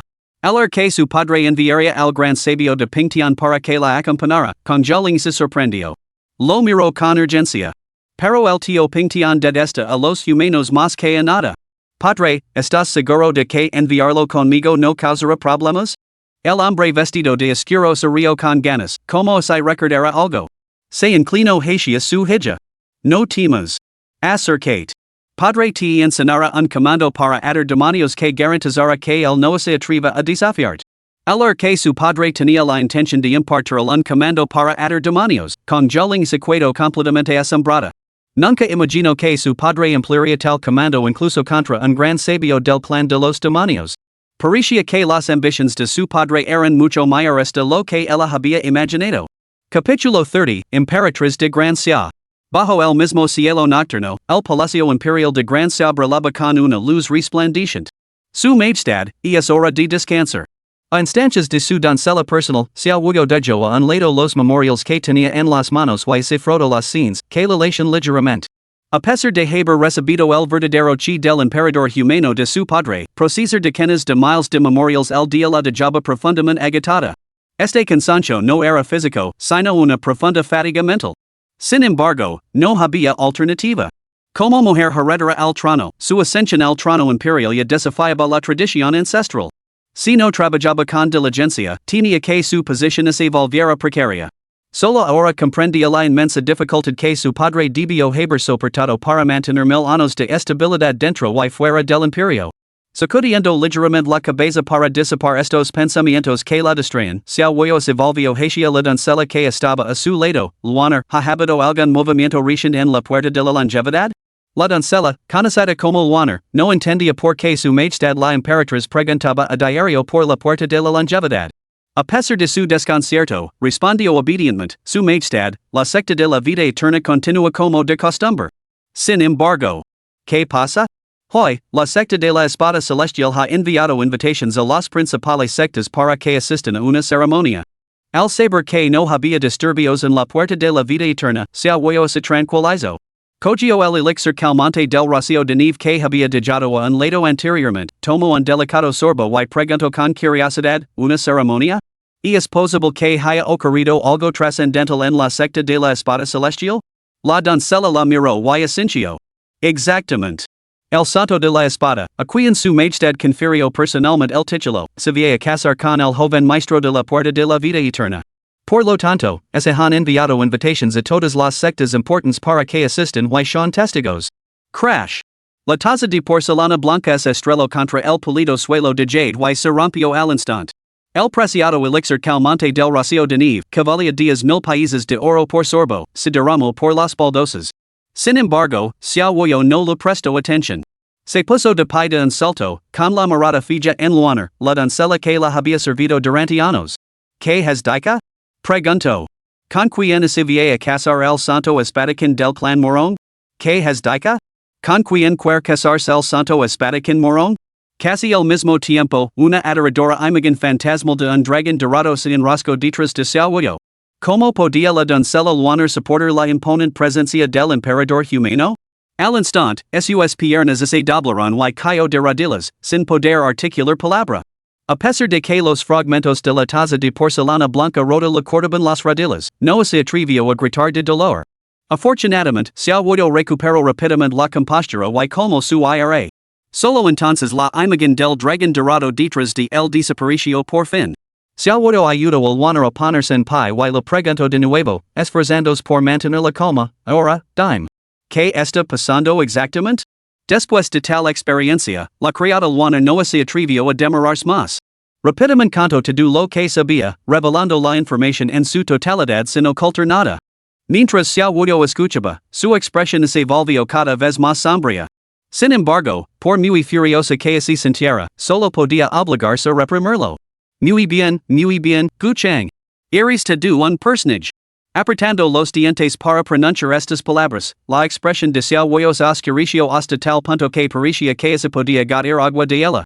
De repente, como si se le hubiera ocurrido una idea, se volvió de nuevo hacia la doncella al waner.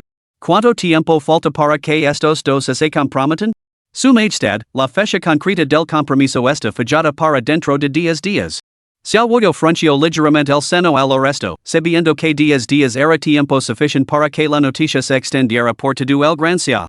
Probablemente esa era precisamente la intención de la secta de la espada celestial. Tras un momento de reflexión, finalmente volvió la mirada hacia la doncella al waner y dijo, dices que, se quisiera salir del palacio en privado, como debería. Sin embargo, antes de que pudiera terminar, waner la interrumpió, su Majestad, no debe hacerlo. Incluso SADC marchers, debe notificarlo a los venerados maestros para que le protegen. No puede arriesgar su valiosa vida. Ah, no importa. Levantate. Aunque había anticipado esta respuesta, se pudo sintió una punzada de decepción. Aún así, comprendía la preocupación del waner por su seguridad. Dentro de los muros del palacio, se sentía invencible. Pero más allá de esas puertas, ¿quién sabía cuántos se acaban en las sombras, tramando atacar? O no había asimilado completamente el chi del emperador humano que su padre le había otorgado. Frente a esos antiguos monstruos de las facciones opuestas, probablemente correría un destino sombrío. Sin embargo, la idea de que ese hombre se casara con la santa espada a la que ella misma había conferido el título en 10 días la llenaba de una angustia insoportable. Por todos los medios necesarios, debía impedir que se celebrara este compromiso. Ese miserable no lo había dado una explicación adecuada, ¿cómo podía casarse con otra? Pero como no podía asistir en persona, ¿cómo podía detener el compromiso? Emitiendo un decreto imperial que prohibiera su unión? Pero tal edicto no solo sería recibido con desdén por sus ministros por su absoluta absurdidad, sino que también sería difícil de justificar incluso ante la secta de la espada celestial que ella misma había creado. Maldita sea, ¿por qué tiene que pesar esto precisamente ahora?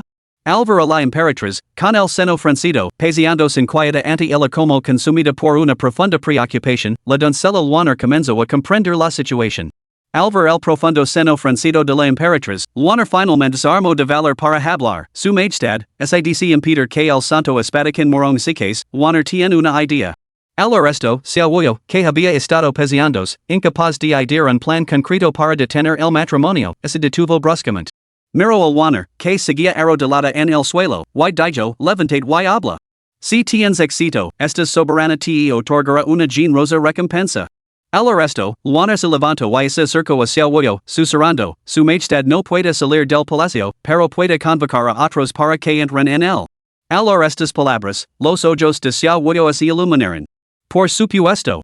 Todo bajo el cielo y dominio del soberano, todos dentro del reino son subditos del soberano. Aunque ella misma no podía salir del palacio, convocar a cualquiera para que entrara no suponía ninguna dificultad. ¿Dices casarut?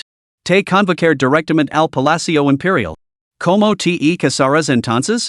Al comprender este punto, el estado de ánimo de seu huyo finalmente se relajó, y una pizca de maliciosa diversión cavó las comisuras de sus labios. De hecho, en ese mismo momento, casi podía imaginar la expresión mortificada de Gu Chang ante los cultivadores reunidos que habían acudido a presenciar la ceremonia. Mientras tanto, el waner, al observar la sonrisa maliciosa de la emperatriz, se sintió aún más perpleja. ¿Por qué su Majestad albergaba una animadversión tan particular hacia la puerta de la vida eterna? Por desgracia, la respuesta estaba destinada a permanecer conocida solo por las dos partes implicadas. Capítulo 31, La visita nocturna de Chien Rouge. El viento surge de la más mínima ondulación la ola se forma a partir de la más leve perturbación. Guchang no podía saber que se estaba gestando una tormenta colosal que lo envolvería, todo por un acuerdo privado que había hecho con Morong Jianxiu. A medida que pasaba el tiempo, todos los planes parecían avanzar con meticuloso orden. Además, tras haber disciplinado previamente a Chun Fan, el propósito de su viaje a la secta de la espada celestial se había hecho ampliamente conocido. Había supuesto que los dos maestros de la secta estarían descontentos con su enfoque de alto perfil, pero, inesperadamente, ellos habían tomado la iniciativa de extender invitaciones a todas las facciones dentro del reino de Gracia. Aunque desconcertado por esos motivos, no planteó ninguna objeción. En primer lugar, ese había sido el acuerdo el que había legado con Morong Jianxiu. En segundo lugar, aunque hubiera querido openers, no tenía medios para hacerlo al fin y al cabo, no se trataba de la secta de la vida eterna. Además, dado que sus objetivos coincidían, ¿por qué había openers? Así, durante los días siguientes, se sintió bastante satisfecho. Cada día, aparte de su cultivo, deambulaba por los alrededores de la secta de la espada celestial, admirando el paisaje tan diferente al de la secta de la vida eterna. En cuanto a Morong Jianxiu, no había vuelto a sus aposentos desde aquel día. Al preguntarlo Lu Jing, se enteró de que el gran maestro de la secta la había puesto bajo arresto domiciliario, prohibiendo ver a nadie hasta que Guchang le propusiera matrimonio formalmente. Afortunadamente, el confinamiento no iba a durar mucho.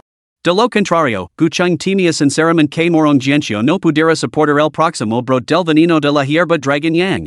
La única fuente de inquietud actual de Guchang era su incertidumbre sobre si Morong Jianxiu cedería a las circunstancias imperantes y aceptaría su propuesta. Si se hubiera tratado de cualquier otro hombre, no habría tenido ninguna duda. Sin embargo, al recordar el comportamiento gélido que Morong Jianxiu había mostrado durante todo el viaje, se encontró dudando. Además, su plan original de visitar a la emperatriz como discípulo de la puerta de la vida eterna y solicitar su bendición para su matrimonio había quedado en suspenso por la misma razón por la que no podía marcharse. En esta coyuntura crítica, la secta de la espada celestial no lo permitiría marcharse, ni siquiera temporalmente. Ahora, su única esperanza residía en que la noticia llegara a oídos de su padre, para que éste acudiera rápidamente en su ayuda y le prestara su autoridad. Así, aferrándose a esta esperanza, Guchang pasó día tras día en la secta de la espada celestial. Hasta que, una noche, 2 días antes de la fecha propuesta para la boda, una visita inesperada lo tomó por sorpresa. Tia Chen. Tia Chen, ¿a estas horas? ¿Necesita usted mi presencia? Guchang miró con sorpresa a la mujer vestida de blanco que estaba en su puerta, preguntándose que asunto podría justificar una visita en plena noche. Yo hablemos dentro, murmuró Chien Rouge en voz baja, mirando a su alrededor para asegurarse de que no había nadie cerca.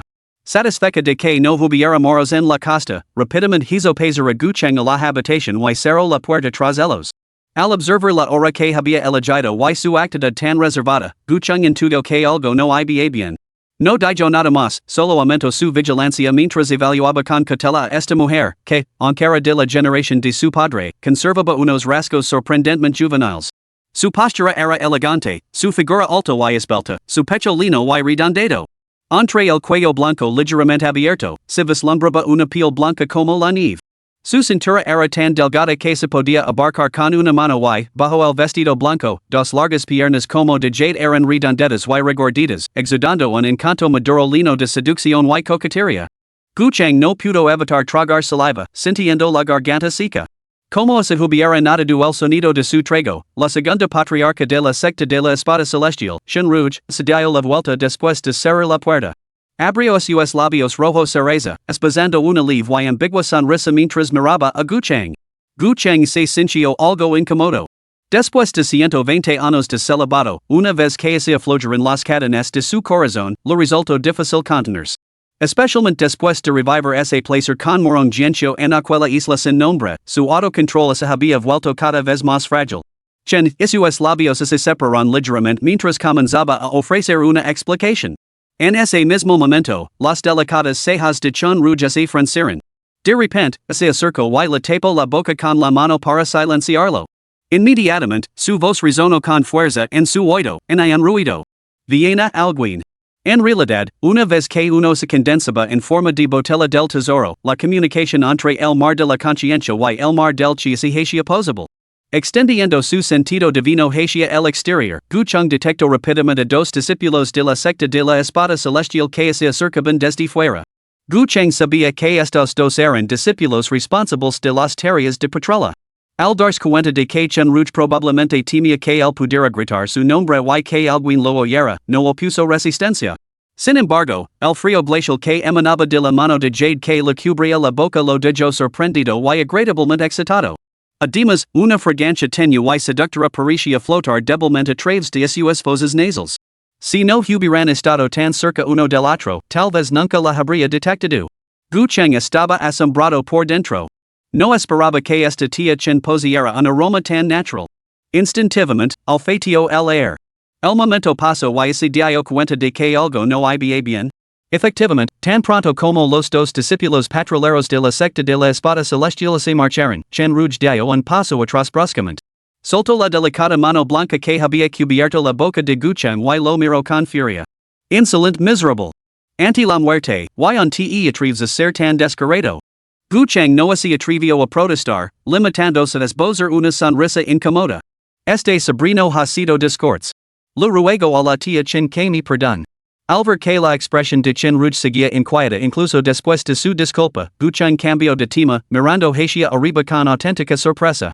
Por cierto, tía Chen, ¿por qué dijiste que este sobrino estaba al borde de la muerte? Chenruj suspiró, sabiendo que no era momento para enfadarse. No quería ver a su hermana mayor implicada, en que la secta de la espada celestial se viera envuelta en un conflicto con la secta de la vida eterna, dejándolos vulnerables a la explotación externa.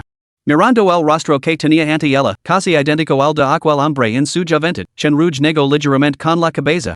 Si quieres vivir, será mejor que abandones la secta de la espada celestial de inmediato. Al ver la expresión solemne y sincera en el rostro de Chenruj mientras hablaba, que parecía totalmente genuina, Gucheng sintió una punzada de inquietud. Sin embargo, por más que lo pensaba, no lograba comprender el quid de la cuestión. Incluso hace su propuesta de matrimonio fracasaba, en el peor de los casos sería ridiculizado por el mundo, ¿cómo podría eso amenazar su vida? Sin embargo, Chenruj se había tomado tantas molestias para informarlo personalmente no podía tratarse de una simple broma. Después de pensarlo un poco, Gucheng negó con la cabeza y se negó. Tía Chen, habla claro. No abandonaré a Jianxiu. Ya fuera por afecto hacia morón Jianxiu o por preocupación por su envenenamiento, Gucheng no se dejaría dissuadir por simples palabras. Chen Yuga pareció algo desconcertada, aparentemente sin estar preparada para tal respuesta. Frunció el seno y presionó, ¿de verdad estás decidido a tomar a Jianxiu como tu compañero de Dao? Incluso a costa de tu libertad y tu vida? Ante su escepticismo, Gucheng esbozó una leve sonrisa antes de afirmar su determinación, la vida es preciosa, pero la libertad tiene un valor mayor. Por el bien de Jianxiu, renunciaría a ambas. Capítulo 32, Madre o Suegra? Chenruj observó la expresión resuelta de Gucheng, y sintió una punzada de asombro ante la inquebrantable certeza de sus palabras. Se esforzó por detectar cualquier rastro de fingimiento en su rostro, pero por mucho que lo escrutó, su mirada permaneció firme, sin mostrar ningún signo de engaño. Quizás no era tan despiadado como su padre? El pensamiento pasó por su mente antes de que lo expulsara rápidamente. Contemplando el rostro que tenía ante sí, casi idéntico al de Gucheng, Chenruj recuperó al instante la compostura. Obligándose a permanecer impasible ante sus palabras, esbozó una sonrisa fría, dejando al descubierto su engaño, bonitas palabras, pero no crees que no soy consciente de que tu propuesta a Jianxiu no es más que una farsa. Gucheng sabía desde hacía tiempo por morón Jianxiu que ella había informado a ambos maestros del asunto, por lo que las palabras de Chenruj no le sorprendieron. Sin embargo, al observar la expresión cada vez más sombría de Chenruj, Gucheng reafirmó su determinación con una convicción inquebrantable, independientemente de lo que Jianxiu pueda pensar, las intenciones de este sobrino son totalmente sinceras. Deseo convertirme en su compañero de Dao, para recorrer juntos el camino de esta vida. Imploro a la tía Chen que discierne la verdad. ¿Qué discernimiento? Resopló Chenruj enfadada, con voz gelada. Fuiste tú quien rompió el compromiso en su momento, y ahora vienes a buscarlo de nuevo. ¿Qué inconstancia? ¿Acaso crees que la secta de la espada celestial es tonta? Las palabras golpearon a Gucheng como un mazazo, y su rostro se sonrojó. A decir verdad, incluso a él le costaba digerir sus propias acciones incoherentes. Sin embargo, habiendo legado las cosas a este punto, solo podía esforzarse por explicar los acontecimientos de aquel se debieron a la ignorancia juvenil y la locura momentánea de mi sobrino. Ruego sinceramente el perdón de la tía Shun. En cuanto a esta propuesta, surge del corazón más sincero de mi sobrino, sin una pizca de falsedad. Las delicadas cejas de Chen Rouge se arquieren ligeramente. Aunque costaba admitirlo, no detectó ningún signo de engaño en el hombre que tenía delante. Parecía que sus palabras procedían genuinamente de su corazón. Esto la colocaba en una posición extremadamente difícil. Si sus efectos no hubieran sido sinceros, quizá no habría llegado a matarlo, arriesgándose en un conflicto entre la secta de la vida eterna y la secta de la espada celestial, pero sin duda lo habría dado una buena paliza antes de expulsarlo de la secta. Pero ahora, tras un momento de reflexión y mucha deliberación en su mente, Chen Rouge solo pudo decir con resignación, no me importa si tus intentions son sinceras o falsas. Pero si no te marcas esta noche, abandonar mi secta Tianjin pasado mañana resultará extremadamente difícil, a menos que tu padre venga en persona. En realidad, ligados a este punto, Gucheng también sintió una olita de confusión. No podía entender por qué el segundo maestro de la secta estaba tan decidido a persuadirlo para que se marchara. Mirando a Shun Rouge, cuyo rostro reflejaba su propia sincera preocupación, Gucheng preguntó, ¿Tía Shun, me está ocultando algo? Shun Rouge observó la respetuosa reverencia de Gucheng con un destello de emoción, pero no pudo revelar la verdad. En cambio, suspiró, esto tiene que ver con los rencores de la generación anterior. No tiene nada que ver contigo. Pero ya que insistes en cuidarte, no te arrepientes. Tras decir esto, Chen Rouge sintió que había cumplido con su deber. No tenía más ganas de hablar con Gucheng. Abrió la puerta y desapareció en la noche. Perturbado por la interrupción de Chen Rouge, Gucheng, que se estaba preparando para descansar, ya no podía encontrar la paz para dormir. Después de cerrar la puerta, dio vueltas en la cama, incapaz de conciliar el sueño. Las últimas palabras que él lo había dicho resonaban sin cesar en su mente. ¿Qué eran exactamente esos rencores de la generación anterior?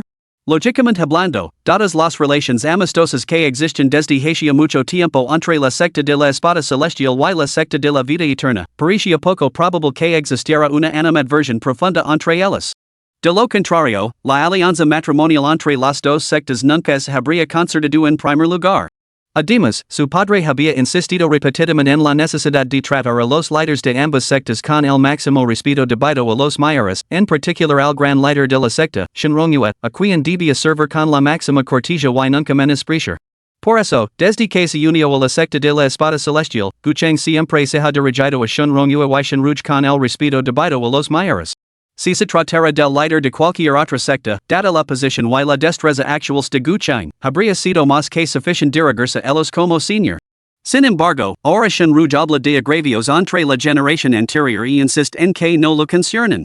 Además, la puerta de la vida eterna se encontraba aislada en las costas del Mar del Sur, mientras que la secta espada celestial residía dentro de las fronteras de Gracias. Las dos sectas estaban separadas por un mundo, lo que hacía que cualquier conflicto de intereses fuera totalmente inverosímil. Dejando de lado los intereses y los factores externos, solo quedaba una posibilidad que pudiera conectar a un hombre y una mujer. Su madre biológica había fallecido en un accidente poco después del nacimiento de Gucheng. Durante todos estos años, su padre nunca se había vuelto a casar, permaneciendo solo. Sin embargo, los dos líderes de la secta de la espada celestial, ambos de una belleza extraordinaria, tampoco habían tomado consortes. Esto parecía bastante inverosímil. Podría ser. En el momento en que este pensamiento surgió, Gucheng se incorporó sobresaltado en la cama. Seguramente no podía ser tan melodramático, ¿no?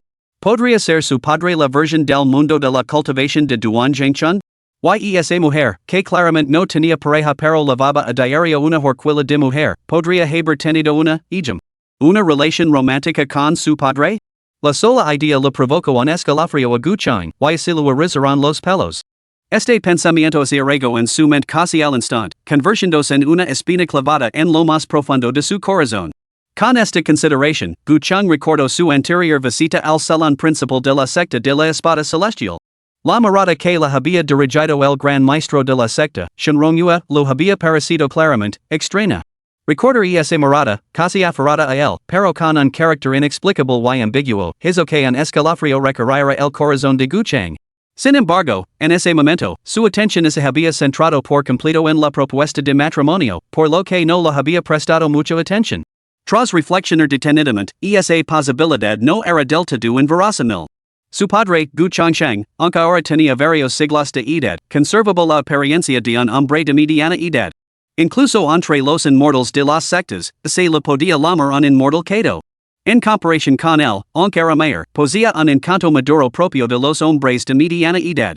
Si hubiera pasado algo entre el gran maestro de la secta Shenrongyue y su padre, no lo sorprendería. Junto con las palabras anteriores de Shenruj, Gucheng ahora albergaba una conjetura aproximada. Con este giro inesperado de los acontecimientos, era totalmente impredecible si el gran maestro de la secta Shenrongyue, que parecía estar involucrado con su padre, aceptaría su propuesta de matrimonio. Por un momento, el corazón de Gu Chang se llenó de lamentación. Apenas se había sentido atraído por Morong Jianxiu cuando surgió esta situación. ¿Realmente iba a casarse con su maestro y su discípulo? ¿Se dirigiría al gran patriarca Shenrongyue como madre o como suegra? Por un momento, Gu Chang se sintió completamente atrapado en una profunda confusión. Capítulo 33, Comienza la boda. A pesar de la confusión interior de Gu Chang, el tiempo seguía avanzando implacablemente. La noche pasó rápidamente y, cuando volvió a salir el sol, toda la secta Skyblade cobró vida con una actividad frenética. Cuando Gu Chang salió de sus aposentos, la escena que se encontró ante él lo dejó completamente atenido. Casi de la noche a la mañana, toda la secta se había envuelto en un ambiente festivo. Innumerables discípulos vestían túnicas ceremoniales carmesí, como se prepararan para una gran boda. Todos los que veían a Gu Chang tenían expresiones complejas, pero en un solo alma se dirigió a él. Esta peculiar situación hizo que suya atribulado corazón se acelerara de nuevo. Sin detenerse pensa más, Gu Chang se dirigió directamente al salón principal de la secta, decidido a encontrar a alguien y exigir una explicación. Sin embargo, al llegar al salón principal, se sorprendió aún más. Ante todo el salón principal había filas de mesas y bancos, cargados con manjares reservados para los cultivadores, platos exquisitos y frutas raras expuestas en abundancia. No hacía falta haber comido cerdo para haber visto correr a los cerdos. Gu Chang había presenciado escenas similares antes en su propia secta. 70 años antes, cuando el 11º y el 12º ancianos se unieron como compañeros del Dao, la secta celebró una ceremonia para homenajearlos.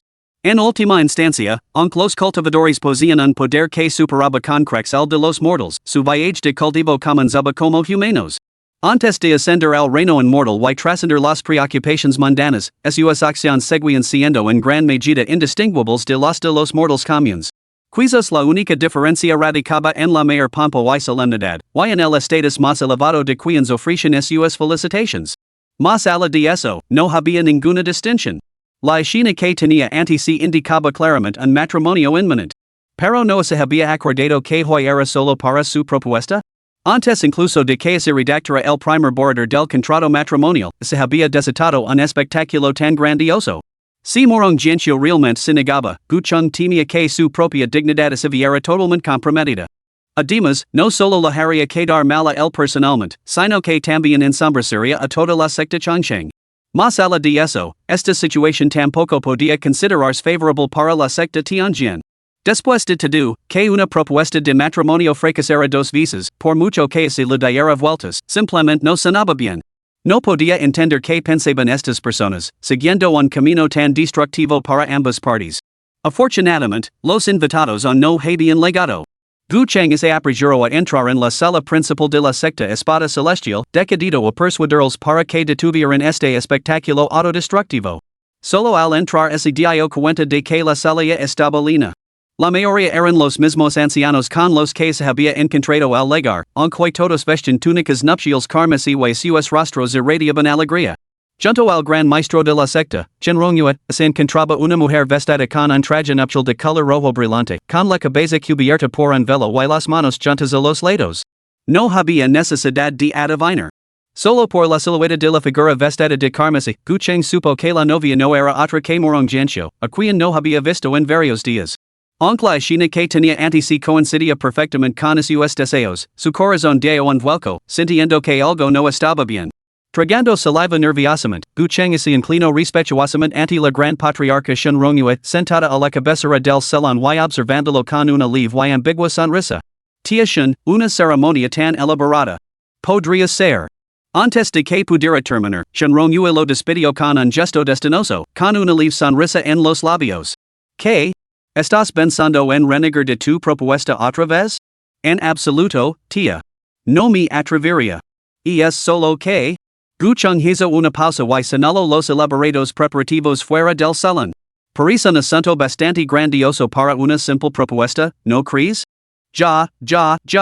Sin duda es más que una simple propuesta, respondió Shenron Yue, observando la expresión de desconcierto de Gucheng con una leve sonrisa antes de revelar su verdadero propósito. Puesto que ustedes dos hacen tan buena pareja, ¿por qué esperar un día más? Hoy, este líder de la secta oficiará su ceremonia nupcial, uniéndolos como compañeros formales del Dao. ¿Qué les parece? ¿Qué? ¿Casarnos hoy? Gucheng se quedó completamente desconcertado, ya que nunca había imaginado tal desenlace. Su reacción no pasó desapercibida para Shenron Yue. Su expresión se ensombreció al instante y preguntó con frialdad, ¿qué? ¿No estás dispuesto? A medida que la expresión de Shenron Yue se endurecía, Gucheng sintió que el aire dentro del gran salón se enfriaba varios grados. Al sentir el brillo helado en sus ojos, un escalofrío le recorrió el cuerpo. No tenía ninguna duda de que se atrevía a pronunciar una sola palabra de rechazo, tal vez no saldría vivo de ese salón. Se mordió la lengua con fuerza. El repentino dolor lo obligó a tranquilizarse. Mirando una vez más a Morong Jianxiu, que estaba de pie en silencio detrás de él con las manos juntas a los lados, Gucheng dudó antes de responder, este humilde sobrino está más que dispuesto, pero me pregunto si la propia señorita Morong está dispuesta a convertirse en mi compañera de Dao. Al oír su consentimiento, la expresión de Shenron Yue finalmente se suavizó ligeramente. Miró a Gucheng y dijo, en materia de matrimonio, yo, como su maestra, puedo decidir por ella. Quedís tranquilo. Gucheng miró a Morong Jianxiu, que seguía de pie en silencio sin plantear la más mínima objeción. Solo pudo dejar de lado temporalmente sus reservas y asintió. En ese caso, este sobrino agradece la tía en su amabilidad. Shenron Yue hizo un ligero gesto con la mano y se dirigió a Gucheng con una sonrisa. No hay necesidad de formalidades. Sigo ahora a Lu Jing para que te cambies y te pongas el traje de novio. Una vez que los representantes de todas las sectas y escuelas leguen para presenciar la ceremonia, procederemos con los ritos matrimoniales. Gucheng miró a Lu Jing, que estaba de pie sosteniendo una bandeja con las prendas del novio. Asintiendo ligeramente, siguió a Lu Jing al salón trasero para prepararse para la inminente ceremonia matrimonial. Una vez que Gucheng se hubo marchado, Shenron Yue dejó de sonreír al instante y le preguntó a su hermana, que estaba a su lado, ¿dónde se encuentran en este momento los representantes enviados por las distintas sectas y facciones? Shenruj miró el rostro inexpresivo de su hermana, luego el discípulo que estaba detrás de ella, y suspiró para sus adentros. Su hermana realmente se había vuelto un poco poseída. Sin embargo, habiendo llegado a este punto, solo podía cooperar plenamente con ella. Dejando a un lado los pensamientos superfluos, Shenruj transmitió la información que poseía, con la excepción de la secta de la vida eterna, cuyas fuerzas siguen sin ser detectadas, todas las demás facciones invitadas por nosotros se encuentran ahora muy cerca de nuestra secta de la espada celestial. Deberían llegar en menos de una hora. Al ver que la secta de la vida eterna aún no había aparecido en las proximidades de la secta, Shenron Yue frunció ligeramente el seno. Sin embargo, pronto respondió con una risa fría, no importa. En cualquier caso, la ceremonia nupcial comenzará en 2 horas. Podíais empezar los preparativos para recibir a los invitados. Sí, líder de la secta. Con el coro de afirmaciones, toda la secta de la espada celestial, desde las cimas de las montañas hasta su base, se puso en acción en ese mismo instante. Capítulo 34, Invitados de todas partes. Aunque los acontecimientos se desarrollaron de forma un tanto extraña, Gucheng se cambió rápidamente su atuendo nupcial carmesí. A pesar de haber vivido 2 vidas, esta era su primera experiencia matrimonial, lo que lo ponía inevitablemente nervioso. Sin embargo, rápidamente reprimió esa inquietud, dejando solo la emoción. A decir verdad, incluso sospechando que podía tratarse de una trampa, la tentación era demasiado grande como para rechazarla. En cuanto a Morong Jianxiu, estaba decidido a posarla a cualquier precio. Más allá de ser su primera mujer, sabía muy bien que bajo su fría apariencia se escondía un alma ferozmente apasionada y profundamente afectuosa. Cuando el deseo sincero se fusionó con el deber, el resultado fue inevitable. Cuando un vistazo al rostro familiar reflejado en el espejo, Gucheng esposa una leve sonrisa antes de volverse hacia Lu Jing, que estaba de pie no muy lejos detrás de él. Hermana menor Lu Jing, dijo, a partir de ahora, somos familia, ¿no es así? Lu Jing levantó la mirada para encontrarse con la de Gucheng, ahora completamente vestido. Su expresión vaciló brevemente antes de recuperar la compostura una vez más. ¿Quién ha dicho que somos familia?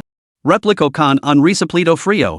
Gucheng, muy animado, encontró de verdad su continua frialdad y bromeo, ¿por qué no? Todos os dirigís a Jianxiu como hermana mayor. Ahora que voy a casarme con Jianxiu, ¿no deberíais llamar marido de la hermana mayor? Lu Jing vaciló ante esto, incapaz de refutarlo, y solo pudo resoplar de nuevo. ¡Qué descarado!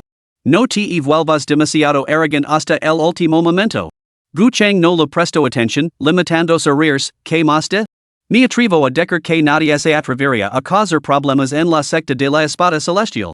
Tú, querida, eres como un pato muerto. Justo cuando Lu Jing se disponía a replicar, de repente se oyó una serie de golpes urgentes en la puerta. Mirando con ferocidad a Gucheng, Lu Jing abrió la puerta y se encontró con una discípula Ali de pie. ¿Qué pasa? La joven discípula demostró ser bastante sensata y fue directa al grano. Hermana mayor Lu, la hora auspiciosa está a punto de llegar. Los estimados ancianos de todas las sectas y escuelas ya casi han llegado todos. El maestro de la secta me ha enviado a buscar el joven maestro Gu. Muy bien, lo entiendo. Vi primero a informar al maestro de la secta. Traer al joven maestro Gu inmediatamente. Su conversación se oía claramente, por lo que Gucheng, naturalmente, la escuchó. Una vez que Lu Jing despidió al discípulo, Gucheng se dirigió directamente a la puerta y comentó, dado que la hora propicia está a punto de llegar, deberíamos proceder. Sería una negligencia hacer esperar a nuestros estimados ancianos. Sin embargo, justo cuando estaba a punto de pasar junto a Lu Jing, ella extendió el brazo y le bloqueó el paso. Gucheng se detuvo y observó a Lu Jing mientras ella extendía el brazo para colocarse delante de él. ¿Hay algo más, hermana menor Lu? Lu Jing levantó la mano, indicando que aún no se había colocado la gran flor roja.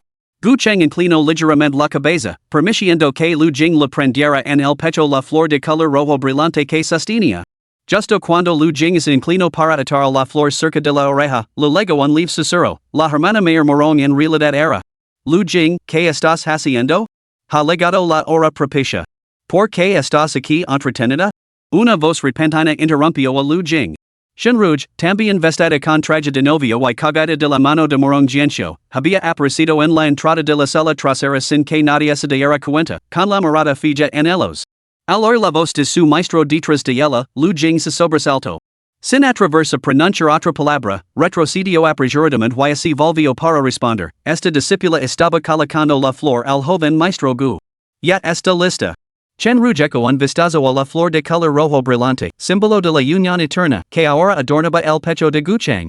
Satisfecha, no hizo ningún comentario más, simplemente le hizo una señal con la mano, venerable seguim para recibir a nuestros invitados. Aunque desconcertado por las palabras que Lu Jing lu había susurrado al oído momentos antes, Gucheng no tuvo tiempo de dar vueltas al asunto. Rápidamente tomó su lugar a la derecha de Chen Ruj. Chen Ruj volvió a mirar a Lu Jing antes de conducir a los dos recién legados, uno a cada lado, al salón. Cuando Gucheng volvió a salir, se dio cuenta de que las mesas y sillas que antes estaban dispersas por la amplia plaza frente al salón principal de la secta Tianjin ahora estaban ocupadas por cultivadores de diversas sectas y escuelas. Muchos de ellos, según la percepción de Gucheng, estaban tan profundamente ocultos que no podía percibir en absoluto sus niveles de cultivo. Esto lo sorprendió profundamente. No había imaginado que la secta espada celestial gozara de tal prestigio, atrayendo a tantos cultivadores para presenciar la ceremonia. En la parte delantera, es el zeba imponen una alta plataforma cubierta con tela carmesí. Sin embargo, por más que escudriñaba entre la multitud, no lograba localizar a nadie de la secta vida eterna. Esto lo desconcertó enormemente, lo que lo llevó a susurrar a Chen Ruj, que estaba a su lado atiación, ¿no dijiste que habías enviado un mensaje a mi padre? ¿Por qué no hay ningún representante de nuestra secta Chongqing presente? Pero Shenruj, preocupada por este mismo asunto, no estaba de humor para ser amable. Resopló con frialdad en respuesta, ¿Cómo voy a saberlo? Al fin y al cabo, enviamos nuestra invitación. Quizás a tu padre simplemente no le importan los asuntos matrimoniales de su hijo. Gucheng, tras haber hecho una pregunta en su propio prejuicio, se sintió bastante incómodo. Solo pudo consolarse pensando que tal vez la secta de la vida eterna estaba demasiado lejos para llegar a tiempo. Al ver que aún quedaba algo de tiempo antes de la hora auspiciosa, Gucheng comenzó a observar una vez más a los invitados reunidos. Como nunca se había aventurado más allá de su secta, seguía sin saber nada sobre las alianzas de las facciones externas. Volvió a dirigirse a Shun Rouge en busca de una aclaración. Tia Shun, ¿por qué hay tanta gente aquí? Sin duda, tu secta Tianjin tiene una influencia considerable.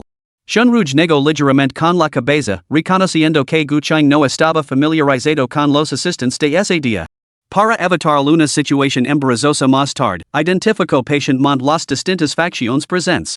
Tras su detallada introducción, Gucheng finalmente comprendió claramente las diversas facciones presentes.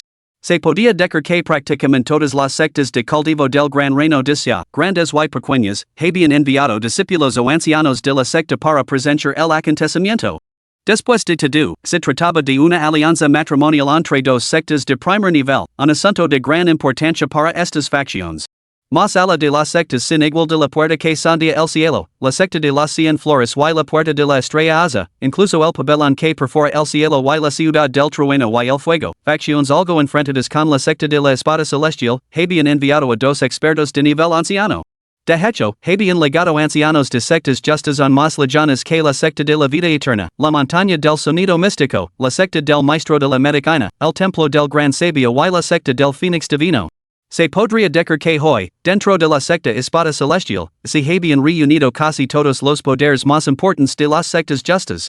Al ver que incluso las tres facciones lejanas la montaña Miaoin, la secta maestro de la medicina y el templo del gran sabio habían legado, los intentos de Gucheng por tranquilizarse se desvanecieron al instante.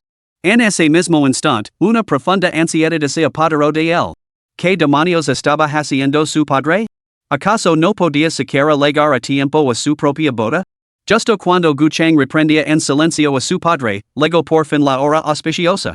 En medio de las miradas atenidas de los invitados reunidos, Chen Rongyue, resplandecen con sus mejores galas, apareció instantáneamente en la plataforma elevada. Capítulo 35, Rechazo este matrimonio.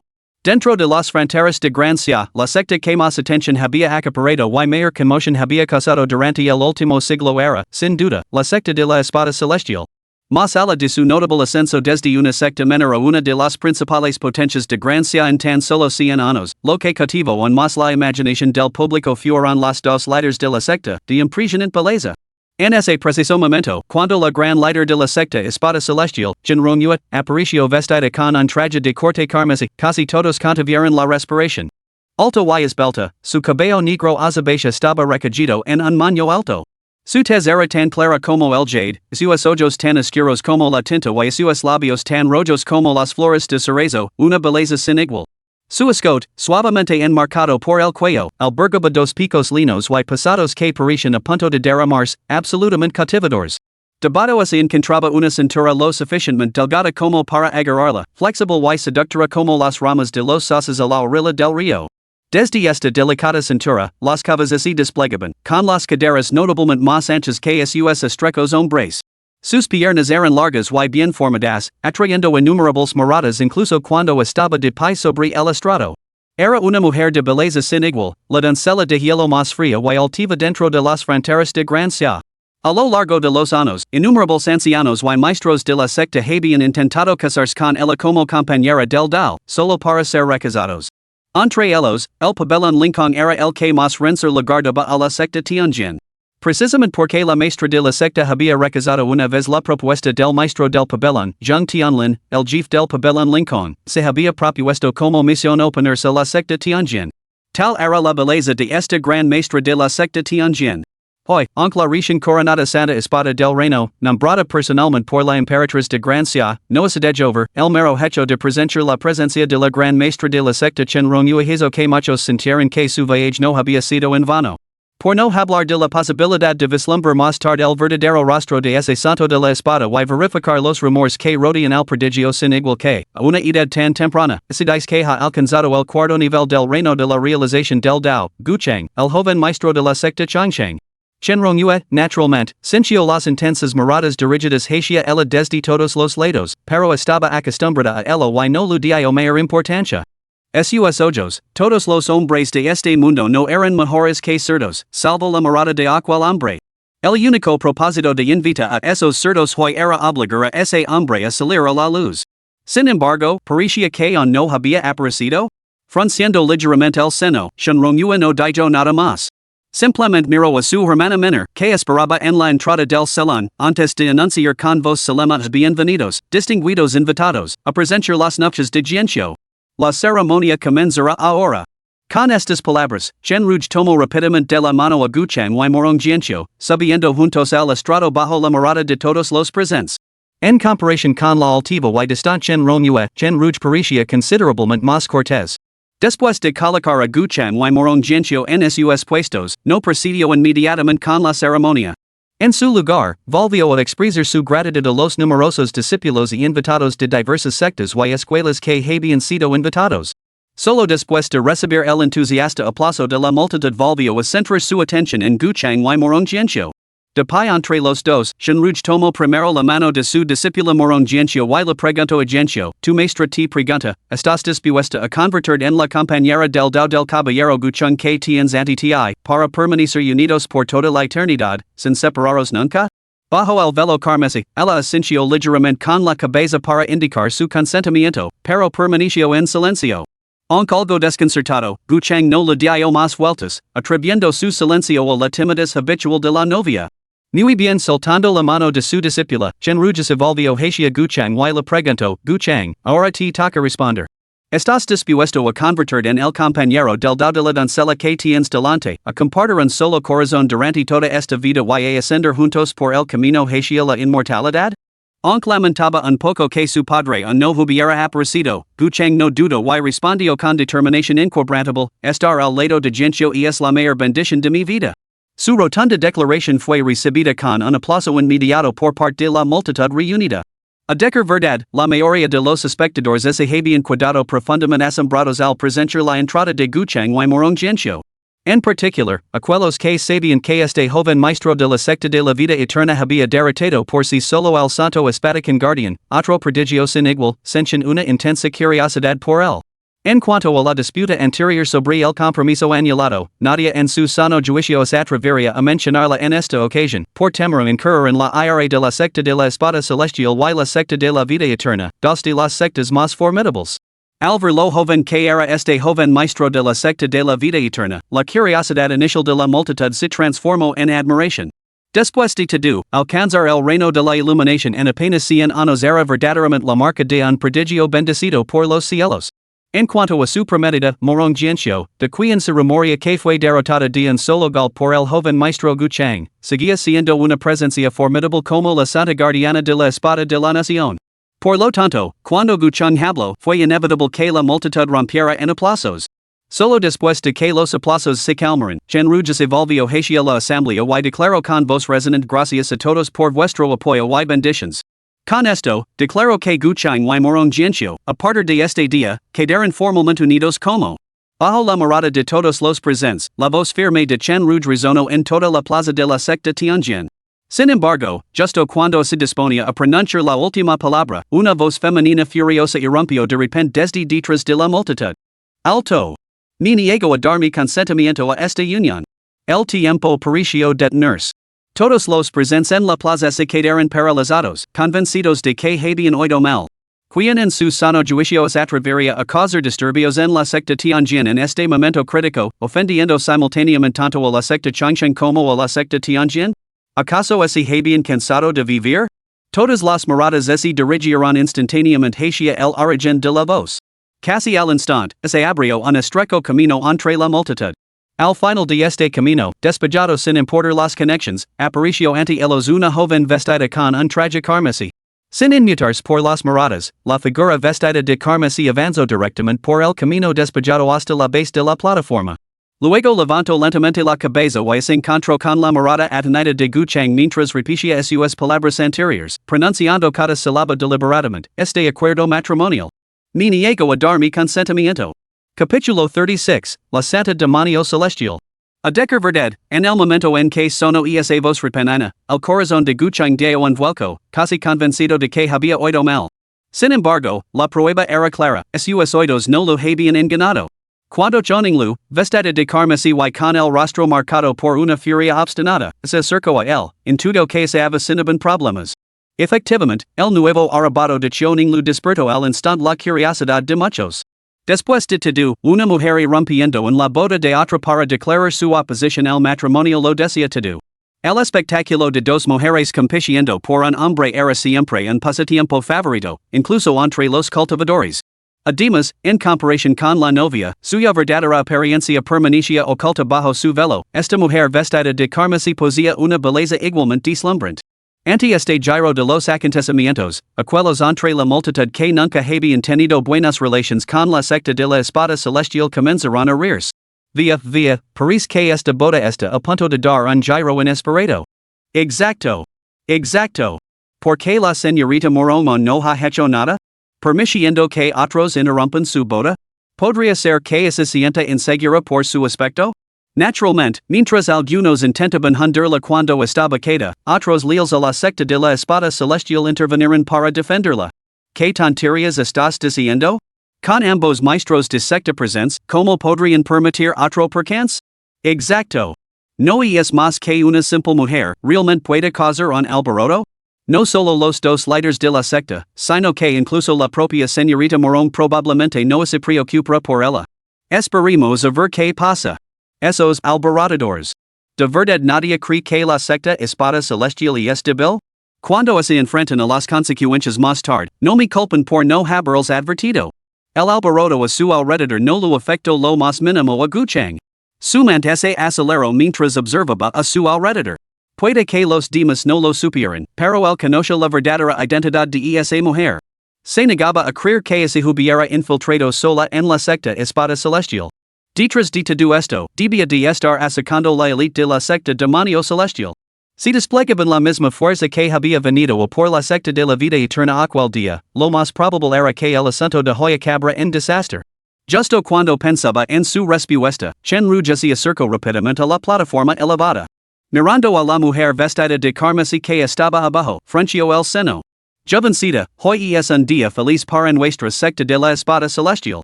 Si eres una invitada, por favor, toma asiento. Nuestra secta te de una calidad bienvenida dadas y tienes intención de causar problemas, harías bien en sopsar tu propia fuerza. La mayoría de los practicantes del camino demoníaco residían en las regiones occidentales. A lo largo de los años, las fricciones entre los reinos inmortal y demoníaco habían sido escasas, ya que ambas partes ejercen una considerable moderación. Xionglu se había convertido recientemente en la doncella sagrada de la secta del demonio celestial. Aunque muchos habían oído hablar de ella, pocos la habían visto. Mucho menos podría alguien imaginar que, en este mismo momento, en el lugar de reunión de casi todas las facciones justas del reino de Gracia, aparecería una cultivadora demoníaca, y nada menos que la doncella sagrada de la secta del demonio celestial. En consecuencia, en Aishan Rujan y los espectadores le prestaron atención, tratándolo todo como un mero espectáculo. Sin embargo, la mujer de túnica carmesí no prestó atención a la advertencia de Shinruj, con la mirada fija en Gucheng, y le preguntó, ¿por qué? Gucheng miró a su alrededor repetidamente, pero no encontró rastro alguno de los maestros ocultos de la secta del demonio celestial asacando en las sombras. Solo entonces retiró la mirada a regañadientes. Al oír la advertencia de Shinruj, frunció ligeramente el seno y se dirigió a Chioninglu con frialdad, ¿qué es lo que quieres exactamente? Incluso se trata de venganza, ¿no fue suficiente la última vez? A decir verdad, se alguna vez había albergado una pizca de remordimiento hacia Chioninglu, el incidente en el bord del acantilado lo había extinguido por completo. Si no hubiera sido por Morong Gentio, que pagó un precio inmenso para salvarlo, de daba que hubiera sobrevivido hasta el día de hoy. Solo por respeto a sus años de servicio se abstuvo de mencionar su nombre abiertamente. Naturalmente, también decía evitar provocar un conflicto entre los reinos de los inmortales y los demonios. Después de todo, Xionglu era la doncella sagrada del culto del demonio celestial. Si se revelaba su identidad, este bando no le permitiría regresar sin obstáculos. Si los maestros del culto del demonio celestial estuvieran al hecho, estallaría una gran batalla. Si viajaba sola, matar a la doncella sagrada de la secta provocaría inevitablemente un conflicto entre los reinos inmortal y demoníaco. Al darse cuenta de que Gucheng parecía reconocer a la recién legada, Shinruj finalmente dirigió su mirada escéptica hacia él. Gu Chang, conoces a esta joven? Gu Chang se sintió algo incómodo, reflexionando por un momento sin saber muy bien cómo responder. Justo cuando dudaba, sin saber cómo presentar a Cheoninglu, ella tocó ligeramente el suelo bajo sus pies y se elevó directamente a la alta plataforma. Señalando a Morong Jianxiu, que no había hecho ningún movimiento, explicó, la última vez, no fue mi intención hacerlo. Fuiste tú quien decidió proteger a esta mujer del ataque del séptimo anciano. En el momento en que Cheoninglu habló, Gu Chang intuyo que se avecinaban problemas. Efectivamente, Shinruj, que momentos antes estaba tranquila, palideció al oír las palabras de Cheoninglu. Su expresión se ensombreció mientras miraba con ira a la mujer que tenía delante. Así que tú eres la Santa Demonio Celestial que hirió a mi discípulo la última vez? La mera mención de Santa Demonio Celestial provocó una olida de asombro entre la multitud que se encontraba bajo la imponente figura. ¿Qué? ¿Esta mujer es la Santa Demonio Celestial? ¿Qué audaz? ¿La Santa se atreve a venir aquí sola a causar problemas? ¿Se ha cansado de vivir? ¿Parece que este tipo de la puerta de la vida eterna tiene alguna conexión turbia con la Santa, no? Hablando de eso, ¿por qué la señorita Morongo no ha hecho nada? Aunque su identidad había sido revelada, Cheoninglu no mostró ningún signo de pánico. Sin prestar atención a nadie más que a Gu Chang, lo miró fijamente con frialdad. Respondim. ¿En qué es superior a mí esta mujer? ¿Tanto como para que renuncies a tu propia vida para protegerla? Gu Chang se quedó sin palabras, sintiendo que esta mujer parecía haber perdido la cabeza. Lanzó una mirada ansiosa a Morong Jianxiu, que se había quedado inmóvil junto a Cheoninglu desde su aparición. Su mirada se desplazó de nuevo para encontrar a Chen Rongyue y Chen Rouge mirándolo ahora con milicia, claramente dispuestas a atacar a la menor provocación. Gu Chang suspiró impotente y se volvió primero hacia las dos mujeres. Tia Shun, ¿les importaría dejarme este asunto a mí? Por el bien de todos, no debemos agravar la situación. Por desgracia, Chen Rongyue no solo tenía la intención de utilizar a Gu Chang para forzar la mano de alguien hoy, sino que el mero hecho de que esta mujer vestida de rojos atreviera a herir a su discípula significaba que no podían quedarse de brazos cruzados. Chen Rongyue soltó un resoplido frío, con tono distante. Un invitado es un invitado. Rouge, por favor, acompaña a esta joven a descansar un rato. Discutiremos otros asuntos después de que concluya el compromiso de Jianxiu. Capítulo 37, Otro campo de batalla de demonios, buscando seguidores y inversions. Cuando Chen Rouge se acercó, Cheoninglu dio un paso atrás bruscamente y dijo en voz alta para que todos la oyeran, ¿qué es esto?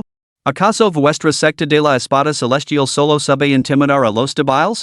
¿O es que vuestro llamado santo de la espada de la nación no es más que alguien que se esconde detrás de los ancianos cuando surgen problemas? Hay que decir que las palabras de Cheoninglu tenían tal fuerza cortante que incluso Shinruj, dispuesta a atacar, se detuvo en seco. Si insiste en atacar ahora, ¿no estaría demostrando la acusación de esta bruja? En ese caso, independientemente de su propia reputación, ¿cómo podría Jianxiu volver a mostrar su rostro? Giró ligeramente la cabeza, mirando primero a su discípula inmóvil antes de fijar la mirada en su hermana mayor, Chen Rongyue. Hermana, tal vez deberíamos dejar que Jianxiu. Sin embargo, incluso ahora, Chen Rongyue permanecía impasible ante la sugerencia de su hermana. Se limitó a lanzar una mirada fría a Gu Chang y resoplo.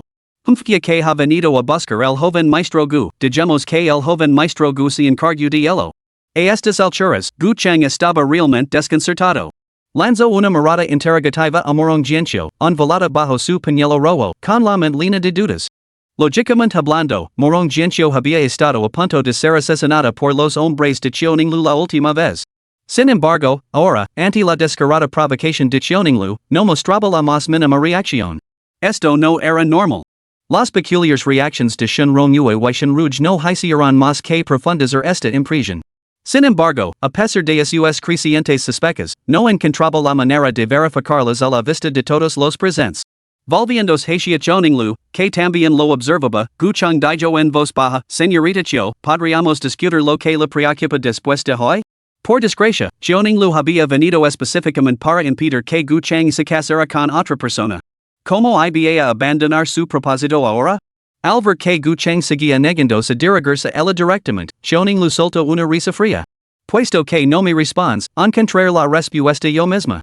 Con eso, antes de que Gu Chang pudiera reaccionar, lanzó un golpe con la palma de la mano hacia Morong Jianxiu, que había volado bajo la tela carmesí.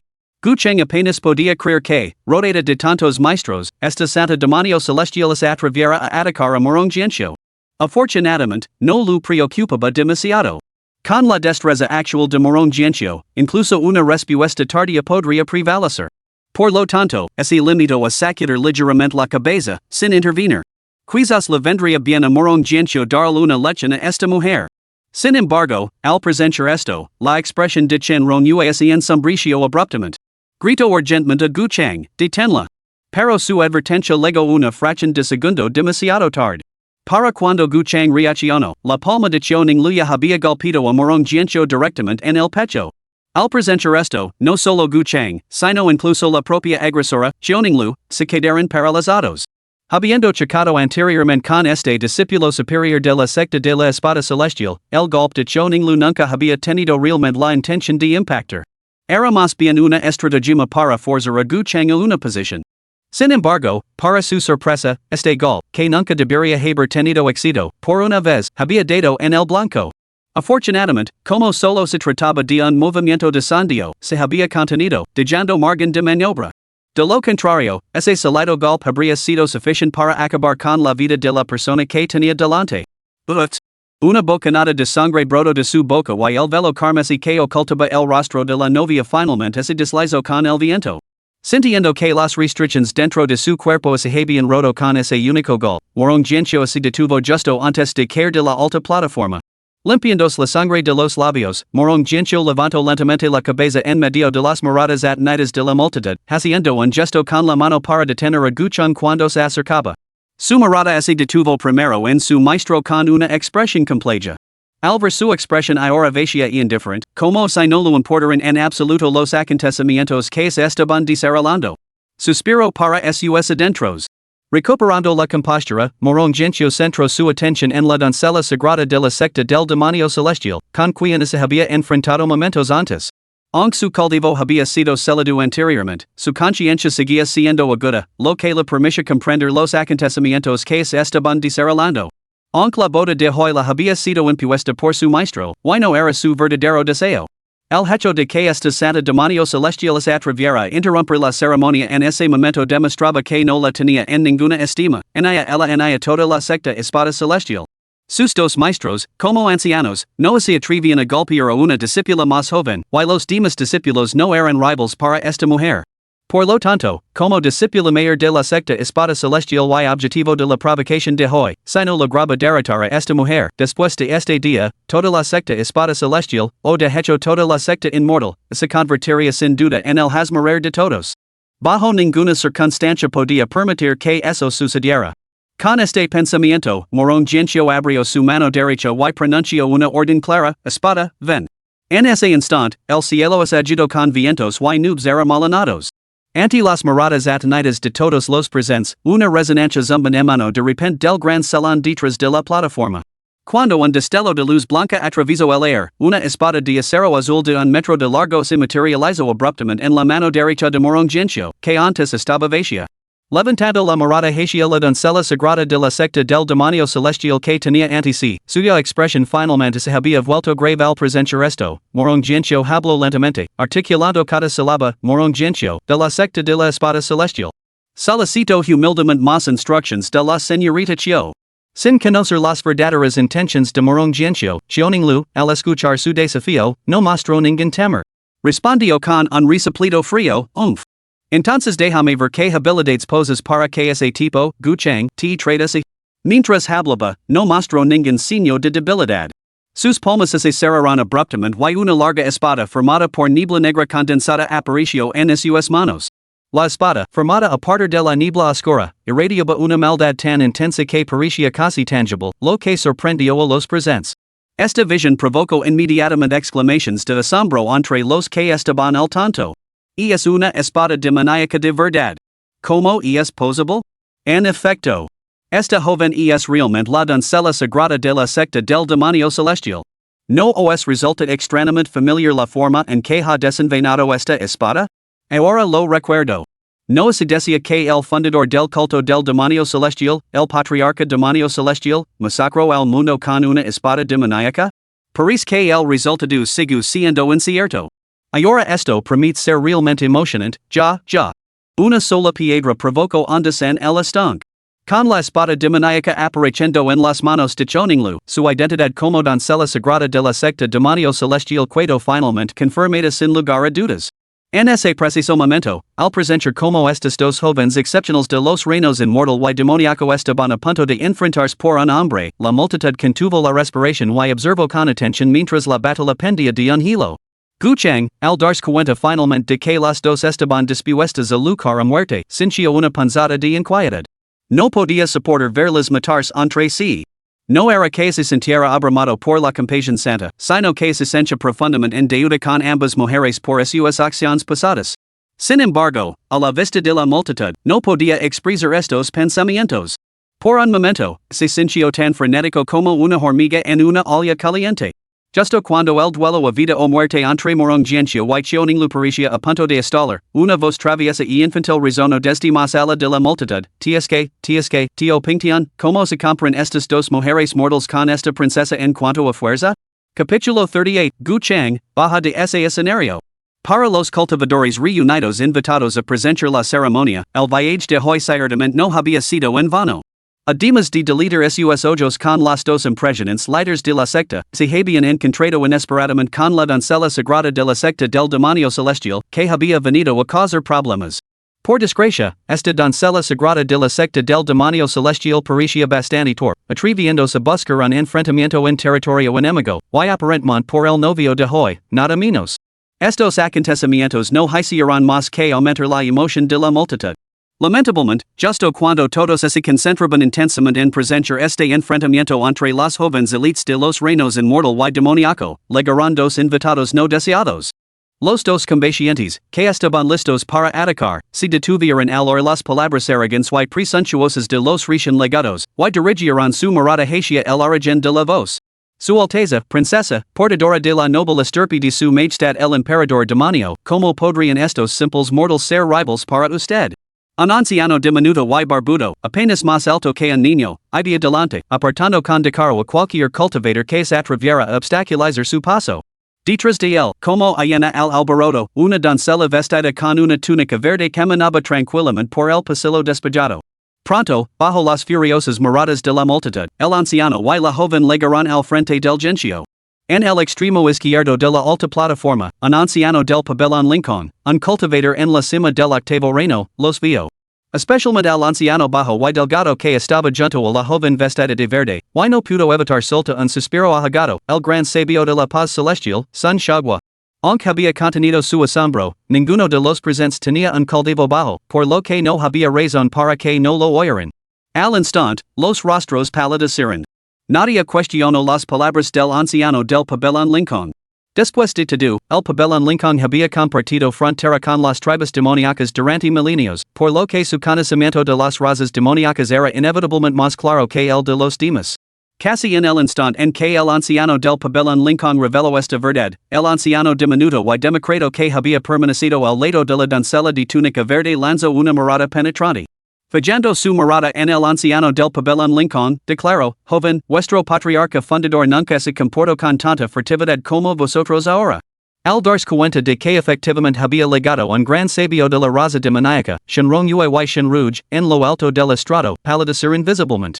Su vigilancia ante la posible presencia de expertos de la secta demonio celestial les había impedido actuar de lo contrario, nunca habrían tolerado que un joven de la secta demonio celestial dijera semejantes tonterías. Por desgracia, antes de que se pudiera descubrir al líder demoníaco de la secta demonio celestial, había legado un gran sabio del clan demonio, lo que sumió la situación en un caos mayor. En esta coyuntura, los planes originales de Shenrong Yue solo podían archivarse temporalmente. Un solo paso en falso podría desencadenar hoy una batalla a gran escala dentro de la secta espada celestial. En ese momento, independientemente de si los espectadores invitados decidían intervenir, incluso si lo hicieran, la secta espada celestial probablemente sufriría pérdidas considerables en medio del enfrentamiento entre maestros supremos. Y todo esto se debía a una boda que nunca debería haber tenido lugar. Pensa en ello finalmente provocó un raro destello de ira en Shenrong Yue, quien lanzó una mirada furiosa a Gu Chang. Si no fuera por este tipo, ¿cómo podrían haber surgido tantos problemas hoy? Sin embargo, dejando a un lado la ira, el asunto que nos ocupa exigia atención. Shunron yu alamo al discípulo que seguía enfrentado con Choninglu y se adelantó rápidamente para situarse ante el visitante. Así que es usted, maestro Sunday. ¿Puedo preguntar que le trae hoy en nuestra secta Tianjin?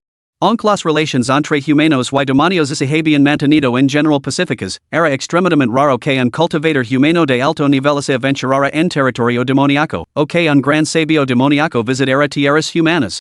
Ya fuera un cultivador del reino inmortal regresado o un gran sabio demoníaco, ambos poseían el poder suficiente para arrasar una ciudad entera. Por lo tanto, para proteger a los seres comunes de ambas razas y evitar que individuos maliciosos o demonios causaran problemas, esto se había convertido en una regla no escrita. Incluso cuando era necesario cruzar el dominio del otro por motivos de negocios genuinos, se debían presentar documentos formales con antelación, y el viaje solo podía realizarse bajo la supervisión de enviados del emperador humano o del emperador demonio. Sin embargo, ahora, a pesar de buscar en los alrededores, Shenron Yuan no pudo encontrar rastro alguno de un enviado acompañante del emperador humano. Esto significaba que el gran demonio que tenían ante ellos había entrado en territorio humano sin autorización. Tales circunstancias despertaron inevitablemente sospechas sobre sus intenciones. Ella no era la única presente que se dio cuenta de esta discrepancia. Para el ojo observador, el anciano del pabellón Lincoln ya había desaparecido de la vista. Pareciendo leer la preocupación en la mirada de Shenron Yue, el anciano bajo y demacrado se rió suavemente. Mi señora así equívoca. Hoy solo escolto a nuestra princesa hasta aquí para protegerla, sin motivos ocultos. Todos los asuntos serán decididos por su alteza misma. Mientras hablaba, se hizo a un lado, permitiendo que la doncella vestida de verde que estaba detrás de él se adelantara, lo que indicaba que hoy solo era un guardaespaldas. Álvaro este gran sabio del clan demonio, cuyo poder era tan formidable que ni siquiera ella podía calibrar su profundidad, humilarse como un simple asistente, mostrando una modestia extrema ante la doncella vestida de verde, incluso un atisbo de deferencia. Todo esto aumentó instantáneamente la tensión de Shenron Yue. Ya había recibido la noticia de que la raza demoníaca, dividida durante mucho tiempo, había sido unificada por el gran soberano pavo real, quien incluso había coronado a la única princesa demoníaca. Y la raza demoníaca, que siempre había venerado la fuerza por encima de todo, había reconocido tácitamente la autoridad de esta princesa. Esto indicaba claramente que la princesa coronada no era una figura cualquiera, de lo contrario, nunca habría obtenido el reconocimiento de innumerables grandes demonios. Sin atreverse a descuidarse lo más mínimo, Shenron Yue dirigió su mirada a la doncella vestida de verde y volvió a preguntar: ¿Soy Shenron Yue, patriarca de la secta de la espada celestial? ¿Puedo preguntar cuál es el propósito de la visita de su alteza en nuestra secta? Sin embargo, a pesar de su tono mesurado, la doncella vestida de verde no le prestó atención. En cambio, volvió la mirada hacia Guchang, que estaba de pie junto a Morong Jianxiu en el estrado, explicando algo. Sus ojos se abrieron con furia mientras gritaba: Guchang, baja de ese estrado ahora mismo. Este rugido furioso se parecía mucho al arrabado interior de la Santa Demonio Celestial, lo que hizo que a todos los presentes casi se les salieran los ojos de las órbitas. ¿No sería posible? Podría ser que esta princesa demoníaca, que estaba por encima de todos los demonios excepto la propia soberana demonio, también estuviera relacionada con este tal Guchang? Por un momento, incluso Sun Xiaohua, que había acompañado a su propia princesa hasta Ali, se quedó desconcertado. No pudo evitar mirar hacia la plataforma. Tenía bastante curiosidad por ver a quién había ido a ver la pequeña princesa hasta tal punto. Capítulo 39, El campo de batalla se intensifica. Guchang, baja de esa plataforma ahora mismo. Guchang, que había estado de pie junto a Morong Jianxiu explicando su relación con Choninglu, nunca esperó que esta chica demoníaca, que parecía no tener ninguna relación con él, de repente lo señalara y le lanzara insultos. Casi al mismo tiempo, la mirada de Morong Jianxiu se volvió gélida. Un malentendido no se había aclarado y ahora había surgido otro. Nadie podía aceptar esto. No era solo ella. Incluso la doncella del demonio celestial, que había estado en desacuerdo con Morong Jianxiu, no pudo evitar mirar a Guchang con asombro, con los ojos ardientes de una furia aún mayor. Si hubiera sido solo Morong Jianxiu, se podría haber descartado como amor a primera vista, una cuestión de preferencia personal. Pero ahora, antes de que se resolviera la situación de Morong Jianxiu, había aparecido otra princesa demoníaca, enredada con Guchang. ¿Cómo podía la Santa Demonio Celestial no dar vueltas a esto? ¿Acaso este tipo simplemente la detestaba, pero acogia a cualquier otra mujer sin dudarlo? En ese instante, dos miradas penetrantes, afiladas como cuchillas, se fijaron en Guchang. Guchang dijo ella con frialdad, mas te iba dar una explicación. Sintiendo las dos intensas miradas, una a su izquierda y otra a su derecha, Guchang se sintió completamente impotente. Solo buscaba una compañera dao adecuada con quien compartir su vida, ¿por qué tenía que ser tan difícil? Interrumpido constantemente de esta manera, ni siquiera el temperamento de Guchang pudo soportar la irritación. Desestimó las palabras de Choning Lu de plano y se adelantó para observar desde arriba a la doncella vestida de verde que se encontraba debajo de la plataforma. Sin embargo, esta mirada lo dijo algo sorprendido. Ante ellas encontraba una adorable joven vestida completamente de verde, con el pelo ajuego con su atuendo. Sus rasgos eran exquisitamente delicados y de una belleza etérea. Al encontrarse con su mirada, las comisuras de su boca se levantaron ligeramente, revelando una leve y enigmática sonrisa. Aunque era innegablemente encantadora, su rostro le resultaba completamente desconocido. Guchang juró que nunca antes había visto a esta joven vestida de verde. Frunciendo ligeramente el seno, Guchang dijo con voz grave, no creo conocer a su alteza. ¿Puedo preguntar por qué me busca? Habló sin bajar la voz, diciendo deliberadamente que las dos mujeres que estaban detrás de él lo oyeron, para demostrar que no tenía nada que ocultar. Sin embargo, la doncella vestida de verde no prestó atención a su actitud, limitándose a reírse mientras respondía, una vez que te he capturado para que seas la mascota de esta princesa, sabrás exactamente quién soy. Ante tantos testigos, naturalmente no revelaría la vergonzosa verdad de que este mismo hombre la había capturado una vez y la había mantenido como su mascota durante una década. Eso sería absolutamente vergonzoso. Sin embargo, esto solo dijo a Guchang on más perplejo. Además, la idea de convertirse en la mascota de una hermosa joven. Si se hubiera enfrentado a esta elección inmediatamente después de su transmigración, tal vez lo habría considerado. Pero ahora, como joven maestro de la secta de la vida eterna y cultivador en la cuarta montaña de la iluminación. Aunque no era un poderoso de primer nivel, servir como mascota de alguien era simplemente demasiado humillante. Debía de ser una broma. Sí, sin duda una broma. Sacudiendo la cabeza, Guchang resopló con frialdad, Alteza, por favor, comportes con dignidad. Esas bromas son impropias. Cuando la postura de Guchang es endereció, Morongjianxia y Choning Lu, que habían estado observando con curiosidad desde atrás, fruncieron ligeramente el seno, sintiendo que tal vez habían juzgado mal la situación. Probablemente, esta chica demoníaca solo se estaba entregando a una broma macabra. En ese momento, no solo ellos dos, sino casi todos los presentes asumieron que la princesa demoníaca solo estaba haciendo una broma de mal gusto. En cuanto a su verdadera intención, probablemente seguía siendo causar problemas a Guchang. Por un momento, unas risas reprimidas se extendieron entre la multitud. La doncella vestida de verde, al percibir esta reacción, espido enfadada, ¿de qué os ris? ¿Acaso solo los humanos pueden capturar bestias demoníacas como mascotas? ¿Acaso los clanes demoníacos tenemos prohibido capturar humanos como nuestros? Su tono era totalmente serio y su expresión severa, lo que hizo que Guchang se detuviera sorprendido. Desapareciendo la sonrisa que se había quedado en sus labios, Guchang frunció ligeramente el seno y preguntó, ¿hablas en serios? Sin embargo, ante su pregunta, la doncella vestida de verde no respondió. En cambio, volvió la cabeza hacia el santo demonio Sun Shagwa, que estaba listo, y ordinó, Tio Pingtian, captura a este tipo por mí. En ese instante, todos se quedaron atenidos, mirando a la doncella vestida de verde con incredulidad. Sun Shagwa, al que dos corrientes de energía rodaron al instante, permaneció totalmente impasible. Simplemente frunció el seno a su princesa y le preguntó, Alteza, ¿está segura de que DC capturar a este humano como mascota? Por supuesto. ¿Por qué si no te habría llamado para que me acompañaras? Instó impatient la doncella vestida de verde. Actúa ahora. Una vez que hemos capturado a este tipo, regresaremos y estos humanos son astutos cada momento que nos demoramos nos acerca más al peligro. Muy bien, como ordena su alteza. Cuando Sun Shagwa terminó de hablar, Guchang sintió el instante como si un depredador hubiera fijado su mirada en él. Antes de que pudiera reaccionar, Shinrongyue, que había estado visiblemente descontento con Guchang durante todo el tiempo, se interpuso de repente ante el gran sabio del clan de los demonios. Estimado santo demonio, te atreves a levantar la mano aquí?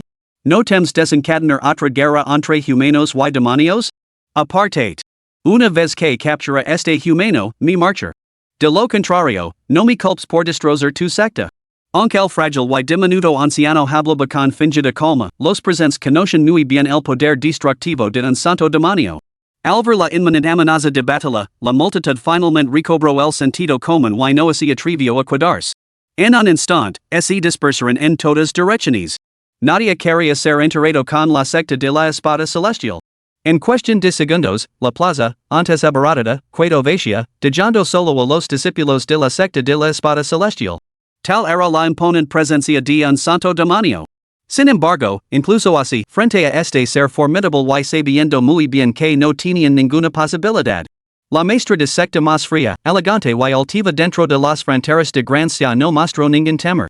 Con voz profunda, declaró, presuntuoso. Este es territorio humano. Intenta destruirlo. Con una gracia sin igual, de pie sola en desafío, miró con desprecio al gran demonio. Al ser testigos de la heroica determinación de su líder, los discípulos de la secta espada celestial que aún se encontraban reunidos en la plaza desenvainaron sus espadas al unísono, gritando, de entre todas las sectas celestiales, solo la espada celestial reina suprema. Gu Chang, Morong Jianqiu e incluso Choninglu, que también presentaron esta escena, sintieron como la sangre les bulia en las venas. En ese instante, dejarán un lado temporalmente sus rencillas personales y se unirán detrás de Chenron Yue mientras miraban con ira el sabio demoníaco que tenían ante ellos.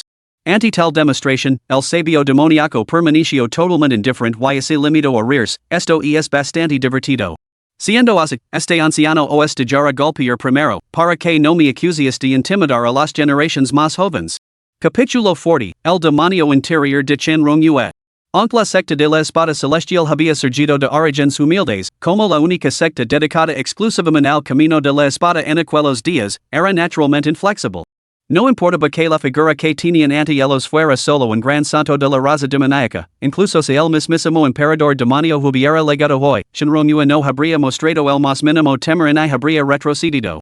Aunque ahora era despreciada por su oponente, Shinron Yue no prestó atención a tales trivialidades. Despidió a los numerosos discípulos de la secta y luego se quedó suspendida en el aire. Su mano derecha tembló ligeramente y, en un instante, una espada en su vaina apareció en su mano. La pálida figura carmesí de Chenron Yue se movía con la gracia de una golondrina novata. Acompañada por un leve zumbido de la joya, su mano de jade sacó la espada larga de su vaina. La joya medía 2 pies y una pulgada de largo.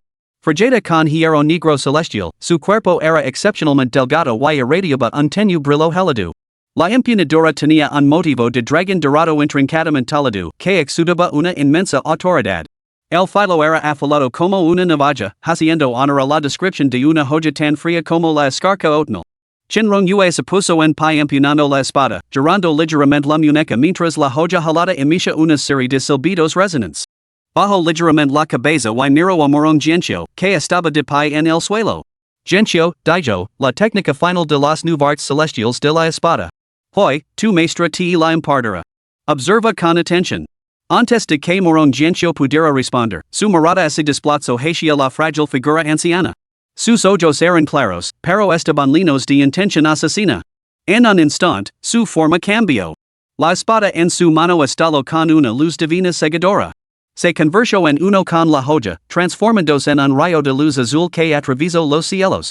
Las capas de nubes blancas del cielo fueron atravesadas al instante por el resplandor azul, partiéndolas en dos. Técnica que destroza el cielo. Casi al mismo tiempo, un grito desgarrador resonó en el cielo mientras una aterradora y mística espada azul, cargada de fuerza destructiva, se abalanzaba sobre el frágil anciano. Verdaderamente, era una técnica de espada que partía las nubes, una espada que cortaba demonios a lo largo de 10,000 miles. Warning Sordautum, que había creído que su propio dominio de la espada era algo consumado, se quedó boquiabierto ante el enorme poder mostrado por su maestro. La secta de la espada celestial cultivaba principalmente las nuevas técnicas de la espada celestial, la técnica del toque del polvo, la técnica del perforador del cielo, la técnica del silenciador del cielo, la técnica del secutador del cielo, la técnica del perforador del cielo, la técnica del volcador del cielo, la técnica del rompedor del cielo, la técnica del asesino del cielo y, por último, la técnica del destructor del cielo. Sin embargo, en toda la secta de la espada celestial, nadie había logrado ejecutar con éxito la técnica de destrucción del cielo. Mas ala de su umbral de cultivo extraordinarium en alto, la técnica era completamente despiadada, no solo con los enemigos, sino en más con quien la ejecutaba. Si no lograba aniquilar al enemigo, el practican quedaba desprovisto de toda su energía vital. Más que una técnica de espada que carga hacia adelante sin vacilar, y es una que no deja absolutamente ningún margen para la retirada. Por un momento, sintió una profunda admiración por la formidable destreza con la espada de su maestro y una abrumadora sensación de tensión que se apoderaba de ella. Casi instintivamente, extendió la mano y agarró a la persona que tenía a su lado. Sorprendido por el repentino contacto en su brazo, Gucheng se volvió y encontró a Morong Jianqiu mirando fijamente al cielo, con el rostro tenso, aparentemente inconsciente de lo que estaba sosteniendo. Sintiendo la presión en su brazo, Gucheng murmuró suavemente, no tengas miedo. Estoy aquí. Sobresaltada por la voz de Gucheng, Morong Jianqiu se dio cuenta de que había agarrado inconscientemente al hombre que tenía a su lado. Rápidamente soltó su mano y volvió a mirar a su maestro. Aunque actuó como si nada hubiera pasado, Gucheng notó claramente el ligero rubor que se extendía por sus orejas. Decidió no hacer ningún comentario al respecto. En ese momento, decidió que esa Chenrongyue era derrotada, dejaría de resistirse. Creía que esos dos seres demoníacos inexplicables solo lo tenían a él en el punto de mira. Mientras los acompañara, probablemente no insistirían en provocar un conflicto entre humanos y demonios. Su tranquila seguridad, aunque murmurada, no escapó a los atentos oídos de las otras dos mujeres que lo observaban. Casi simultáneamente, dos miradas más penetrantes, afiladas como cuchillas, se fijaron en él. Esta vez, sin embargo, Gucheng no hacían muto. Sus ojos se fijaron directamente en el anciano democrado, listo para ver cómo este gran sabio demoníaco enfrentaría su desafío.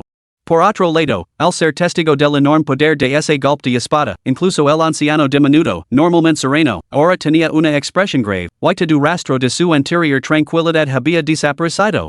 Sabía que, en su forma humana, no tenía ninguna posibilidad contra este golpe, que levaba un aura capaz de destrozar los cielos y la tierra. Sin dudarlo un instante, en medio de las miradas atenidas de todos los presentes, el anciano democrado soltó un rugido furioso. Su forma cambió al instante, y las prendas que levaba se rasgaron de inmediato por la tensión de su físico cambiante. En un abrir y cerrar de ojos, un mono cubierto de pelaje dorado se materializó en la vasta plaza. El devastador golpe de Chenrongyue había obligado a este gran sabio del plan demonio a abandonar el decoro, revelando su verdadera forma ante todos. Chirp chirp. Con un grito de mano, la espada destructora del cielo, descendiendo de los cielos y rebosante de energía destructiva, finalmente alcanzó la cabeza de su objetivo. Boom! El adorador impacto excavó instantáneamente un enorme cráter en la vasta plaza pavimentada con piedra azul. El polvo se era molino hacia el cielo, oscureciendo la visión de todos. Tras de ceder la espada destructora del cielo, Chenrongyue no poseía una pizca de fuerza para atacar. Con sus últimas fuerzas, luchó por permanecer suspendida en el aire, mirando hacia abajo. Por desgracia, bajo el polvo que se remolinaba, ella tampoco podía ver nada. En ese mismo momento, Gucheng, que había estado observando atentamente el campo de batalla, de repente sintió que algo no iba bien. Al instante, se elevó en el aire por delante de los demás. Tia Chen, ten cuidado. Hermana, ten cuidado. Maestro, ten cuidado. Simultáneamente, Morong Jianqiu Weishan Rouge, que también habían percibido el peligro a través de su sentido divino, se lanzaron hacia adelante para interceptarlo. Casi al unísono, tres figuras aparecieron en el cielo. Entonces, una voz rebosante de milicia broto del vacío lino de polvo, joven advenedizo, prohíba el golpe de este anciano. El santo demonio, blandiendo una barra de hierro dorada, irrumpió desde el remolino de polvo. Morong Jianqiu Weishan Rouge, que habían intentado interceptarlo, fueron repelidos instantáneamente de cenas de metros por la luz dorada. Sin mirar a las dos mujeres, la luz dorada blandió su barra directamente contra Chenrongyue.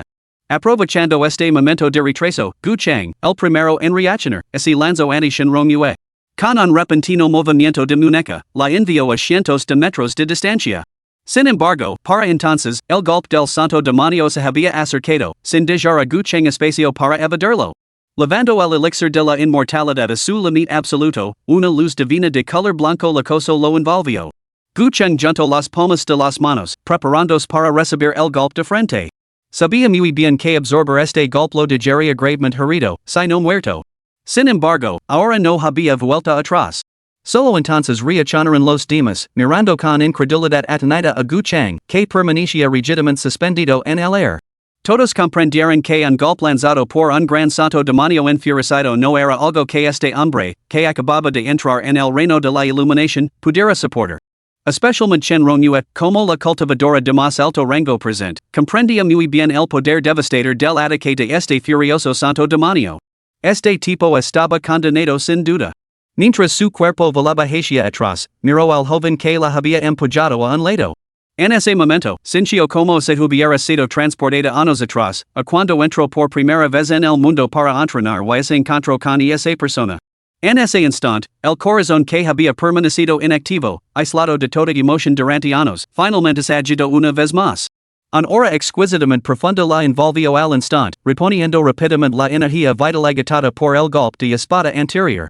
En ese mismo momento, su cultivo, estancado durante tanto tiempo, logró un gran avance. Sin embargo, no sintió alegría por este logro. Porque ya era demasiado tarde. La figura de aquel joven, que, por razones desconocidas, la había protegido imprudentemente de un golpe fatal, se transformó ahora en un nuevo obstáculo demoníaco, convirtiéndose en el tormento que ataba su corazón y encadenaba su alma. Capítulo 41, Perdona a mi hijo. Si pudiera elegir, Gu Chang preferiría, naturalmente, no morir. Sin embargo, estos dos demonios habían venido solo a por él. Chen Rongyue no lo había entregado, sino que había decidido enfrentarse al gran sabio del plan de los demonios por él, aunque tal vez tuviera motivos ocultos. Aun así, el resultado era que él lo había defendido. No podía esconderse detrás de él como una tortuga que esconde la cabeza. Hacerlo lo digería sin cara para mostrarse al mundo, incluso si sobrevivía. La puerta de la vida eterna seguía el camino de la inmortalidad, lo que la hacía naturalmente inferior a sectas centradas en el ataque como la secta de la espada celestial. En ese momento, solo podía reunir toda su energía vital para protegerse, con la esperanza de minimizar el daño. Sin embargo, al mirar hacia arriba al santo demonio, ahora consumido por la rabia y la humiliación, Gu Chang no pudo reprimir una sonrisa amarga. Sabía que esta vez estaba realmente condenado, probablemente encontraría su fin aquí mismo. Tal era la brecha entre sus reinos. Si hubiera estado en el reino inmortal regresado, podría haber tenido alguna oportunidad contra el santo demonio. Sin embargo, ahora, la brecha entre ellos abarcaba al menos varios reinos menores. Cada reino menor representaba un aumento de 10 veces en el poder con cada avance. En otras palabras, incluso si quisiera contraatacar, necesitaría docenas de sus propios seres atacando simultáneamente. Y eso sin tener en cuenta el salto cualitativo que suponía tal disparidad cuantitativa. Que frustrante. Justo cuando la desesperación se apoderaba de él, la doncella demoníaca vestida de verde gritó de repente, Tío Pingtian, te has equivocado de objetivo. Detén esto de inmediato. Por desgracia, en su estado actual de furiosa humiliación, ¿cómo iba el santo demonio a hacer el caso? Al presenciar esto, la doncella vestida de verde se enfureció intensamente. Sin dudarlo un instante, instintivamente comenzó a recitar el conjuro para celar demonios que la había confiado su padre, el emperador, el cielo y la tierra son infinitos, todas las leyes vuelven a su origen. Los 5 elementos del cielo y la tierra, el yin y el yang se invierten. Por orden del emperador demonio, se la do. Cuando la doncella vestida de verde pronunció el conjuro, una luz dorada brotó de su cuerpo. Rápida como un rayo, se enroscó alrededor del santo demonio, inmovilizándolo en el aire. Sin embargo, en un abrir y cerrar de ojos, la luz dorada que lo ataba se liberó. Afortunadamente, aunque el retraso no fue más que un instante fugaz, resultó suficiente para que Gu Chang reaccionara y lo evitara. Al falar su golpe, el santo demonio, ahora furioso, levantó su bastón una vez más y arremetió contra Gu Chang, gritando, joven insolente. ¿A dónde crees que vas a escapar? Aunque Gu Chang había evitado el golpe fatal, la distancia entre ellos seguía siendo enorme. Por no mencionar que la agilidad del gran sabio demonio mano estaba entre las mejores incluso dentro de los clanes demoníacos. En un abrir y cerrar de ojos, lo alcanzó una vez más. Al ver que el garrote se abalanzaba sobre el de nuevo, Gu Chang no pudo esquivarlo. Sin otra opción, se detuvo, preparándose para soportar el golpe de frente. No lo hagas daño a mi hijo. De repente, un grito familiar y furioso resonó desde el suroeste. Una estela de luz blanca apareció instantáneamente en el cielo, lanzándose directamente hacia el santo demonio. Antes de que las palabras se desvanecieran, esta aterradora estela blanca ya había legado detrás del santo demonio, a una velocidad asombrosa. Si el santo demonio hubiera insistido en atacar a Gucheng en ese momento, este gol, que superaba con crex la estacada anterior de Chen Rongnuet, seguramente lo habría infligido graves heridas. Al ver al santo demonio, que claramente se había acercado a su entorno inmediato, ahora obligado a retroceder impotent para contrarrestar el ataque por detrás, Gucheng se retiró rápidamente a un lado. Al observar los fantasmas blancos y dorados que se entrelazaban rápidamente, Gucheng no pudo evitar dar un largo suspiro de alivio, mientras murmuraba para sí mismo, salvar a tu propio hijo y aún así llegar tarde la fiesta? Y es completamente ridículo. Justo cuando reprimía el pánico de enfrentarse a la muerte una vez más con esta diatriba interna, una voz preocupada luego de repente a sus oídos, ¿estás bien? Al girar la cabeza, Gucheng se dio cuenta de que, sin que él lo supiera, Xionglu, vestida con túnicas carmesí, había aparecido a su lado, con el rostro lleno de preocupación mientras lo miraba. Una emoción se agitó en el interior de Gucheng. Miró a la doncella vestida de carmesí, recordando su pasado compartido, y finalmente suspiró suavemente. Mientras nadie mira, debes ahora. Pronto, no podrás en absoluto. Xionglu miró a Shun Rongnuet, rodeada por Shen Rouge y Morong Jianxiu. Entonces, finalmente esbozó una sonrisa. ¿Te preocupa mi seguridad? Gucheng se quedó en silencio. Ante la sonrisa de la doncella vestida de carmesí, no encontró respuesta. Mientras tanto, Shen Rongnuet y sus compañeros también se habían dado cuenta del alboroto. Lo que fuera que Shen Rongnuet dijo hizo que Morong Jianxiu se acercara a ellos encadas. Al ver esto, Gucheng, temiendo otro enfrentamiento, se volvió inmediatamente frío con Xionglu. Tuviste la oportunidad de marcharte, pero no la aprovechaste. Si pasa algo más tarde, no me culpes por olvidar nuestro pasado. Sin embargo, la doncella vestida de rojo no parecía preocupada. Miró a las dos figuras que lucaban en el cielo y luego se volvió hacia Gucheng con expresión segura.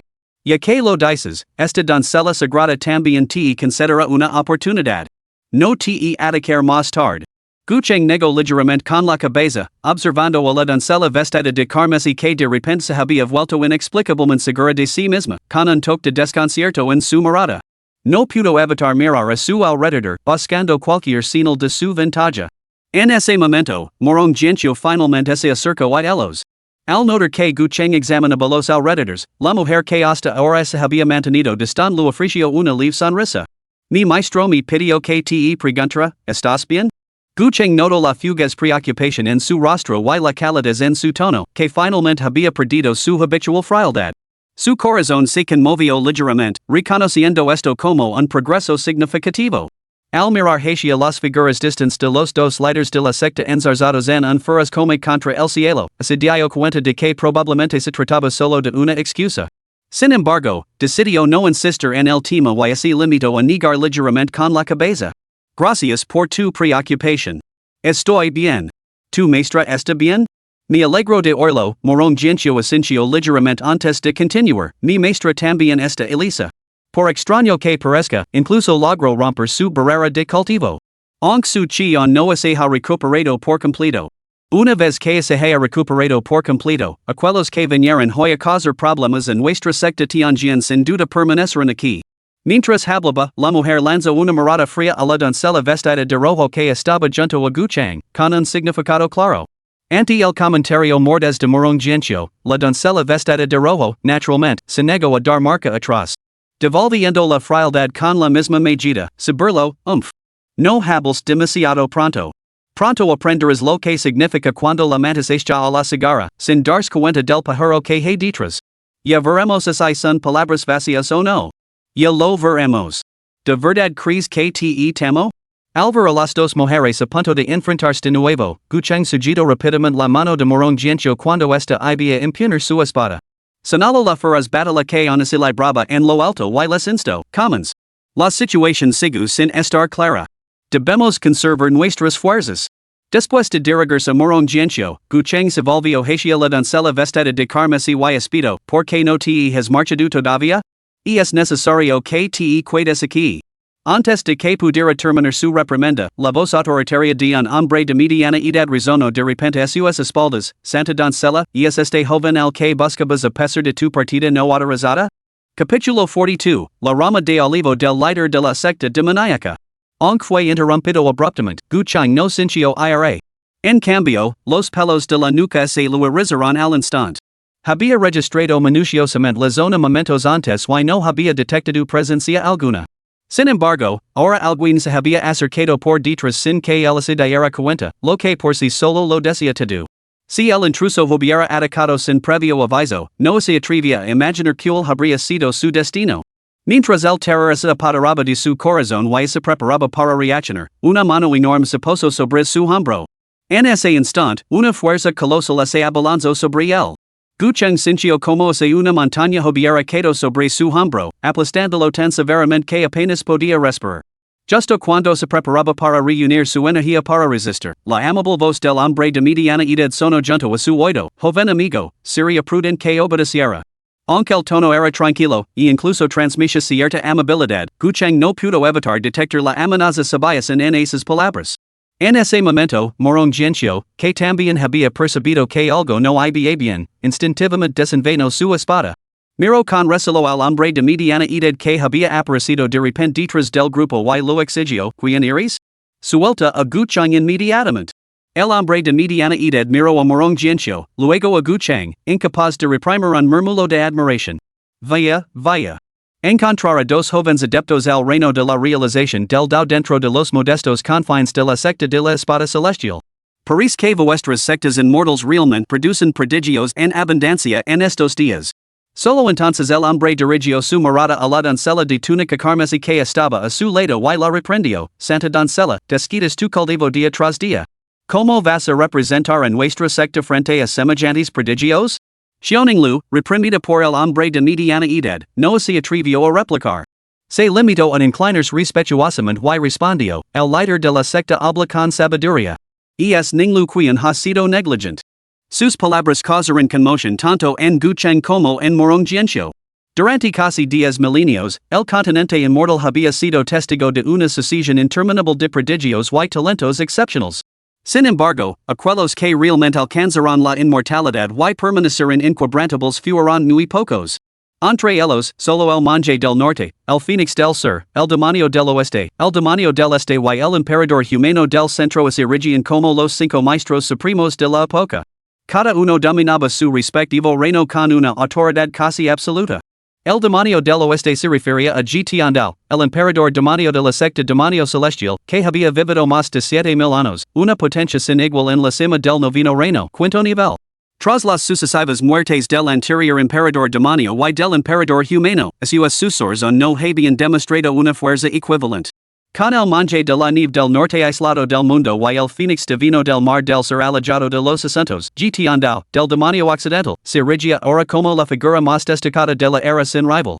En comparación, Gucheng y Morong Jianxiu no eran más que niños dando sus primeros pasos. Ante esta soberana demoníaca sin igual, ninguno de los dos se atrevía a hacer ningún movimiento precipitado. Gucheng miró hacia el cielo, donde su padre seguía luchando con el santo demonio. Aunque parecía estar ganando ventaja, el final de la batalla aún estaba lejos. En cuanto a Shun Romue y Shun Rouge, percibieron la perturbación que se produce allí. En primer lugar, Shun Romue acababa de soportar una feroz batalla romper su cultivo en este momento crítico requería que alguien montara guardia. En segundo lugar, incluso si los dos intervinieran ahora, probablemente no tendrían ninguna posibilidad contra el líder de la secta del demonio celestial. Se podría decir que el líder de la secta del demonio celestial era extremadamente cauteloso. A pesar de poseer un poder abrumador, había elegido un momento que le resultaba inmensamente ventajoso. Realmente hacía honor a su reputación de antiguo maestro demoníaco que había vivido durante miles de años. Todo lo que Gucheng podía hacer ahora era ganar tiempo. Solo cuando su padre, la tía Shen y los demás concluyeron sus asuntos podría surgir un punto de inflexión. Con esto en mente, Gucheng sacudió ligeramente la cabeza a Morong Jianxiu, que estaba cerca con la espada desenvainada, indicando que se contuviera. Luego, en tono solemne, se dirigió al adversario, como líder de una secta, seguramente no se rebajaría a intimidarnos a nosotros, los jóvenes? Por desgracia, su intento de provocación resultó totalmente inútil. Lo que sorprendió aún más a Gucheng fue que el otro no respondiera a su provocación. En cambio, sonrió y le tendió una rama de olivo. Joven amigo, poser un cultivo tan profundo a tu edad, junto con tanta compostura en la adversidad, con el tiempo, sin duda alcanzarás la grandeza. ¿Por qué no te unes a mi secta del demonio celestial? Entonces, tú y la doncella sagrada podríais elevaros juntos como uno solo. No sería eso maravilloso? Sin embargo, antes de que Guchang pudiera precisar las palabras de G. Andao, Xionglu, que había escuchado la conversación, se sonrojó y protestó con urgencia, maestro, ¿qué está diciendo? Quien quería, con este tipo. Enmarcado contraste, Morongjianxiu, cuyo temperamento apenas había sido contenido por la mirada de Guchang, se volvió gélido al oír estas palabras. Incapaz de contenerse más, clavó una mirada penetrante en el líder demoníaco que tenía ante sí y declaró con determinación inquebrantable, te enganas a ti mismo, azo demoníaco. El compañero taoísta Gu nunca se unirá a tu secta demonio celestial. Para el maestro del culto demonio celestial, que había vivido durante milenios y sido testigo de innumerables asuntos mundanos, las diferentes reacciones de las dos mujeres que tenía ante él no eran ningún misterio. ¿Cómo no había haber a través de sus verdaderos pensamientos? Mirando a la doncella sagrada, que se sonrojaba, y luego a la doncella que empuñaba la espada, cuyo rostro permanecía frío como el hielo, pero cuyos ojos no dejaban de mirar al joven, el maestro del culto demonio celestial soltó una rara y cordial carcajada, parece que las perspectivas románticas de este joven amigo son bastante prometedoras.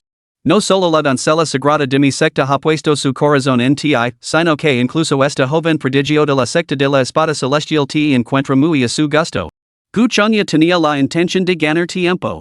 Porque el maestro del culto demoníaco no solo le tendía una rama de olivo para reclutarlo, sino que también se involucraba en una charla bastante chismosa sobre sus asuntos románticos, la venía como en hilo al dedo. Miró a ambas mujeres por turno, notando sus expresiones alteradas, pero no les prestó mucha atención. Volviéndose directamente hacia el líder del culto demoníaco, declaró, me siento profundamente honrado por su amabilidad, señor. Sin embargo, los inmortales y los demonios son mundos aparte. Como joven maestro de la secta de la vida eterna, no tengo intención de cambiar de lealtad. Confío en que lo entenderá. Además, la doncella sagrada de su secta no siente más que odio hacia mí, donde, por favor, está ese supuesto efecto? Aunque las palabras de Guchang fueron cortesas, su firme rechazo quedó claro para todos los presentes. Naturalmente, esta respuesta trajo alegría a algunos y tristeza a otros. Al ver el estado abatido de su doncella sagrada, el líder del culto demonio celestial finalmente perdió la leve sonrisa que había mantenido durante todo el tiempo. Su voz se volvió fría, humph. Si ella no estuviera enamorada de ti, porque la doncella sagrada de mi culto te habría buscado una y otra vez, esta vez, incluso se aventuró sola en el territorio de Gracias. Si no la hubiera descubierto y perseguido a tiempo, la doncella sagrada probablemente habría sido asesinada aquí hoy por los discípulos de tu secta inmortal. Guchang se detuvo, sorprendido. Al ver aparecer al maestro del culto del demonio celestial, había supuesto que Xionglu se había atrevido a venir solo porque estaba protegida. No había previsto que la verdad fuera esta. Sin ninguna protección de la élite de la secta demonio celestial, Xionglu había viajado miles de kilómetros solo para hacer una única pregunta. Dirigió su mirada hacia Xionglu, pero la joven doncella no lo miró a los ojos. Mantenía la cabeza gacha, perdida en sus pensamientos. Por un momento, Guchang sintió una mezcla compleja de emociones, una sensación indescriptible. Capítulo 43, Liga la voluntad divina del emperador humano. Hermana, ¿cuánto tiempo tardarás en recuperarte? Chen Rouge lanzó una mirada preocupada hacia el otro lado. Desde que había aparecido aquel hombre vestido de negro, tenía el corazón en un puño. El aura opresiva que emanaba de él era de una potencia sin precedentes, rivalizando incluso con la del anterior emperador Xia, al que había conocido años atrás cuando acompañó al hermano mayor Xia a la corte imperial. Una presencia tan formidable, junto con su actitud íntima hacia la santa demonio celestial. Si Chen Rouge no fuera capaz de discernir su identidad ahora, sus siglos de cultivo habrían sido en vano. Sin embargo, con su hermana mayor en medio de un avance que requería vigilancia, solo podía reprimir temporalmente su ansiedad. Pero ahora parecía que su hermana ni siquiera había logrado el avance cuando la situación le había dado un giro repentino para peor. Justo cuando la ansiedad de Chen Rouge aumentaba, Shen Rongyue, que había mantenido los ojos bien cerrados, los abrió de repente. Eco un vistazo a los dos bandos enzarzados en un furioso combate en el cielo, luego se levantó con determinación y camino hacia Guchang. Ella me se aclaró la garganta. Vamos. Pase lo que pase, no podemos dejar que Jianxiu corra peligro. Chen Rouge miró con preocupación a su hermana mayor, sintiendo que el aura que emanaba de ella había cambiado significativamente. Sabía que su hermana debía de haber logrado superar su reino. Sin embargo, en un momento en el que debería haber estado consolidando su nuevo poder, se vio obligada a volver a entrar en combate. Aunque le dolía el corazón por su hermana, no podía hacer nada más que seguirla de cerca. En un instante, los hermanos llegaron junto a Guchang y los demás. Al verlas acercarse, Guchang y Morón Jianxiu se acercaron inmediatamente. Morón Jianxiu reveló rápidamente la identidad del hombre de mediana edad a su maestro. Al saber que el hombre era efectivamente Gtiandao, el líder de la secta del demonio celestial, incluso Chen Rongyue, que solía ser tan serena, no pudo evitar estremecerse. Una ola de extrema cautela la invadió mientras así inclinaba su mente. La discípula menor Chen Rongyue saluda al maestro G. ¿Qué le trae a la secta espada celestial, maestro G? Al darse cuenta de la legada de las hermanas Shen, Gtiandao no hizo ningún movimiento para detener a Guchang y Morón Jianxiu. En cambio, miró a Shen Rongyue y Shen Ruj con interés y comentó, via estas dos jóvenes soy son muy prometedoras. En particular, esta joven líder de la secta Shen, que ha emprendido el camino del retorno inmortal a una edad tan temprana. Parece que las tierras centrales son realmente un lugar propicio para el cultivo. Shen Rongyue frunció el seno, sin prestar mucha atención a los elogios. Se negaba a creer que el demonio occidental, famoso junto con los otros cuatro maestros supremos, fuera tan complaciente. Efectivamente, tras los halagos, el hombre de mediana edad mostró sus calmilos, por el bien del emperador humano, hoy pertenecer a vuestra secta de la espada celestial. Sin embargo, el joven amigo que está detrás de ti debe acompañar a este maestro de secta. Si esta demanda hubiera legado unos momentos antes, Shen Rongyue habría entregado a Guchang sin dudarlo. Después de todo, cambiar una vida por la seguridad de toda la secta espada celestial era un trato inestimable. Pero, al ver la indecisión de Shen Rongyue, Gtiandao se rió entre dientes. Una advertencia, podría matarlos a todos fácilmente antes de llevármelo. Aunque hayas alcanzado el reino inmortal regresado, te queda un largo camino por recorrer. No seas tan tonto como para arriesgarlo todo por alguien que no tiene nada que ver con tu secta Tianjin. Pronunciadas con el tono más natural, sus palabras conllevaban la más grave de las amenazas. Sin embargo, en Guchang, en Morón Jianxiu, en las hermanas Shen Rongyue y Shen Ruj confundieron sus palabras con una broma. Al ver que un nuevo enfrentamiento hoy probablemente significaría mala suerte para todos, Guchang suspiró suavemente, sabiendo que escapar era imposible. Después de una última mirada a su padre en los cielos, Guchang se dirigió a Shen Rongyue y Shen Ruj, Tia Shen, gracias por su protección. Sin embargo, los acontecimientos de hoy se deben entrar a mí. No puedo seguir siendo una carga para ustedes. Déjenme acompañar al anciano G. Shen Rongyue permaneció en silencio, con la mirada fija en Guchang. Imperturbable, Guchang miró una vez más a Morón Jianxiu y volvió a suspirar. Jianxiu, parece que nuestros caminos estaban destinados a cruzarse, pero nunca a unirse. Justo cuando Guchang se despedía de cada uno de ellos, una voz penetrante atravesó de repente el aire, por la santa voluntad del emperador humano, to do el personal no essential, retirees. Todos los presentes se sobresaltaron y inmediatamente se volvieron hacia el origen de la orden. Bajo las puertas de la secta de la espada celestial, una procesión vestida con túnicas amarillas brillantes avanzaba rápidamente desde lejos. A la cabeza, una figura sostenía en alto un pergamino de seda amarilla imperial. En un abrir y cerrar de ojos, este seguido de docenas de personas llegó a la plaza. Al ver el combate aéreo en caso, un joven vestido de negro salió disparado de entre la multitud, blandiendo su espada hacia los dos combatientes enzarzados en un feroz intercambio de miles de golpes. Una aterradora intención espada, rebasante de una hora de destrucción total, partió al instante el campo de batalla en dos. Tanto el santo demonio como Guchangsheng, absortos en su feroz lucha, quedaron atenidos ante esta terrible intención espada, cayendo al suelo casi simultáneamente. Ninguno había previsto un giro tan repentino de los acontecimientos. Sin embargo, en el momento en que Chen Ruj vio al joven vestido de negro, gritó sorprendida, hermano mayor Xie. Hermana, es el hermano mayor Xie. Dentro de la secta de la espada celestial, solo había un maestro con el apellido Xie, nada menos que el santo de la espada, el demonio de la espada Se Yunlu, a quien el anterior emperador Xie había otorgado el título de guardián del reino. Un siglo antes, cuando Se Yunlu recibió por primera vez el título de guardián del tiránico emperador Xie, su cultivo ya había alcanzado la octava etapa de la realización del Dao. Se le consideraba el individuo más prodigiosamente dotado en casi un milenio. Tras la muerte del emperador Xia, Xie Yunlu desapareció sin dejar rastro. En consecuencia, la nueva imperatriz viuda otorgó el título a Morongiencio, suya ascensión había desencadenado presagos celestiales y que poseía el potencial de la inmortalidad. Sin embargo, ahora, este demonio espada se lu, del que se rumoreaba que había desaparecido junto con el emperador Jia, ha regresado inesperadamente a la secta espada celestial.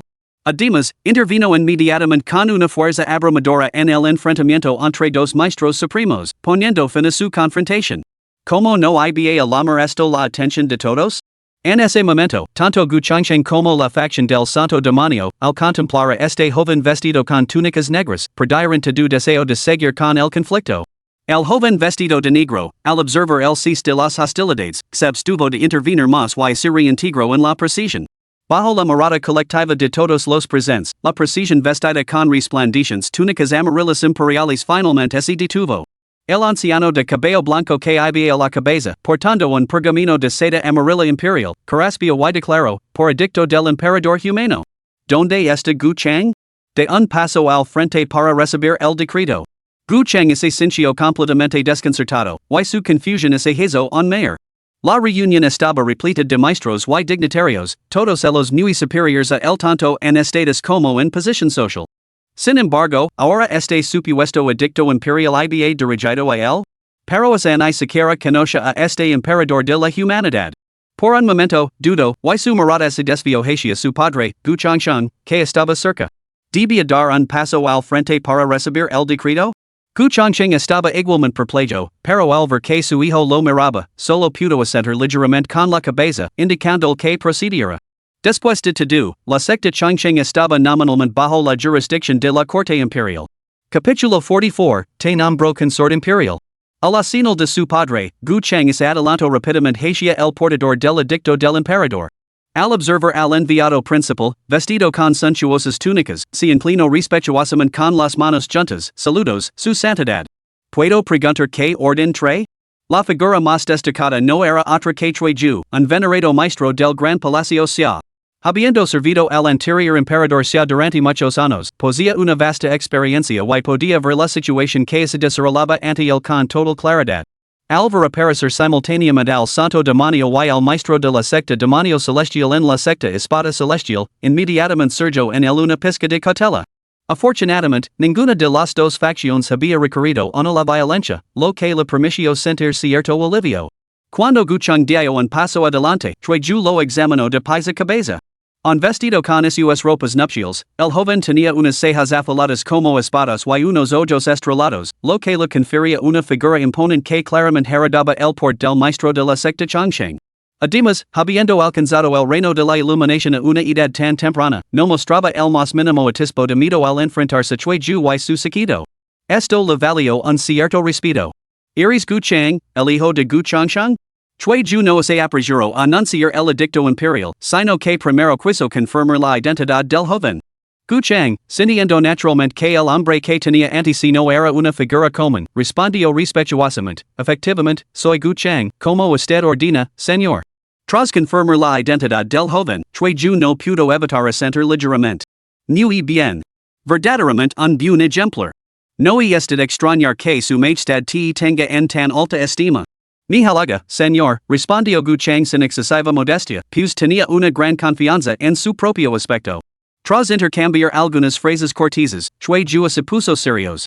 Desplegó el edicto imperial de brocado dorado que tenía en la mano y se dirigió a Gu Chang, basta de corteses. Reciba el decreto. Gu Chang recibe el edicto. Por la santa voluntad del emperador humano, ha legado en nuestro conocimiento que Gu Chang, joven maestro de la secta Changsheng, posee un talento extraordinario, un carácter afable y una apariencia y integridad impecables, encarnando la elegancia de un verdadero caballero. Al ascender al trono, nos alegró mucho saber de su existencia. Reconociendo que el harén imperial no puede permanecer sin un señor en un solo día, hemos enviado especialmente a un anciano del palacio para que lo entregue los regalos de compromiso. Que ayude al emperador a gobernar, administrar la casa con sabiduría, instruya a las generaciones futuras y establezca conjuntamente una base eterna. Por la presente, se le nombra formalmente consort imperial y así le concede residencia en el Palacio de la Gracia del Phoenix. Acepte este decreto y entre en el palacio inmediatamente. El emperador preparará su dormitorio. Así ese decreta. Silencio. Un silencio sepulcral.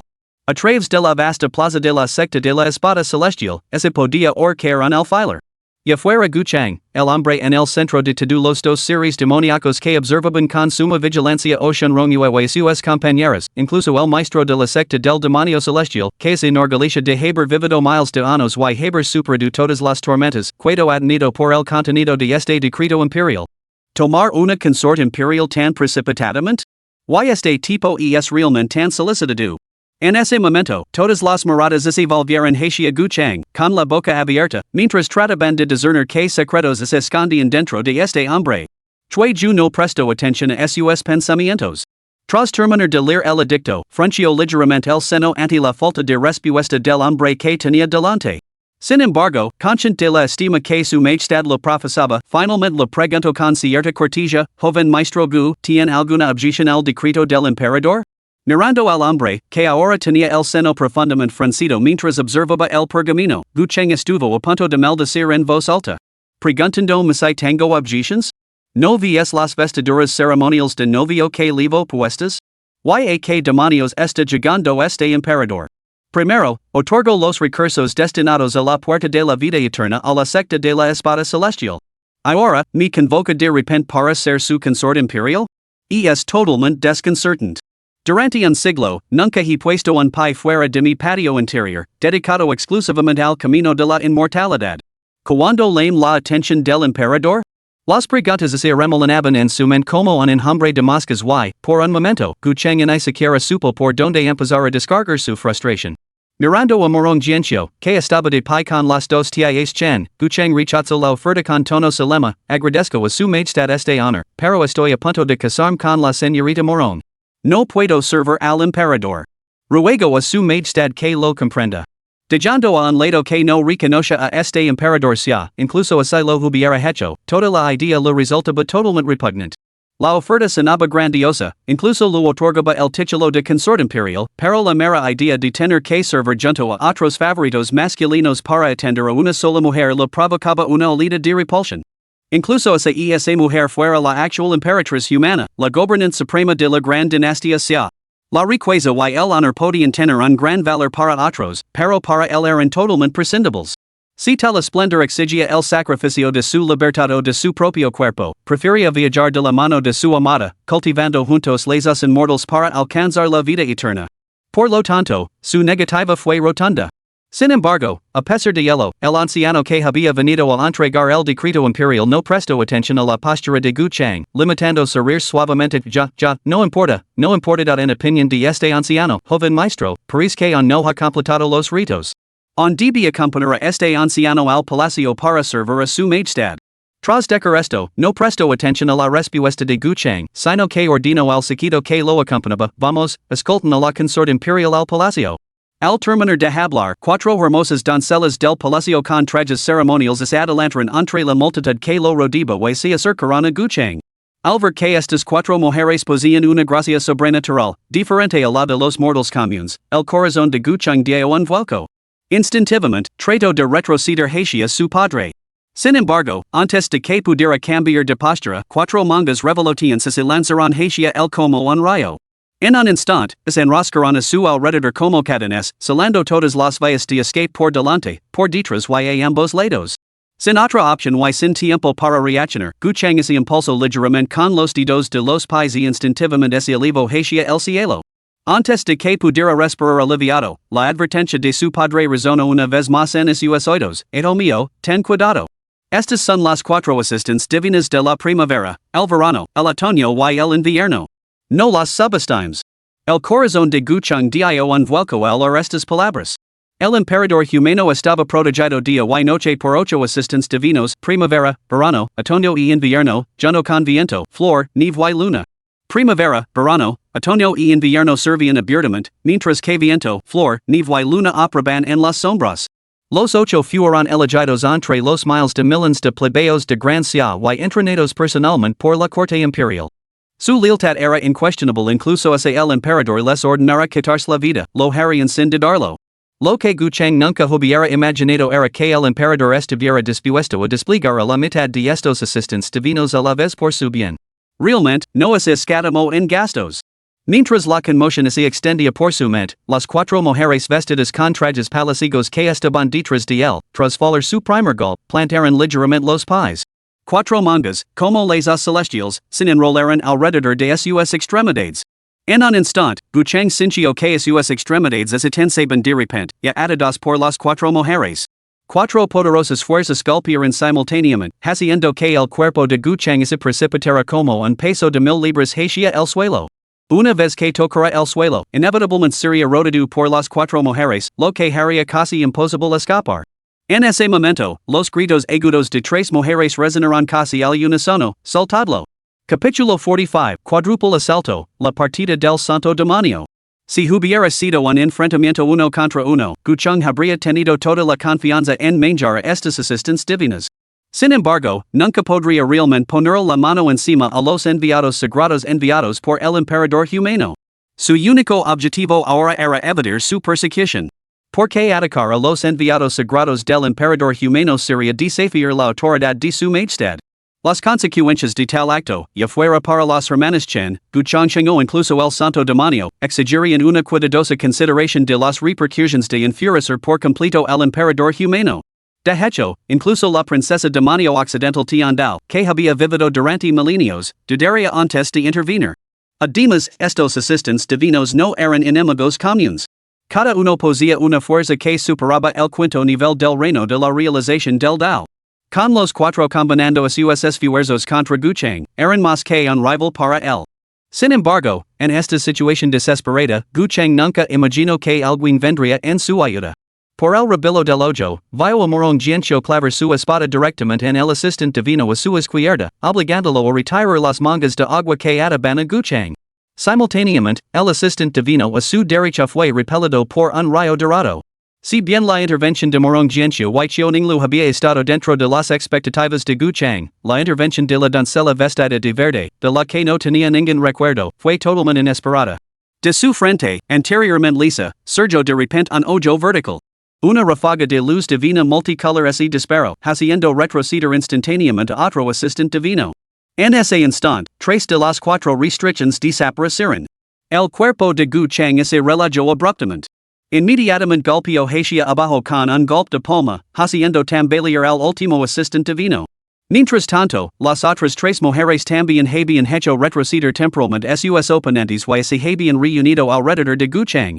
Guchang miró a las tres mujeres, cada una con una expresión diferente, y dijo, gracias a todos por vuestra ayuda. Este es un asunto personal mío. Sería mejor que no os involucráis, no sé que os metáis en problemas. Al resto, las tres mujeres le lanzaron una mirada fulminante al mismo tiempo. Guchang se sintió incómodo por dentro como se atrevía a discutir en un momento así. Morning Sword Autumn lanzó una mirada fría a las otras dos mujeres y comentó, el joven maestro Gui es realmente formidable. Los demonios y monstruos, las alemanas aladas y demás son una cosa, pero ahora incluso su majestad la emperatriz ha sentido un interés especial por ti. ¡Qué habilidad! Los demonios y monstruos no son nada comparados con vosotros, hipócritas, desvergonzados y falsos. Tú eres el bastardo. Toda tu secta Tianjian son unos bastardos. Esta princesa te matará a golpes, humano detestable. Al ver a las tres mujeres, que acababan de cooperar momentos antes, a punto de volver a las manos, Guchang sintió un dolor de cabeza insoportable. Se apresuró a intervenir, señoras, todo es culpa mía, ¿de acuerdo? Ahora no es momento para luchas internas. Casi en el momento en que pronunció estas palabras, la figura que acababa de proclamar el edicto imperial vio la escena y su expresión se volvió gelada. Se volvió primero hacia el santo demonio, que? ¿Acaso las tribus demoníacas pretenden desencadenar una segunda guerra entre humanos y demonios? Antes de que Sun Shagua pudiera responder a esta amenaza, Kong Juling, a quien Morong Jianqiu había tildado anteriormente de Zora implumada, replicó inmediatamente, pues lo queremos. Como si vosotros, los humanos, fuerais tan especiales. Este Guchang es mío, esta princesa lo reclama. Al ver hablar a la princesa demoníaca, Tiandao, el venerado líder de la secta del demonio celestial, que había estado observando el espectáculo mientras se ganaba el respeto de todos, finalmente intervino, ya. Pequeño pavo real, me temo que no puedo considerar a este hombre. Dado que Guchang es a quien la doncella sagrada de nuestra secta insiste en encontrar, este anciano no puede quedarse de brazos cruzados. Dijámoslo a mí. Alvara estas personas discutir el destino de su hijo con tan descarada indiferencia, el corazón de Gu Changsheng es el lino de un tema urgent. Por desgracia, su fuerza apenas bastaba contra el santo demonio, y mucho menos contra el insondable maestro del culto demonio celestial. Sin aliados, su hijo seguramente sería capturado hoy por el maestro del culto. Sin otra opción, ese apresuro a acudir a las hermanas, Chenrong Yue y Chenrong Yue. Alvar que ambas lo miraban con frialdad, Gu Changsheng dijo con torpeza, Rong Yue, podría pedir que te unieras a mí? Debemos salvar a Chenger. Chenruj, Alvar que este hombre se atrevía a acercarse a su hermana, estalo de furia, Gu Changsheng. Sin corazón, sin vergüenza desagradecido. ¿Has olvidado como traicionaste mi hermana? ¿Ahora tienes el descaro de suplicar que salve tu hijo? Déjame decir algo, eso nunca sucederá. Aunque lo estaban reprendiendo, Gu Changsheng prestó poca atención a la diatriba. En cambio, continuó suplicando a Shenrong Yue que había permanecido en silencio, con los ojos llenos de desesperación. Rong Yue, te dano en aquel entonces. Aceptar cualquier castigo que consideres adecuado si solo ayudas a salvar a mi hijo. Por favor, ayúdame una vez más. Aunque esta misma escena se había repetido innumerables veces en la mente de Shenrong Yue, cuando finalmente se desarrolló ante sus ojos, se encontró completamente desprovista de emoción. Al observar a Gu Changsheng, que nunca había mostrado preocupación por ella, Shenrong Yue se dio cuenta de repente lo ridículos que habían sido sus años de perseverancia y enhilo. Resultó que nunca había dejado el más mínimo rastro de emoción en el corazón de otra persona. De hecho, este hombre tenía menos importancia para ella que el joven que acababa de sacrificar su vida para salvarla. Mirando fijamente a la figura que tenía delante, Shenrong Yue silenció la reprimenda de su hermana. Tras un largo y pasado silencio, finalmente habló, intervendrá. Pero no tiene nada que ver contigo. Recuerda mis palabras. Gu Changsheng había legado algo tarde y, por lo tanto, se había perdido el sacrificio de su hijo. Al escuchar las palabras de Shenrong Yue, se sintió algo desconcertado. Sin embargo, la situación era urgente y no le dejaba tiempo para reflexionar sobre las implicaciones. En cualquier caso, bastaba con que la otra parte estuviera dispuesta a intervenir. No importaba a quién se le hiciera este favor. Después de que los dos llegaron a un acuerdo, Shenrong Yue finalmente dio un paso al frente. Dirigiéndose al enviado imperial, que ahora enfrentaba el destino tanto del maestro de la secta del demonio celestial como de la princesa del clan de los demonios, declaró, hermano Mayorcia, ¿cuánto tiempo más piensas cuidar de brazos cruzados? Es necesario que el prestigio de nuestra secta de la espada celestial sea completamente descentrado antes de que intervengas? Al oír la llamada de Shenrong Yue, el joven vestido de oscuro que estaba detrás de Ju no pudo contenerse más. Suspirando, salió de entre la multitud y se dirigió a Shenrong Yue, hermana Menershen, en este momento representó a la corte imperial. Incluso ese interviniera, lo haría en nombre de la corte imperial. Espero que lo comprendas. Esta hermana menor, naturalmente, lo entiende. Pero, hermano Mayorcia, estás realmente dispuesto a cuidar de brazos cruzados y ver cómo estos demonios pisotean impunemente nuestra secta espada celestial? Quizás conmovido por las palabras de Shenrong Yue, o quizás golpeado por alguna revelación, el joven vestido de negro finalmente suspiró profundamente antes de dirigirse a ella, muy bien. Me enfrentar al maestro de la secta demonio celestial. Tú debes ocupar rápidamente del santo demonio, Sun Shagua. En cuanto a Gu Chang, yo me encargo de él al final. Hablo sin ocultars, por lo que todos los presentes lo oirán claramente. O más bien, dirigió deliberadamente las palabras al santo demonio. Al presentar este acuerdo, Sun Shagua, sabiendo que la derrota era segura, entró inmediatamente en acción y se llevó a la princesa demoníaca. Desde lejos, solo dijo una frase de despedida, humanos vergonzosos. No hacéis más que intimidar a los débiles con vuestro número. Capítulo 46, Joven Maestro, Hi. La partida del santo demonio no sorprendió a la multitud reunida.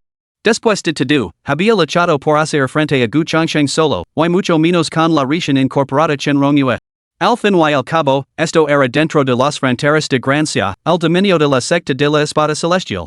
Junto con los refuerzos a larga distancia de Gu Changsheng y la legada del enviado del emperador humano. Sun Shagua no tenía nada que ganar a estas fuerzas se unían contra él. Sin embargo, en esta coyuntura, la multitud se abstuvo de provocar su ventaja. Porque no servía de nada. La amenaza más formidable ahora no era otra que Gtiandao, el demonio occidental, que había viajado personalmente a la secta de la espada celestial. Solo después de confirmar la partida del Santo Demonio, Guchangshan, Chenrongyue y se yunlu volvieron su morada hacia Gitiandao, el maestro del culto demoníaco. A pesar de enfrentarse a tres poderosos del reino inmortal regresado, permaneció completamente imposible. Antes de que pudieran hablar, Gitiandao, que había estado intentando evitar el comete, se dirigió directamente a ellos, venid juntos, entonces. Dejad que este soberano se testigo del verdadero templo de los jóvenes advenedizos de vuestra secta inmortal. Sin embargo, a pesar de tal arrogancia descarada, ninguno de los tres mostró ira. En cambio, sus expresiones se volvieron graves. Después de todo, se enfrentaban a un antiguo monstruo que había vivido durante milenios. De los tres, solo se yunlu, tras un siglo de cultivo y la guía del anterior emperador humano, había alcanzado a duras penas el tercer nivel del reino inmortal retornado. Guchangshan y Shenrongyue acababan de entrar en este reino. Frente al antiguo demonio Shima, que se había estancado en la quinta etapa del reino del retorno a la inmortalidad durante incontables años, los tres eran claramente inferiores. Su única esperanza residía en provocar su ventaja numérica, uniendo fuerzas para obligar al oponente a retirarse. En cuanto a matarlo, eso estaba completamente fuera de consideración. Al darse cuenta de esto, se yunlu no perdió palabras y atacó primero. Sin embargo, el poderío de su ataque dejó atenidos a casi todos los presentes. Girando hacia arriba, la espada de se yunlu estalló con una luz deslumbrante, desatando cientos de rayos similares a espadas a través del cielo. Entonces, su forma se dividió en 9 figuras separadas. 900 columnas de energía espada, cada una irradiando un intenso brillo negro, se estrellaron desde todas las direcciones, convergiendo sobre la cabeza de Gitiandao. El adorador chi de la espada atravesó el espacio en un instante, provocando escalofríos a todos los testigos. Guchangshan y Shenrongyue invocaron inmediatamente todo su cultivo. Si el ataque de se yunlu tenía éxito, sus ataques seguirían sin descanso, sin darle ni un momento de respiro. Sin embargo, mientras la multitud reunida temblaba ante el adorador golpe del demonio espada se yunlu, Gitiandao, el objetivo del ataque, permaneció completamente imperturbable. Con las manos extendidas y una tenue luz divina purpura brillando en sus ojos, miró hacia yunlu en el cielo y comentó, impresionante impulso, pero, aún así no puedo abrumar a este viejo. Un resplandor violeta surgió al instante, y su aura formidable y misteriosa se multiplicó por días con una intensidad frenética. En sus manos, innumerables hilos de energías celestiales y terrestres convergieron a una velocidad aterradora, fusionándose rápidamente en una nebulosa violeta. Parecida a un sol, irradiaba un profundo misterio. Un aura tiránica y dominante azotaba como un torbellino, y su adorador poder oprimía con tanta fuerza que casi todos los presentes apenas podían respirar. Pronto, la nebulosa purpura se hizo cada vez más grande. Cuando alcanzó un diámetro de 9 metros, el maestro del culto del demonio celestial se elevó en el aire. Sosteniendo un disco purpura en su mano derecha, se enfrentó a los 9 colosales pilares de espadas que perforaban el cielo y a cientos de adoradores energías de espada, declarando, joven presuntuoso, contempla mi arte divino del sol purpura. Los 9 pilares de espadas y los cientos de adoradores energías de espada, forjados a partir del ser completo de se yunlu, se detuvieron por completo al encontrarse con este formidable disco purpura, incapaces de avanzar en un solo paso más. Tras un momento de lucha, todas las adoradoras energías de espada y los 9 pilares finalmente se fusionaron con el disco purpura. Sin embargo, lejos de debilitarse, el disco purpura se volvió un más adorador al absorber este inmenso poder. Con su barrera eliminada, se abalanzó sobre se yunlu y sus compañeros en un instante. Sus rostros palidecieron ante esta visión. La retirada era ahora imposible. Intercambiando miradas, lanzaron tres aterradores ataques simultáneamente desde tres direcciones, dirigidos al maestro de la secta demonio celestial. Shenrongyue lanzó una vez más la técnica destructora del cielo, y su adorador golpe de espada estalló en un instante. Guchangshan versió simultáneamente toda su fuerza en ejecutar el arte supremo de la secta de la vida eterna, y su espada se abalanzó hacia adelante. Finalmente, el temible chi de espada de se yunlu siguió su ejemplo. En un abrir y cerrar de ojos, tres rayos aterradores blanco, azul y negro surcaron el cielo, y su aura temible convergió sobre el maestro del culto del demonio celestial. En ese momento crítico, ninguno se contuvo, todos desataron su máximo poder.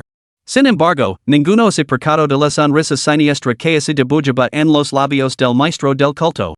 Al momento siguiente, cuando las tres fuerzas distintas pero igualmente adoradoras golpearon al maestro del culto del demonio celestial, De repente, impujo el disco purpura y luego giro rapidamente su cuerpo, corriendo hacia morón gencio y guchang en la distancia. Con un golpe de palma, soltó una risa fría, muchacho, con tal talento, ya has elegido tu camino hacia la muerte. Viejo villano desvergonzado, como te atreves. Alto. Los ojos de guchang se hincharon de furia. Nunca había imaginado que el oponente fingiría una gran batalla decisiva solo para atraer la atención del trío, para luego atacar a su hijo. Chinronua, igualmente bloqueada por el disco purpura, estaba igualmente horrorizada por el giro de los acontecimientos. Rugio furiosa, detente. Por desgracia, en ese preciso momento, el poder de las palabras resultó ser lamentablemente insuficiente. El ataque de un poderoso guerrero del noveno nivel del quinto reino fue increíblemente rápido. Aunque ejecutado apresuradamente, seguía estando más allá de la capacidad de resistencia de los dos jóvenes, Guchang y Morong Jianxiu. En ese momento crítico, Shunruj, que hasta entonces no había participado en la batalla, dio un paso al frente. Se lanzó directamente contra el aterrador golpe desatado por el maestro de la secta del demonio celestial. Sin embargo, la brecha entre sus reinos no podía salvarse solo con violencia. El golpe casual de Tiandao la lanzó por los aires, con un destino desconocido. Tia Shun. Maestro. Hermana. Pero Tiandao no prestó atención a sus gritos, limitándose a sonreír con frialdad, el brazo de un saltamontes contra un carro. Completamente engañados. Luego volvió su atención hacia Guchang y Morong Jianxiu. En comparación con los tres del cielo, estos dos jóvenes advenedizos que ya podían eclipsar a la doncella sagrada eran su verdadera y apremian amenaza.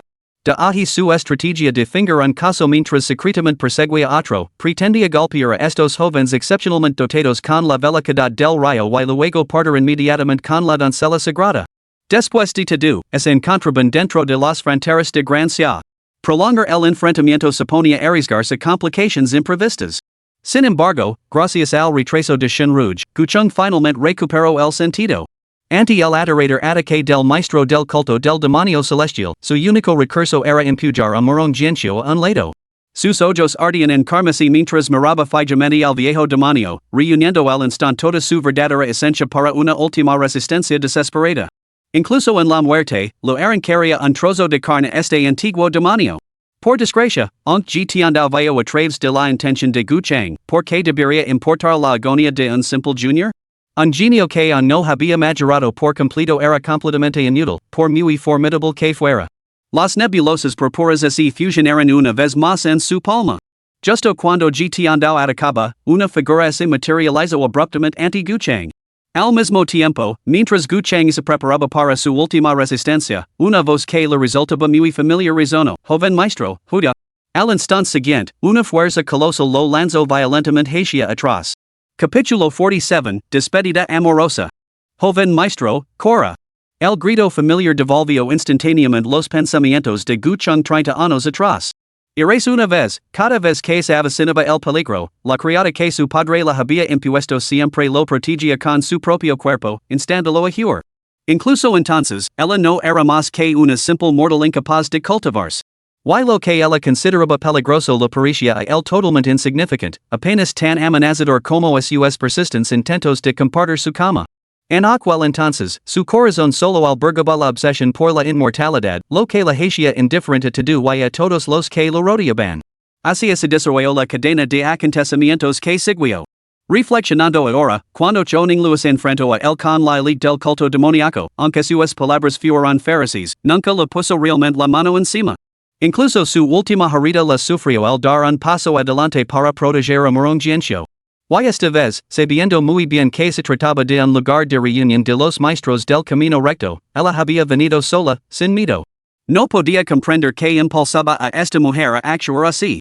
Sin embargo, cuando la vio, lanzada por los aires como una joya de arce marquida por el golpe de la palma del maestro del culto demoníaco mientras lo protegía, su corazón dio un vuelco inexplicable. En ese instante, finalmente comprendió sus verdaderos sentimientos. Pero todo esto parecía demasiado tarde. En este mundo, no todo el efecto encuentra correspondencia, y todas las separaciones prometen un reencuentro. Quizás lo único que podemos hacer es apreciar a quienes tenemos delante, para no enfrentarnos a despedidas repentinas que nos traigan un arrepentimiento para toda la vida. Quizás esta sea la agonía del amor y la separación dentro del octavo reino de la iluminación.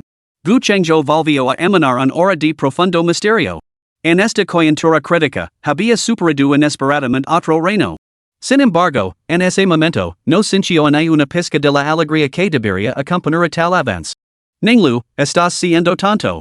Tiando abrió los ojos con furia. Aunque había hecho todo lo posible por contenerse al sentir el peligro, el golpe destinado a matar a Gucheng seguía siendo devastador. Este solo golpe podía destrozar el futuro de la secta del demonio celestial. Sin detenerse a reaccionar, Tiando se lanzó rápidamente hacia adelante, agarrando a la doncella sagrada con su brazo izquierdo mientras se preparaba para huir. Sin embargo, la repentina comprensión de que Gucheng, que se encontraba cerca, había logrado un avance en ese mismo momento, le causó una gran conmoción. Mientras la vacilación brillaba en sus ojos, oyó a la doncella sagrada, que ahora se aferraba a la vida tras su gol, agarrar el brazo desesperadamente. Maestro, si lo ruego, no mate al joven maestro Chang. Al ver a la doncella sagrada, que había reunido a sus últimas fuerzas para hablar antes de caer inconsciente, Tiando apretó los dientes con furia. Antes de que Gucheng y un pudiera en acercarse, acordó instantáneamente la distancia con Gucheng, que acababa de romper su barrera de cultivo, y lo agarró. Sin dudarlo un instante, activó la técnica celestial de escape de la sangre del demonio. En un instante, se transformó en un rayo de luz carmesí y desapareció del cielo. Cuando Gucheng y un lu llegaron al lugar, no quedaba ni rastro en el cielo. Mientras el frenético Gucheng se preparaba para perseguirlo, un lu, vestido de oscuro, se adelantó para detenerlo. No hay necesidad de perseguirlo, dijo. La huida de la sangre del demonio celestial es la técnica de teletransportación suprema de la secta. Salvo el venerable Fénix divino del mar del sur, nadie en este mundo puede igualar su velocidad. En realidad, al ver esa luz carmesí, Gucheng había reconocido al instante la técnica de la secta del demonio celestial. Su decisión de perseguirlo se basaba simplemente en el instinto. Sin embargo, incluso así, el niño secuestrado era su propio hijo. ¿Cómo podía simplemente abandonar la persecución? Al ver hacia un lu bloqueando el paso, Gucheng espidó instintivamente, aparte. Pase lo que pase, debo intentarlo. Justo cuando los ojos de Gucheng brillaron con un destello carmesí, listo para lanzarse al ataque, la gelada voz de Chen Ronyu acordó el era su lado, intentar que? ¿No es ya suficiente el chaos? Incluso si lo alcanzaras, ¿irías solo al encuentro de tu muerte? Gucheng se volvió y vio a Chen Ronyu que acunaba a su hermana menor y lo miraba con gelado desdén. A su lado, Morong Jianqiu permanecía inmóvil, con expresión inescrutable, mirando fijamente el cielo donde su hijo había desaparecido, perdido en sus pensamientos.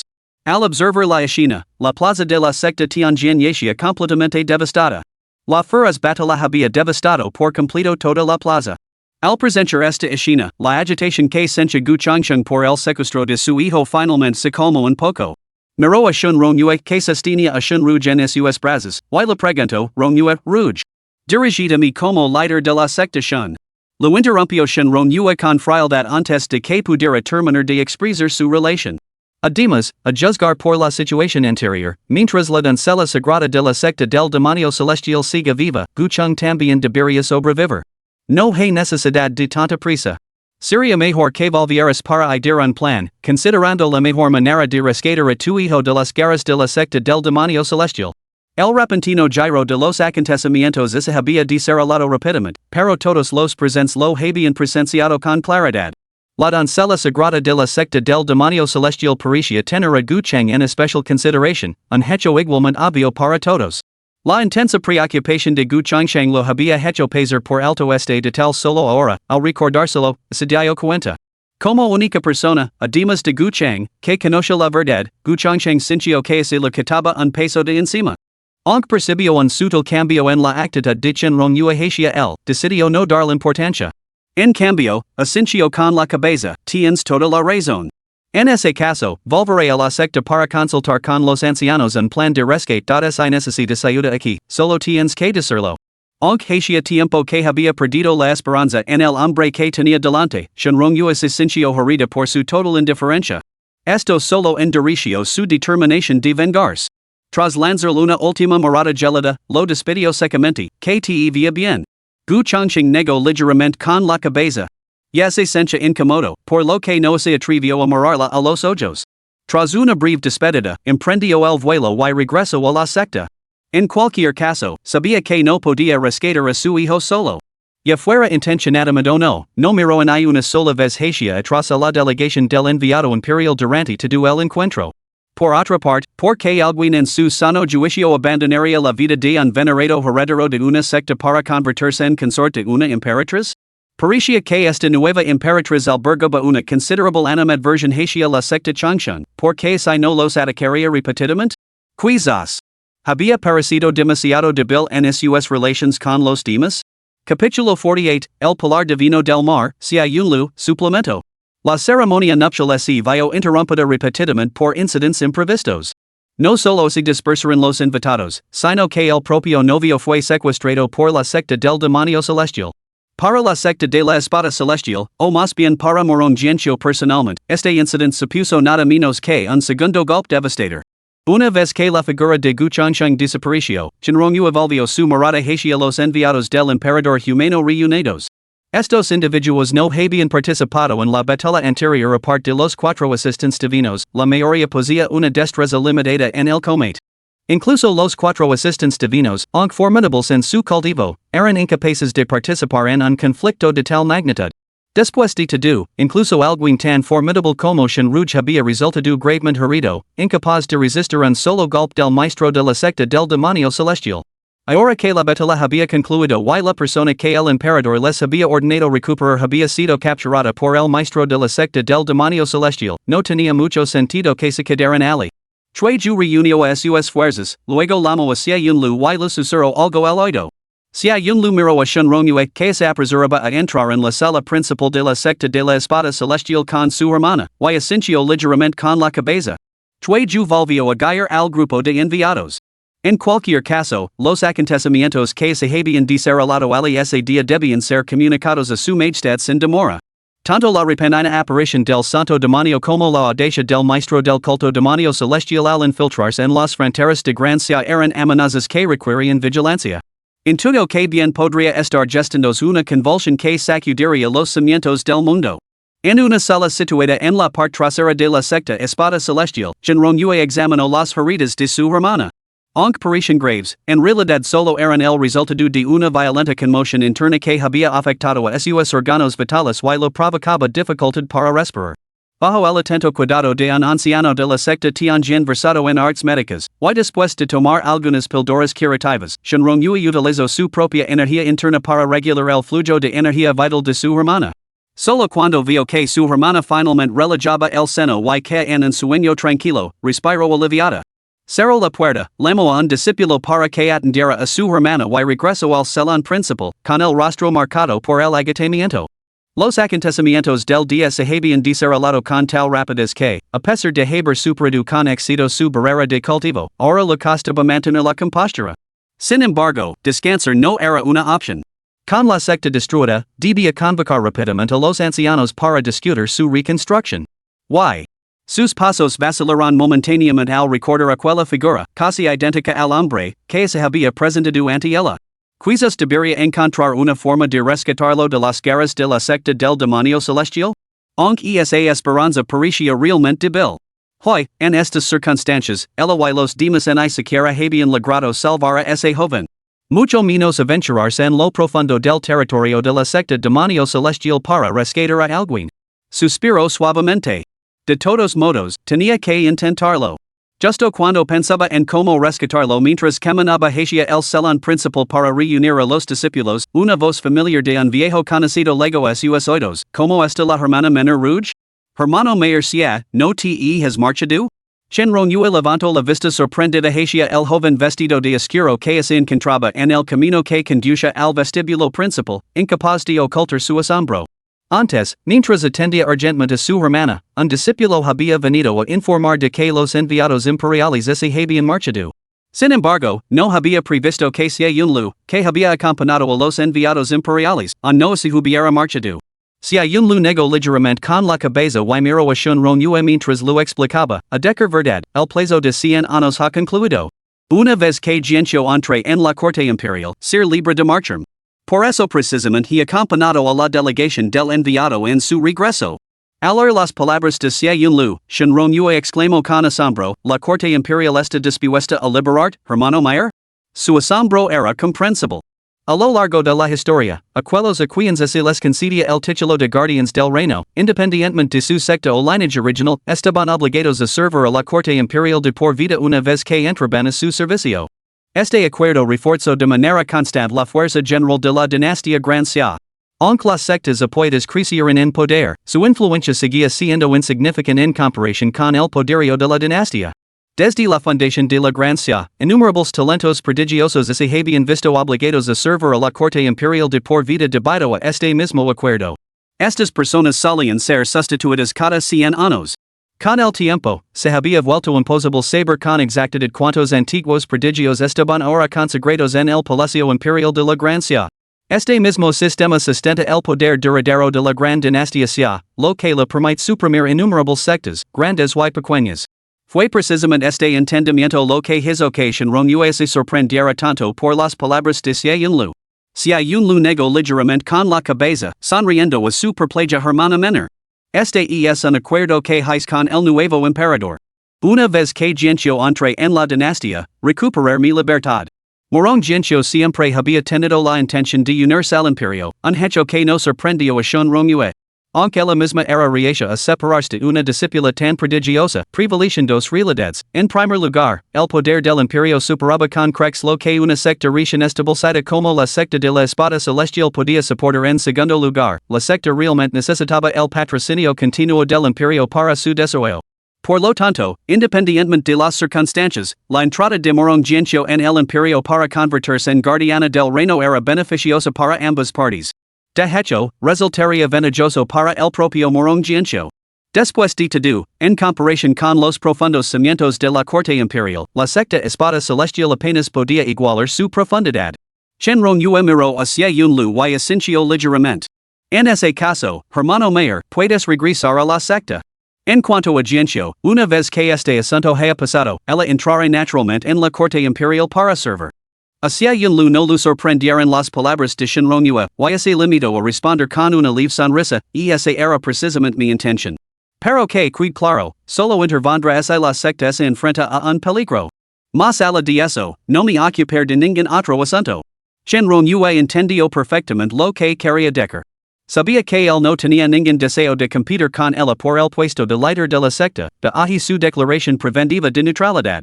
Mirando a su hermano mayor, vestido con túnicas negras pero aún con los rasgos juveniles de su mejor momento, Shenrongyue esbozó una leve sonrisa.